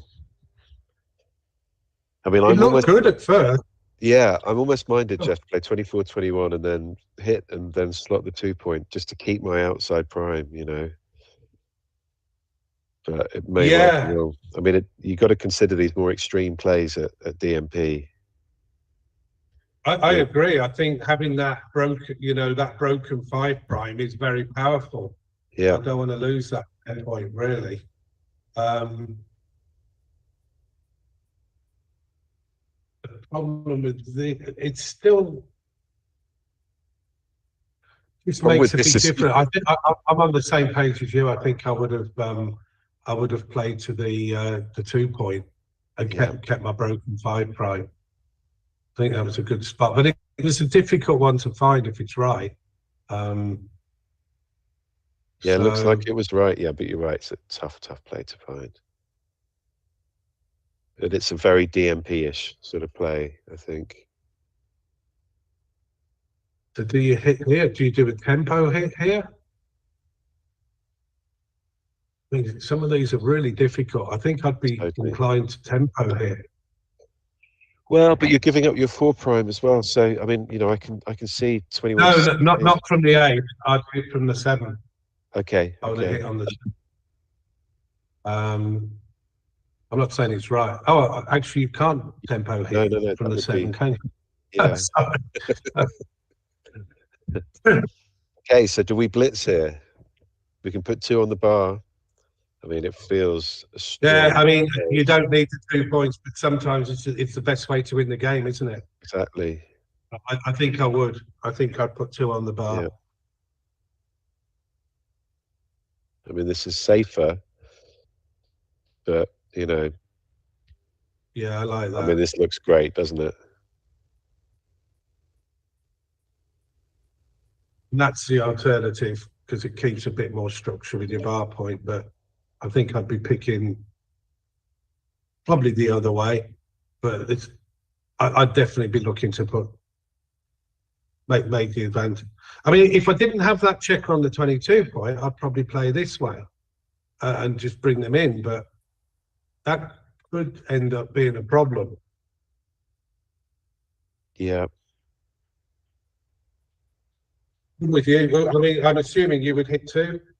Yeah, I think I am. Yeah. I mean, it's overkill at this score, but it doesn't matter.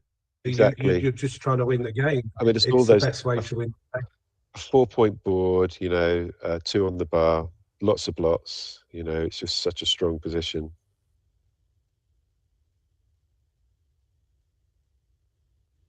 Okay, advanced anchor. Yeah. Or you can put 2 on the bar on the other side as well. But I think the anchor's right. And that's 2. That is double 4. It's a bit too quick. It is. When But I you've think, got- well, I mean, the 3-point's good, isn't it? The 3-point's good. So this was the strategy before.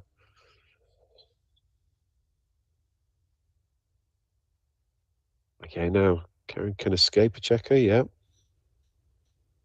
He Could can also escape make and the he 5 can point. make.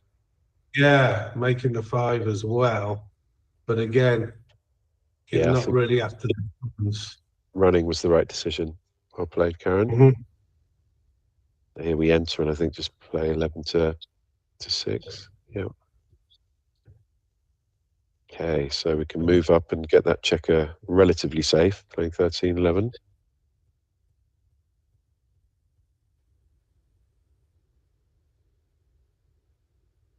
Ooh. That's it. That's a bone crusher. So here, do we hit at the tempo? I think. Well, look at where's your other 4? 11 Yeah. to 7. Oh, but you're going to get hit now. Yeah, 3s, 4s. think you just got to I think you've got to hit. bite the bullet. Yeah.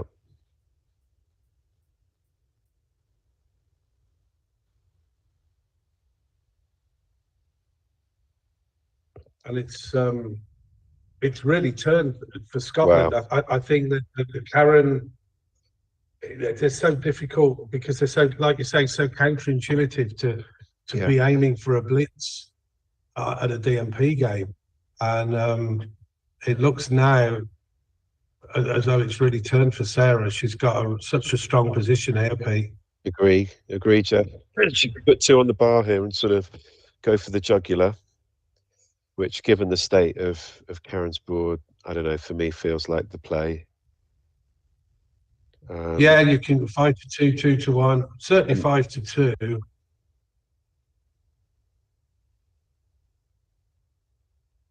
Yeah, well done.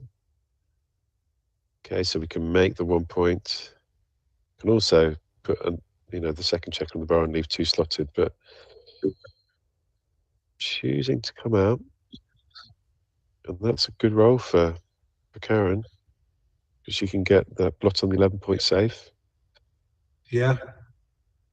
The problem's going to be that she's got that checker back on the 24 point. As long as Sarah keeps the bar point, it's going to be difficult to hop that one out. Ooh. And we can't get it safe, so it goes to the 5 point, and then I think we've got to play 7-5. Though there was the option to make the 3 point as well. Okay. I quite like 16-12, 16-14 here, but maybe 12-7, 12-5 as well. Sorry, it's 12-6, isn't it? 4-2. I'm losing my bearings slightly, Jeff.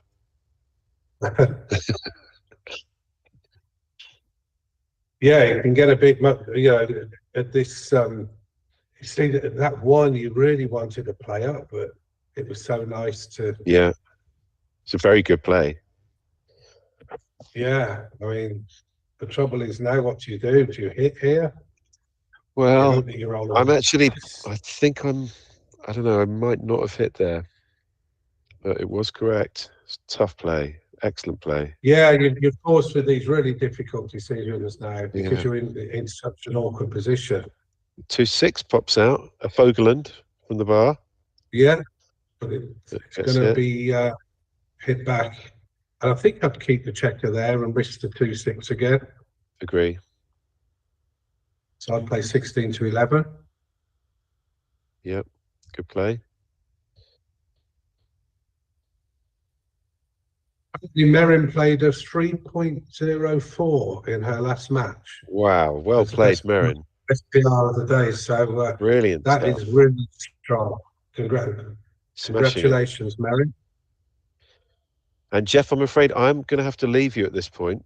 But thank you for having me on the stream. It's been great fun and some really exciting games to watch here. Yeah, I really enjoyed it, Pete. And apparently you're playing now, are you? Yes. Yeah. If anyone wants to watch any more Backgammon, I'll be over on the other Heroes server playing a UK BGF match. Thank you. Well, good luck. Good luck in your match, and I will. Thanks for joining in, Pete. You've been a great help. Yeah. Thanks a lot, Jeff. All my errors. Right. Take care. Take care, mate. All the best. And well done, everyone. See you. Bye.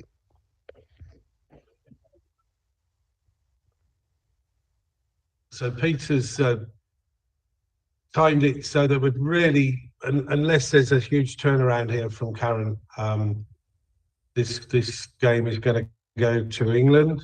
Sarah's in a really strong position with a 6 prime. It's going to just continue to hit.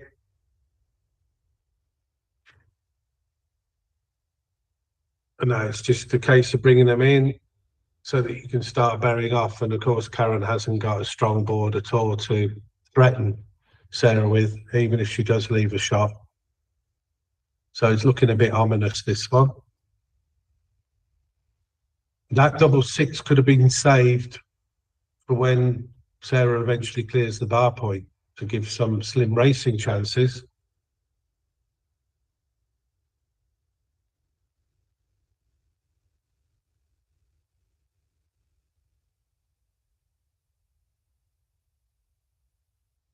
Okay, that's a nice roll. And now Karen is going to be playing. There's another double 6 on her dice. That's just the one, but does risk getting blocked out here.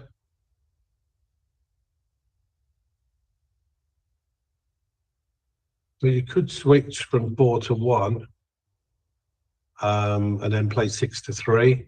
There's various options. You could take 1 off the 6 and then play 2 to the 3 point.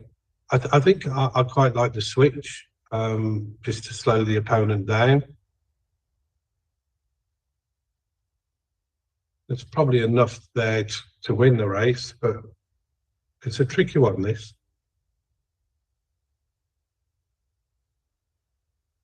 That's the best for the taking checkers off, but it leaves some awkward rolls after. Although there's not really a strong board that's going to keep you at bay. So I think it was played very well to put the maximum number of checkers off. Switching was close, but well done, Sarah. That was good play. And now you can, again, you're faced with a decision. You can make the 1 point and you just leave yourself 6-5, or you can take 1 off the 2 and play something like 6 to 4. But that looked right because it just improves your racing chances so much more. So unless there's some high doubles rolled by Karen, this match will be it. It will be a very closely fought match. England will have just scraped through on DMP. Well played, ladies. I think they both played well. Both had some difficult decisions to make. And I think 9 checkers, I think that could be it. Needs a 2-1 here. No, that's it. Hopefully Julia is there to fill us in on the current score. I'm here. So the round finished with 3 wins to England and 4 wins to England and 1 to Scotland. I was the only one not to take a point from my side. So that leaves the total score at 12-8. It's a bit of an uphill battle for Scotland, but they can still do it. I mean, think back last year when it was the Men v Women challenge and we only needed 1 in the last round and lost all of them. So it certainly can be done. There's some very impressive performances in that last round. I mentioned Michelle had got, Marion had got 3.04 PR. Yeah. Michelle also played at 5.1 in that round. So wow. They're doing well. There were some good performances. And so now that means that Scotland in this last session will need to win all 5 matches then, Julia. That's correct. They need to win all 5, but say it is still possible. So I will just update. Okay. Okay, well, there's still all to play for. I know that Tim is going to be commentating at 4, and he's more than capable of commentating by himself. So I may hang around, but I'll speak to Tim, and I'll leave it up to him. But either way, I'll be watching the match anyway. Oh, that's great. Well, thank you ever so much for joining us, and a big thank you to Pete as well. Good luck in your match, Pete. And to the audience, we shall see you at 4 o'clock. Tim Cross will be here, and the live stream match will be me against Michelle Thompson. Well, good luck for that, and I'll be watching it. Thanks, Julia. All right. See you all soon. 4 o'clock.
you on in a second Thank now. you. Brilliant. Okay, tell me when we're starting the commentary. Are you ready, Jeff? Is it- We're I'm to ready, go. Tim. I think we're on. I think we're on. Okay. Jeff, would you mind introducing Michelle, and I'll introduce Julia? I'm sorry to Yeah. say that. It's only Okay, because I know Julia so well. That's all. Yeah, I think from what I've received, the information on Michelle is that she's a member of the Backgammon Club. She joined in 2021, hadn't played since childhood, so I thought she'd give it a go. And apparently has really enjoyed it. It says that it's a great group of people. She entered her first tournament in January, the Glasgow Open, which obviously gave us some experience of live play. And she's had a really a great time since joining the club in Ayr, including her family in January, which has had a knock-on effect with her family as well, because they all play it now within the family. So a fairly newish player, Tim, as far as somebody of Julia's experience, but it should be a good match. Brilliant, and it's a great experience as well. Michelle played international backgammon, and that's something to be really proud of, I'm sure. And Julia, of course, is amongst other things, has been the chair of the UK BGF. I don't know whether she's at this moment, but she certainly has been a lot, and she's done so much for us all in the backgammon world. She's a great player, won quite a few events. She sent a list, and I've seen her improve going to BMAB over the years. I remember she was really, really cautious with the cube at one time, and she's really, by going to BMAB, learned it. And I can't say anything more about Julia's personality. She's just one of the loveliest people you can ever meet, and I'm in her fan club. Okay, so let's get going on this match. Sorry, Jeff. Yeah, so Julia is playing with the white checkers at the top, started by making her bar point.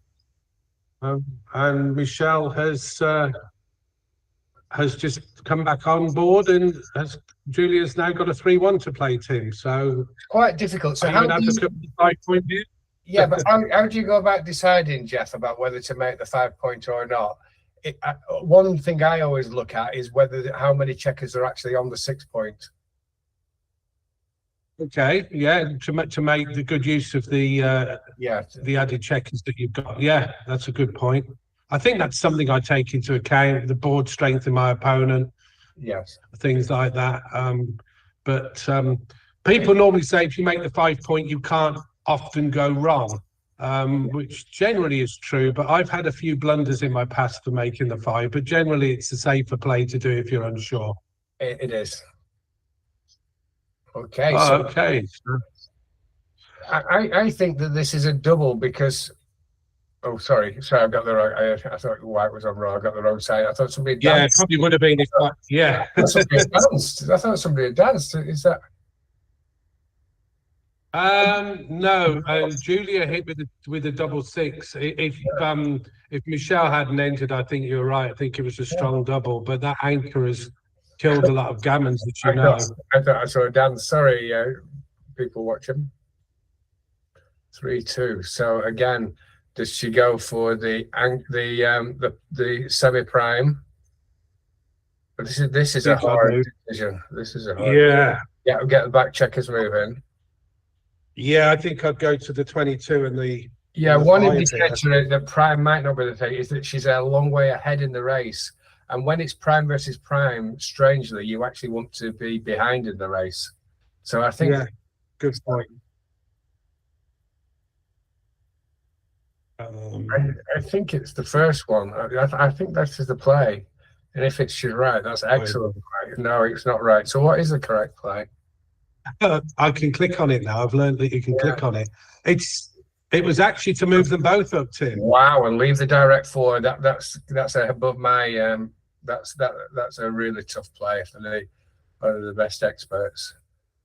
So I know that Julian Fetterline always said to me, you know, if you've got 2 of them up there, you get hit on one, then you can always land on the other one and at least have some sort of advanced anchor. Yes, as opposed to being stuck. but to leave a 6, leave a direct 4 as well for that is pretty. It's quite a shock to me. So so no shame on that at all from Julia to play that play, because I would have done as well. It's a tough fight. I agree. It would have been a tough. So now we are looking at. Oh, by the way, England are 12-8 ahead, Tim. Right. So Scotland do need to win all 5 matches here. Wow. So if we could actually be watching the winning point if Julia manages to get. Yeah, absolutely. Yeah. But England women have been in this position a few times. They'll be haunted by this, because they played the men a couple of times and just been about to, and only needed 1 point from 5 games and lost all 5. So they won't take anything for granted. I think Julia mentioned that actually at the end of the last section. It's not all over, she said. Yeah, they certainly was. Look, it was a really tough day for them. I felt for them myself. It's just so cruel way to do it. It could have happened at any point, but just the fact that right at the end is really. I think so. What has Black got a double here? It's a frisky double, but yeah, race-wise, you've got 2 ways of winning, and when you've got 2 ways of winning, it's always a bit more attractive. I quite like this play. I'm impressed with how Michelle is playing. Yeah, I've been quite impressed with the way that they've been moving their checkers. The Scottish ladies, they've been doing well. And it's not as good. It's not as close to a double now as it was last go. Ironically, not with Julia moving up to the 23 and giving herself some daylight. Oh, but the doubles come out. She's double this time, which is possibly not a double, whereas the roll before probably was.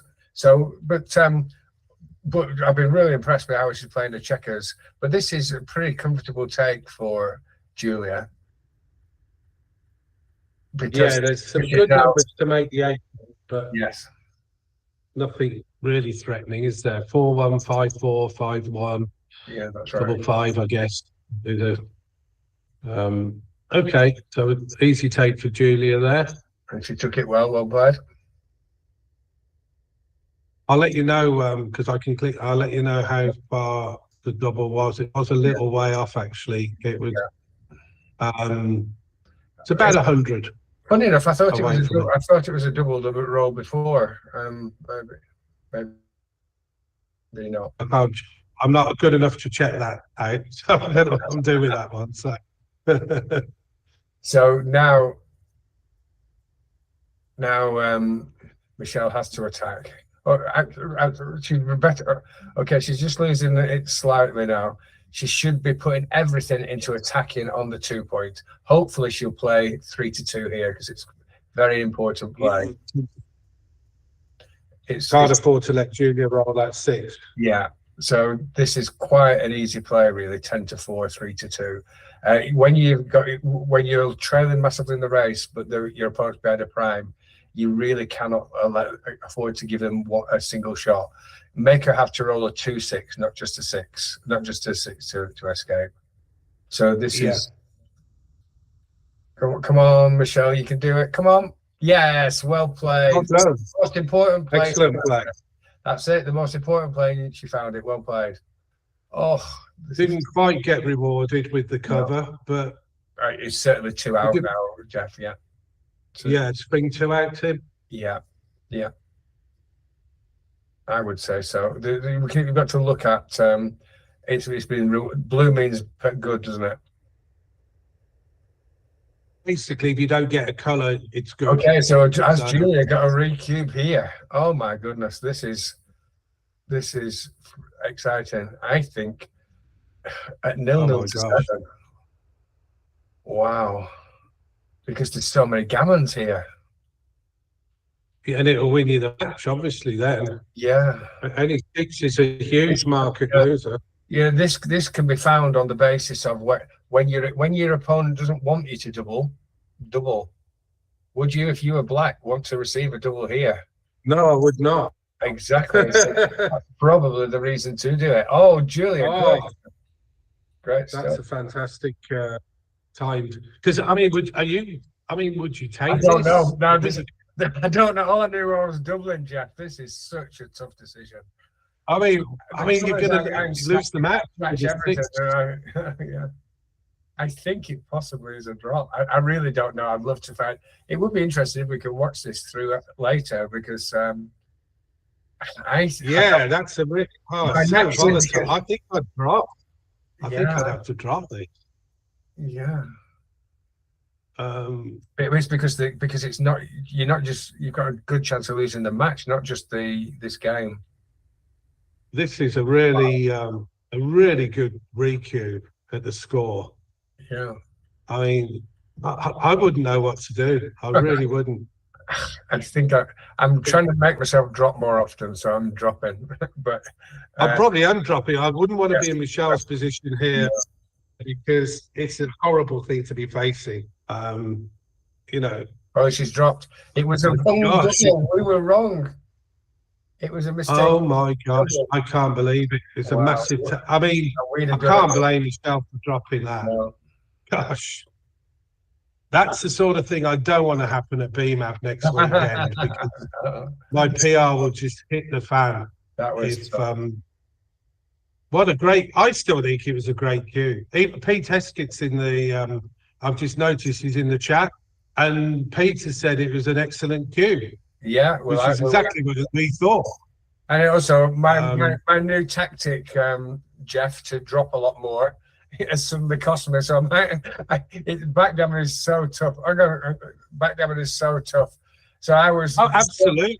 I was convinced that I was going to be really a lot more careful about how many things I take, and that was going to cost me if I'd have done that at BMAP, like you say.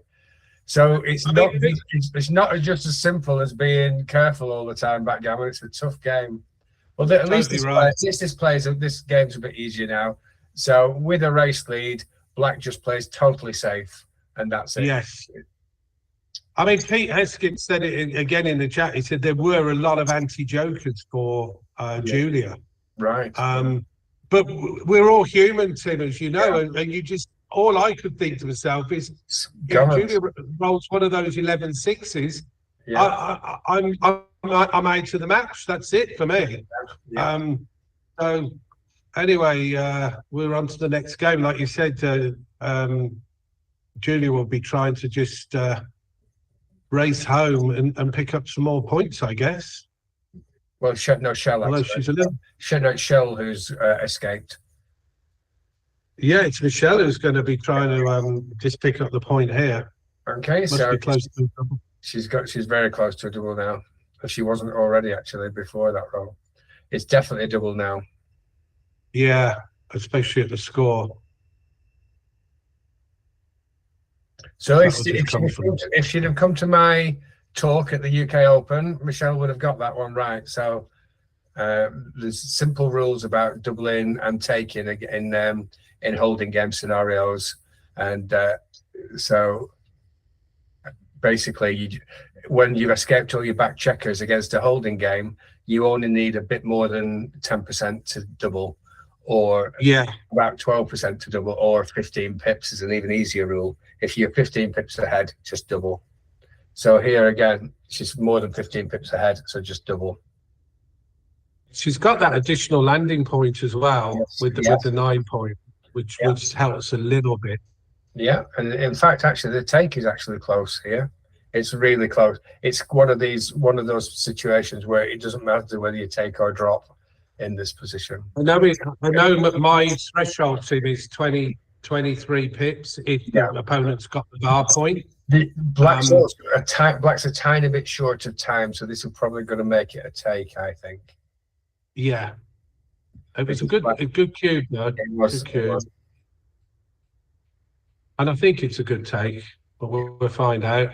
I didn't say anything out of that last time, but it is. It looks like double correct take this time. This 3-2 isn't easy. No, it's not. Because you want to keep the contact. Do you come out to the 15? but leaves threes. Really, this is Mm. tough. This is a tough match to commentate on, Jeff. Yeah, I've already got a headache already after that last game. That was crazy. This is, I think it was my play, but it's probably wrong. Mm. yeah, it was 2 down. It was, but again, completely understandable why. And amazingly, we've already got a shot. I was going to say, how about this for an anti-joker roll? This is wow. Wow. Do you do the least number of shots, Tim, and play off the 8, or do you? I might go 8 to 4, 8 to 7, but yeah. So we're 9 to 4. 9 to 4 only leaves one more extra shot, which is double 2. So because it does clear a slightly better point as well, doesn't it? For you, it's only one more shot. I think I'd go at 9 to 4. But I think that they're going to be very close. I think they're going to be very close between the two options of one clearing the better point and one because it's not that. I really think these two players are going to be very similar. This isn't right. You can't afford to give a double shot. No, you can't afford to give a double shot, Shell. Just should put this back. Yeah. Oh, Pete said about that last match while Michelle was thinking of this, that it was 33% gammons for Julia on that cube. Wow. But Michelle had 40% wins. Right. A really scary cube because a third of the time you lose the match. Yes. You know, so. But I think the thing is you can reship the cube to 8 most of the times you win the game. Yes. Yeah. Oh, my 8 to 7, 8 to 4 was slightly preferred by XG to clearing the 9. Well, yeah, so pleased about that. Did it say about much? Or I'm intrigued myself. Less than 0.03, about 0.27, I think. Yeah. So nothing really. And that's of course 2-ply. It might change when you do it on plus or something. 5-2. So you want to make the 5. I think I would come down and make the 5 and leave the 13. I would actually think about keep that contact. Wow. Ooh. This is tough. Is it by 6 point? Wow. You know, Mishy's told us to play really carefully in these positions. Well, look at Julia's homeboard. That's enough for me to clear this. It was right. Wow.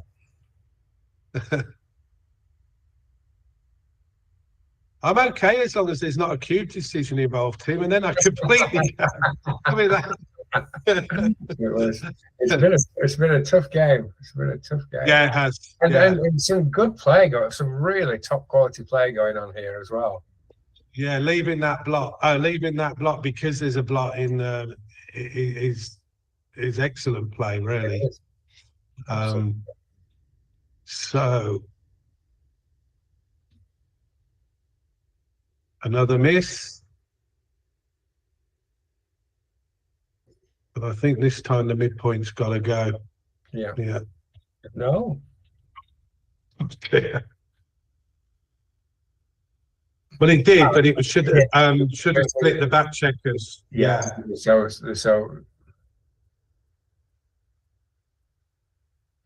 So Shell just plays safe. There's nothing to think about here, really. Yeah, this is a bit of a breather after the last few moves, isn't it? To have a move like this, which should be reasonably straightforward. You can't leave a shot to a deliberate shot here. Yeah. Yeah, well done. Now to use split. Yeah, oh, well played, Julius. Oh, well done. That was well spotted. Yeah. Julius impressive. Very much so. And it's paid off at least with a double shot. No, is that not Julia's role? No, that's Michelle's got 5-1. No, 5-1. I think it's Julia. Sorry, I beg your pardon. Sorry. Yeah. I agree with her play actually of making the ace point. Well, I'm not doing very well. 7 or 8, Julia. Yeah, there's your 8. So you've hit. No, 6 needed. Now it's a recube. Yes, and it's a pass, I'm pretty sure.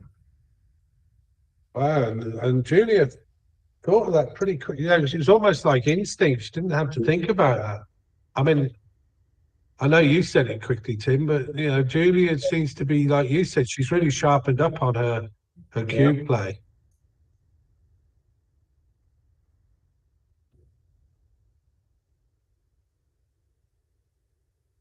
Nice double, nice drop. Yeah, it would have been a pretty big error to take that. Yeah, played both. Okay, good stuff. I mean, straight away when you've made the 5 point and your opponent's 3 away, you're starting to think, twitching towards the cube, aren't you already? Yeah, it's a bit early, obviously, but so is this out and down?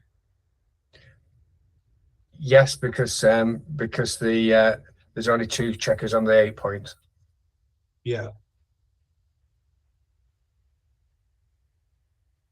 Am I wrong?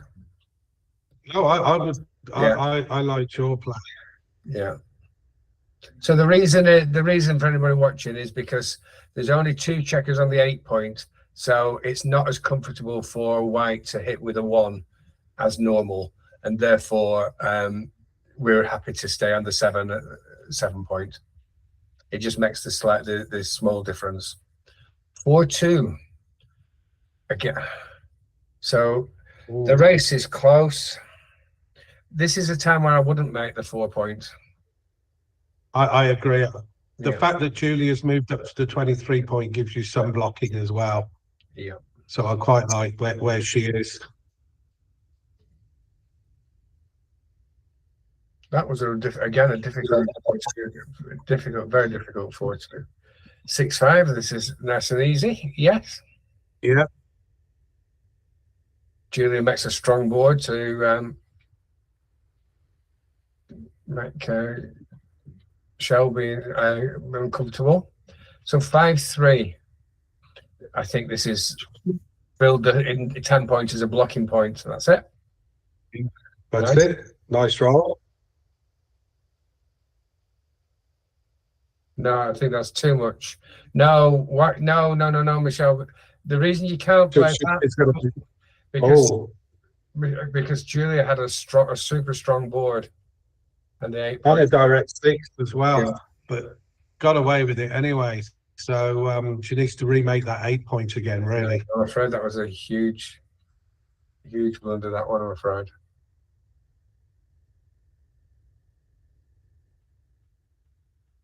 And she's got. Now you can make it. That's the way we were. Michelle can see it all coming. Well played. And Julia doing the right thing, making the strong board again. 8-6. Well played. Give yourself maximum coverage. Michelle brings another. No heroics here, is it? Just straight to the 6 point, I think. Yes, I think so.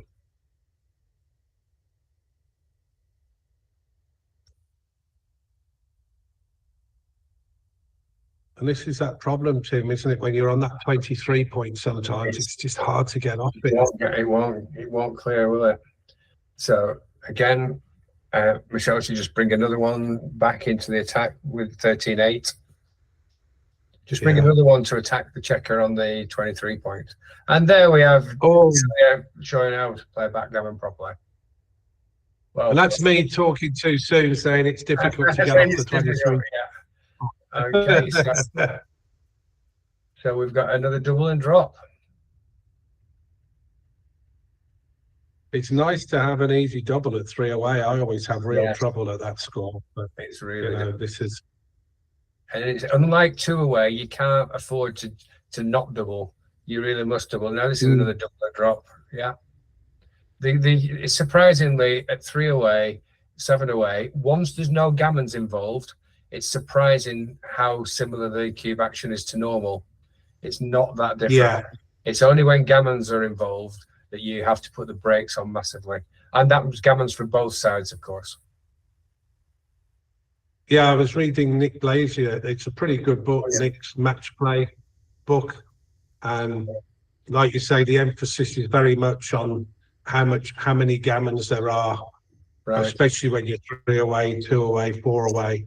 But if it sounds like his book's the same as my traffic light system, but not called the same thing from what I've heard.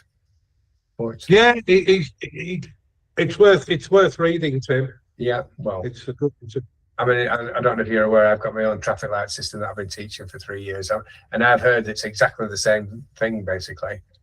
But just said, it's not as unique as when I invented it, I thought it was totally unique, but it's been David Presser does a similar thing, but he doesn't call it a traffic light system. And he talks about, instead of being aggressive or very aggressive, he talks about notches of aggression. So it's all really the same idea. And but I would recommend Nick's book if he has already. It sounds, yeah, I've heard so many good things about it. I'm not sure about this. Surely we could do something better with this. I think I'd be tempted to make a 4-point board, actually, and then at the start. Make a 4-point board, and then as long as Julia doesn't get an anchor, just double at this score at 0-5, because it's scary. The other one looks pretty. Yeah, but it just doesn't quite put enough pressure on. Not quite enough pressure. I don't think so. I mean, 8 to 5-2 is definitely two of mine. Yeah, and I think I'd make I'd want to make a 4-point. Yes, yeah, that's my play as well. It's correct. It's right. The only thing with this, you can't say how you don't find out how much you write. So I'm doubling as black here, just a scoreboard double in a gammonish position. That's all I need to think about. I probably am only around 50, 51%, but there's gammons, and that is, I don't think this is right, Julia. No, and there's gammons around, and so therefore I would just double, and I can't be that bad, surely. So you just. Even though we're only just over 50%, there's so many gammons. Well played. Oh, very good. I'm hoping it's right, because I'm calling that. But if it's not right, to be honest, Tim, for the reasons you've said, it's scary. You don't need your opponent to pass many of these to, for it to be a really good cube. And Pete made a good point in the comments as well. He said that Julia's cube in that first game was particularly good because it got your opponent to pass. Yes. Yeah. A cube that wasn't really a cube. Yes. And we were there saying, "Oh my God, this is so scary as well." Right. I'm pretty convinced that the cube action is right for both sides there, but I can let you know in a second, because I can check it out. So would you split your backmen here with all those? Yes, I would do. I think so. We've got to just 2, 4, 6, 8. Well,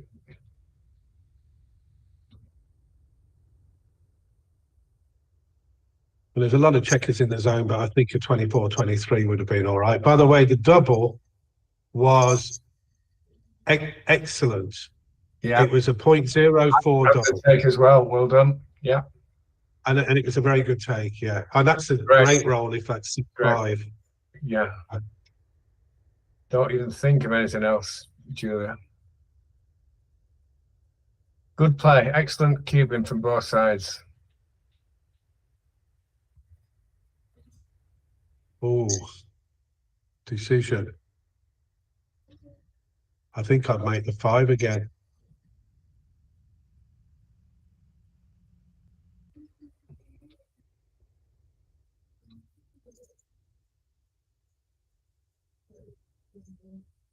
It's a bit too much to make that. Oh, that is really brave. If that's right, I need to start. I saw it. I just didn't want to suggest it because I thought I think it's more likely to be wrong at this score because of the gammon. Because the gammons are so big. Yeah. And no, this just plays itself. Yeah. Yeah, but it would have been a lot worse if Julia played the other way, I think. Yes. Maybe not. So, Oh, tough still place. gotta get those checks. Oh, I think it is 13-8 because there's a big downside of Julia hitting with a 1. So I therefore would be playing 13-8. I would probably, and I could get this wrong, and I might even destroy my board here and go 6 to 1 5 to 1. Yeah, I get it. All right, yeah. I just do not want to get hit, but maybe I'm playing it too scared, Tim. Okay, I can certainly see the merits for keeping the board because you've got a stronger board, Yeah. and I think she's following your. I mean, I would certainly consider 6 to 1 5 to 4, but Yeah. these are so hard. But the fact that she's playing these players just shows just how aware of backgammon she's become. The fact that she's even considering it. You know, a lot of weaker players don't even consider players like this. This is really, you know, even if she doesn't play it, the fact that she can see a player like this is very Yeah. impressive. Yeah. Yeah, and this is someone who's really just picked up the game a couple of years ago. Excellent. So those are the two choices. I'm going with. So let's see what she does. But the fact she's shown us that she's completely, and she's got the right one. I think she has. Yeah. Oh well, it was close. Actually, You were identical. I want to show. They were pretty much. We couldn't go wrong there, too. No. Yeah. Good job. But the fact that you said that she went through them, yeah, that is excellent. was tremendous. So this is a little bit more obvious, I guess. It's either 3 to 2 or 4 to 3.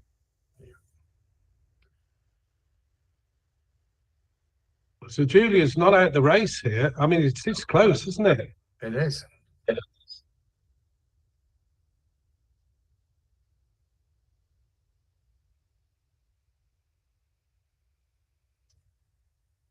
That's a nice roll, I think.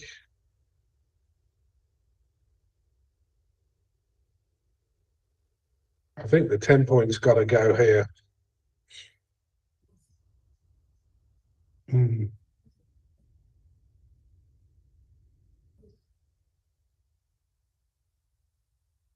Oh, great role.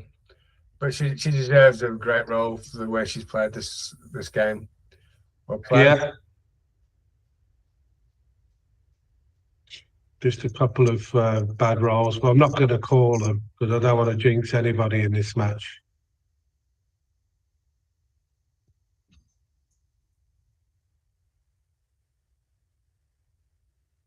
Oh, hang on. Why are you not making the point? Why? Oh, is that right? What have I? Yes. Well, it wasn't far off. Yeah, making the point was slightly better. Yeah. Yeah. Okay, so looks like we're going to get more backgammon for pleasingly. So well played, Shell. Yeah, 2 away, 5 away. As long as nothing freaky happens. Ooh. Oh, Julia's saying no. Don't count your chickens.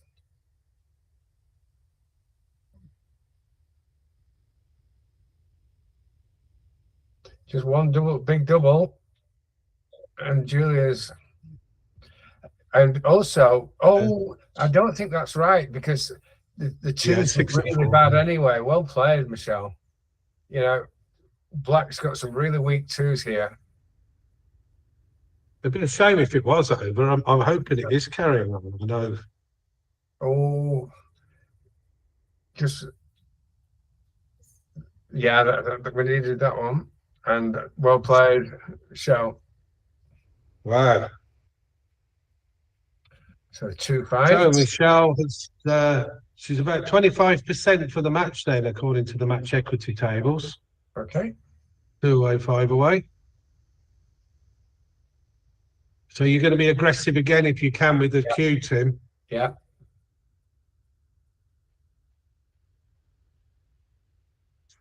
Hmm, 6 to 5 or 24 to 23. Well, I'm always getting my back checkers moving by playing 24 to 23. But I suppose there's at the score. Yeah, especially with only 8 in the zone. So I'm playing. The other one was right, but I don't know how much Sometimes you can't. Oh, okay. It may be 0.003. again. It could be the reason might be because of the match score and Yeah. an aggressive play.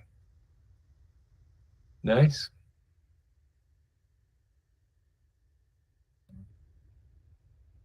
So is Michelle going to roll a 2?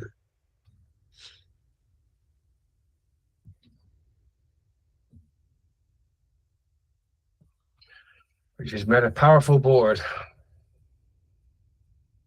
Oh, Yeah, I wanted about 24 to 20. yeah. It's such a tempter just to play the natural easy move, you know. I know. Oh, Look at that though. He gets the reward. Okay, is this too good? I think it is, you know. It could be too good because your opponent's not going to take it after. There's not much that your opponent's going to take it with. I think that's probably too good. Yeah, it was. So we've all been well done that we've all made those mistakes. But when just a tip is when it's very hard to imagine your opponent having to take whatever happens next roll, then you're probably in a too good position, and that was certainly the case. Yeah. Like you said, if Julia comes in, you just cube Julia out anyway. So we're at the 2 away, 4 away, Tim. So that means super flipping aggressive. I don't say. super aggressive is how you play this score. So black should be done as soon as black makes 1 point in board. If you slightly win it, you should double.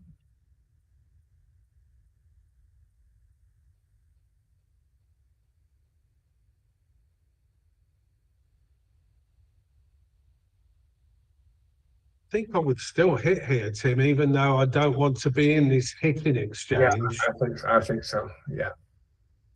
And the 3 probably. Well. Oh, I think that's a bit. I might have just split my back there.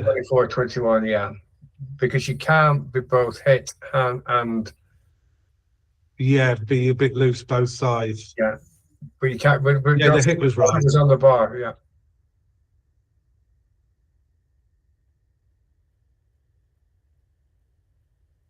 Julia thinking of? Oh, now this is a cube now. This is a definite cube at this score. Okay, so that's just that you know when you were talking about Nick's book and you know my traffic light system. That's what this is. You know, you absolutely double when you've got any kind of advantage. It's still going to be a double. They're all going to be missed doubles these, and it's all totally score related. So make the 9. Actually, it's moving into too good territory. You know, this will be past territory in a minute. At the score. I think she should make the 9 point here, but it's just so solid and nice. It's close. This is what makes it difficult because I'm not sure I would take this tip if I got doubled. I still think it's a double though. I still think it's a double. Yeah, I'm not sure. I think I would be passing. Yeah, but unfortunately, this is going to be terrible for Shell's PR. She's going to get absolutely. It's just something that you eventually learn. I mean, it took me a while to understand how sensitive this score was. 2 away, 4 away. Yeah. You know. The easiest way to explain it is that if you win a gammon, you win the match. If your opponent wins the gammon, it's no different than it winning a single game. So that's why we want to get 1-2. That's one possible way of looking at it to help. So these are all big doubles because it's probably not too good. It's close to. She may just survive because it's too good to double. Yeah, I certainly wouldn't be anywhere near taking this now if I was doubled. Because I don't mind sending my opponent 3 away. Absolutely not. Well, she's thinking of a double now, but this, I'm afraid.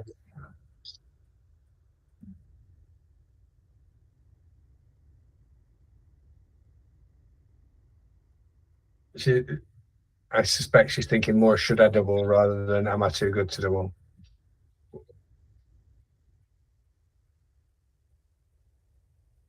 So all she needs is just somebody to explain to her about this match score and that you just double almost without thought.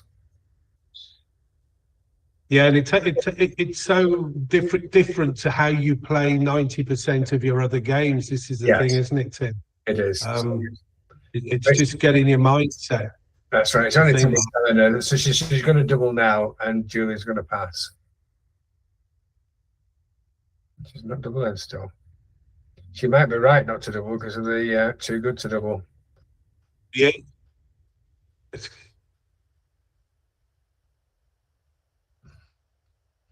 Be interesting if Julia rolled something like 4-3 or even 5-3.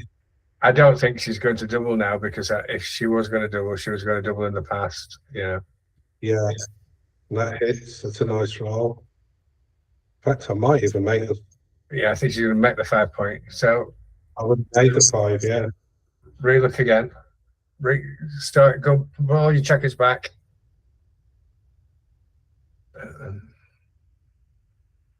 I think it's making the 5 point. Yeah.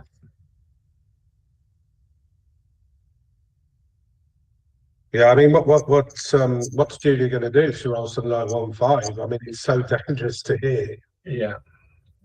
Okay, so what's she thinking? I just think it's. She's thinking she'd like another 3. Yeah. Oh, really? I like this play. It's well played. Yeah, well done, well played. So don't double now, though, please. I think she's not been realizing she's good enough, so now she's going to double. But this Possibly. This is such an easy pass now.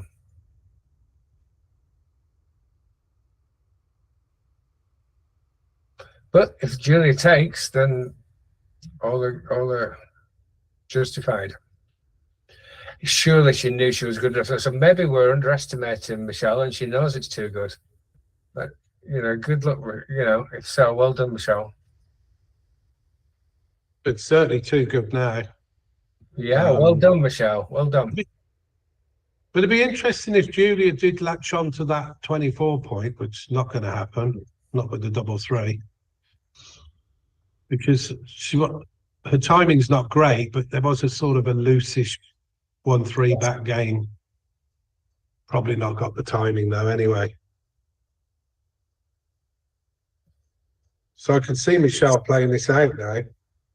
She should do now because she's too good to double.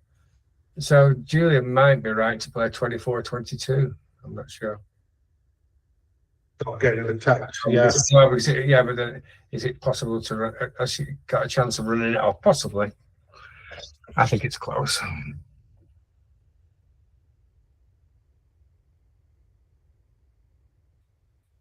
We're certainly considering it.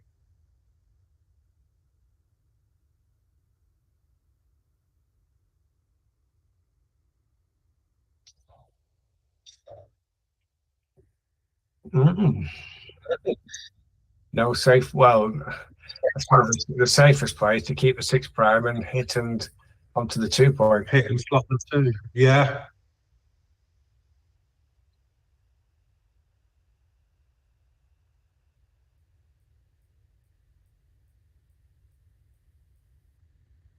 Yeah, it was hit and slot the 2. Is Julia? Well, there's 2 juicy blocks at the top as well that are ready to be picked up if you did get hit. Yeah. And now.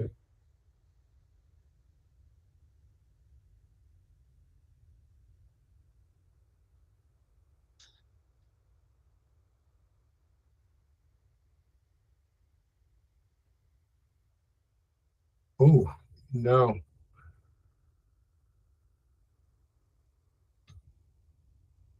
Well, that closes the 1. So this is looking like it could. Yeah.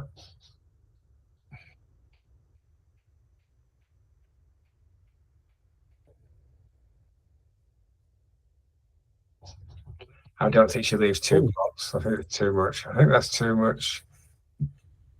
Show. Oh, it was right. Amazing. Well played. But not quite. Not quite. It wasn't quite right, but it was. Got to leave 1 more shot again. Yeah. Oh, Hugh.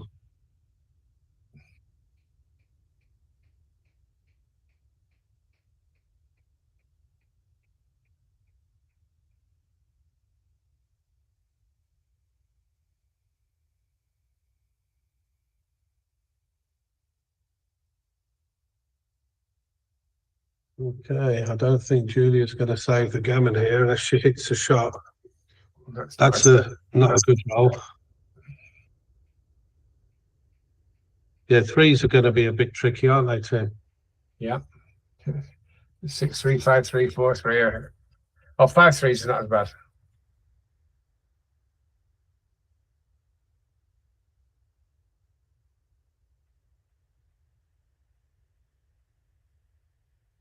Oh, we got a shot for Julia. Yeah. I think I'd go 5-2. It's the same number of shots, isn't it? That's one down, but there could be more. So Wow. it's looking Okay. like it's gammon again.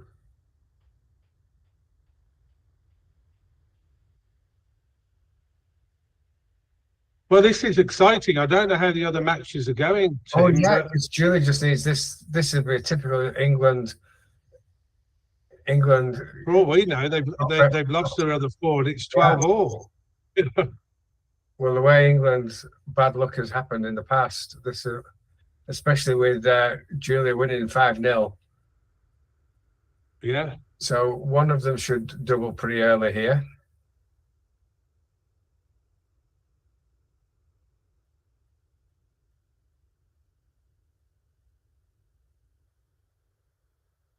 I guess Julia will double. No? Okay.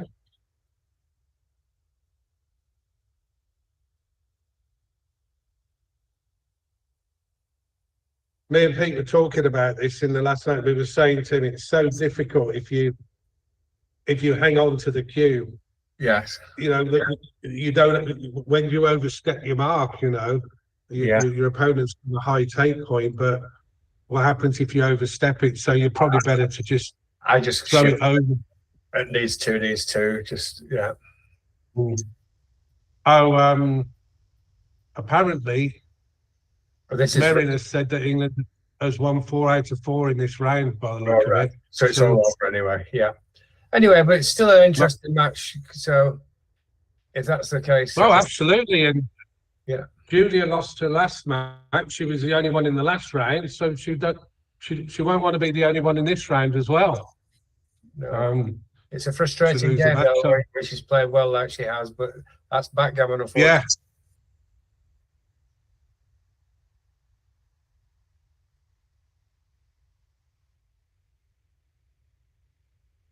No, you want to hit on the 14 point there. Yeah. Shame. It's interesting though. Shell has got some really good techniques of top player standards. So somebody has been teaching her somewhere along the line. Julia puts in a nice. Yeah, she's picked it up very quickly, Tim, in the 2 years that she's been playing again.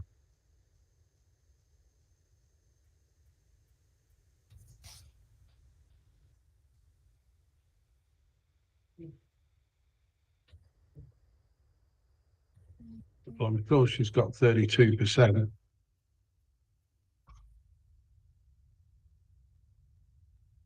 But she's wondering whether it's taken a while to make a decision. I wonder if she's thinking about dropping. Yeah, she shouldn't be. Even more so. This, look at the time she's got left as well.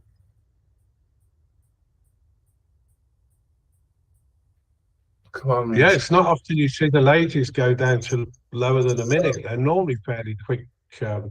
That just shows how much thought she's been putting into her moves. But she needs to get a move on here. Yeah, well done. Okay.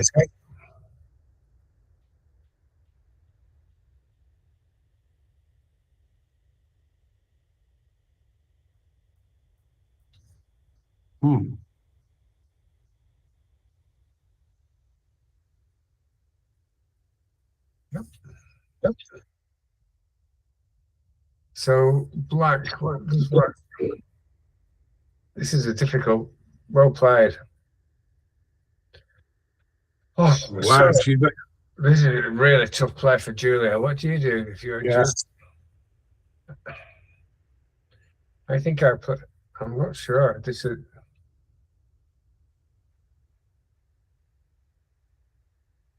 This is tough, Julia. It's tough because you only need to win a single game, isn't it? You're 24 pips ahead. Sorry, 28 pips ahead after the roll. So it's a tempter to just oh no, you're 28 pips ahead. Oh wow. Really difficult play. Or does she play totally safe, which is, you know, which is with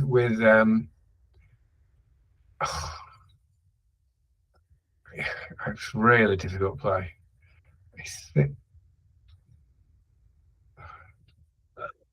Yeah, I think without the gammons, I quite like this, although how many shots? There's a lot of shots if you hit the other way.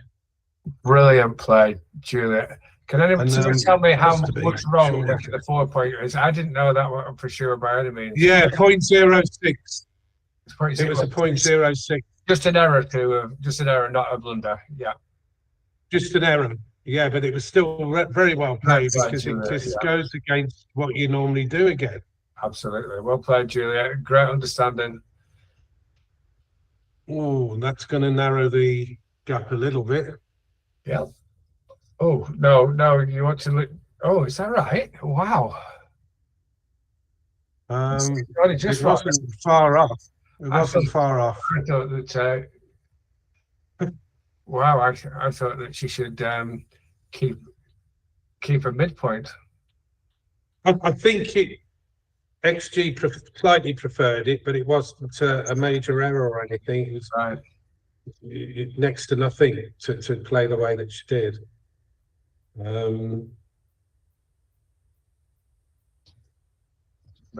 Make the board. No. Make the board strong as possible. That's it.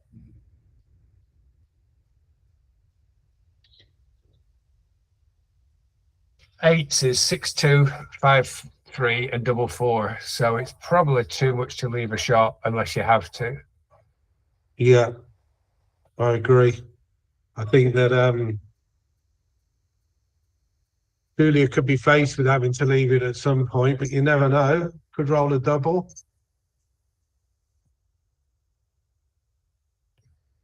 The 1 That point. makes the 1 point, I guess. Yeah. Yeah. Just slot the 4 here, Tim. Yeah. Yes. Yeah. It's better. Yeah. That's better. And that's why Julia waited. Just. Yeah. There's your double. Yeah. Julie. Oh, I was just about to say the terrible thing there that Julie should win. Keep your mouth. Yeah, that's not the sort of double you want to see when you're 2 away from your opponent's point. Yeah. Amazing. It was clear the 6 point. Oh, wow. Okay. I suppose it's 1 extra point cleared, but wow, you wouldn't think that, would you? No. I think you've just got to run out. I mean, you're going to get a shot anyway with 6-2 and. Yeah, you keep the board. Yeah. Yeah. Oh, that was one of What those. do I know? I'd have been on the probably out the game. Yeah. Set. I'll play Julia.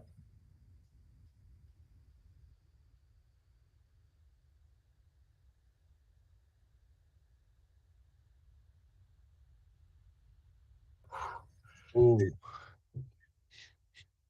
Of course, all this wastage, Tim. Yeah. You know, it means that the race isn't completely. I mean, the pit count looks ridiculous, but yeah. Well, now it's a race anyway.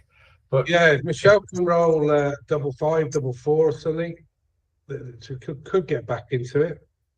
Asking a bit. No, be careful. Oh, that surely can't be right, that 12-5. Surely. Must be making it. Yeah, it's only just wrong, though. Yeah, I it's think all that over. could be it though. Well done, Julia. Yeah, so 6 of. they've Well, had a 5 out of 5, I think, end session, Tim. well, they deserve it I- after a lot. They've had a lot of disappointments, so they've played well. Yeah. And they deserve it. Well played, Julia. Well played, Michelle. Yeah, well done, Julia. Well done, Michelle. And I think Julia will probably join us briefly on commentary to give us a final update. Brilliant. Okay, we can close this account though, can't we? Yeah. Yeah, I think she is. Well, well, we both Well got done, Julia. we both got the cube wrong. We both got the cube wrong, especially me in the first game, Julia. Yeah, your redouble. Yeah. It wasn't even a redouble, and yes, Yeah. wow. But obviously, it wasn't a bad redouble because a lot of people, including me, would have dropped. So And it was a huge take. It was a huge take as well, and it looked so scary. It was a perfectly timed redouble. But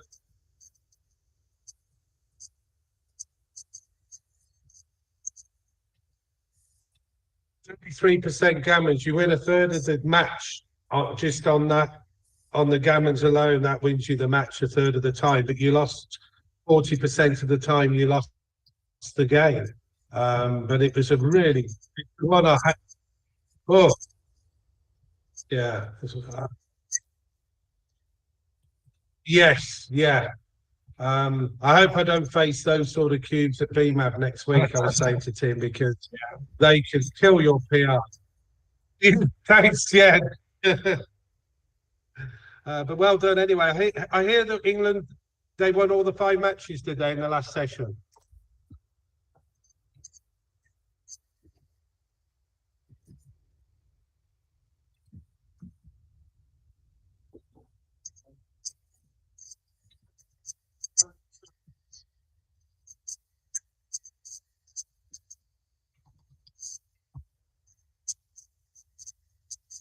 Wow. Yeah, incredible. Yeah. Well played, Maren. Impressive.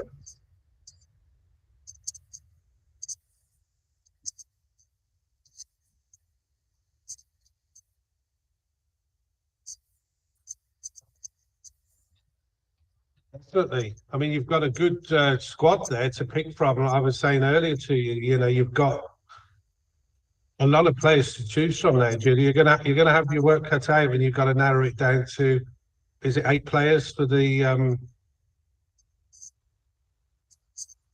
yeah. Yeah, good luck with that. I wouldn't like to be in your shoes for that one. When Julia, when I almost what do you go? Zinked. What is the word?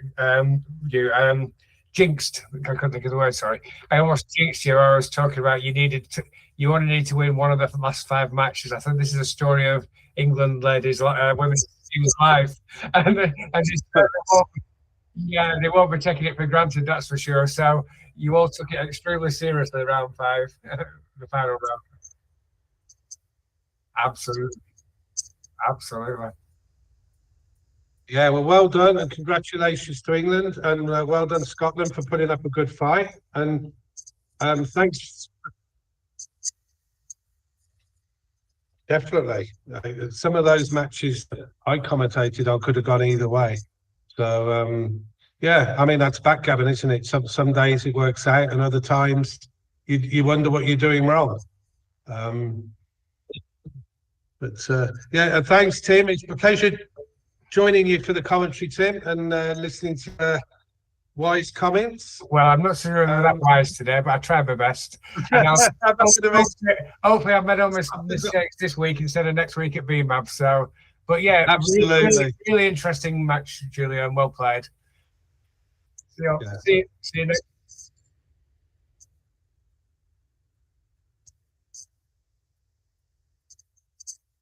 Okay, thank you. Bye-bye. Thanks. Bye.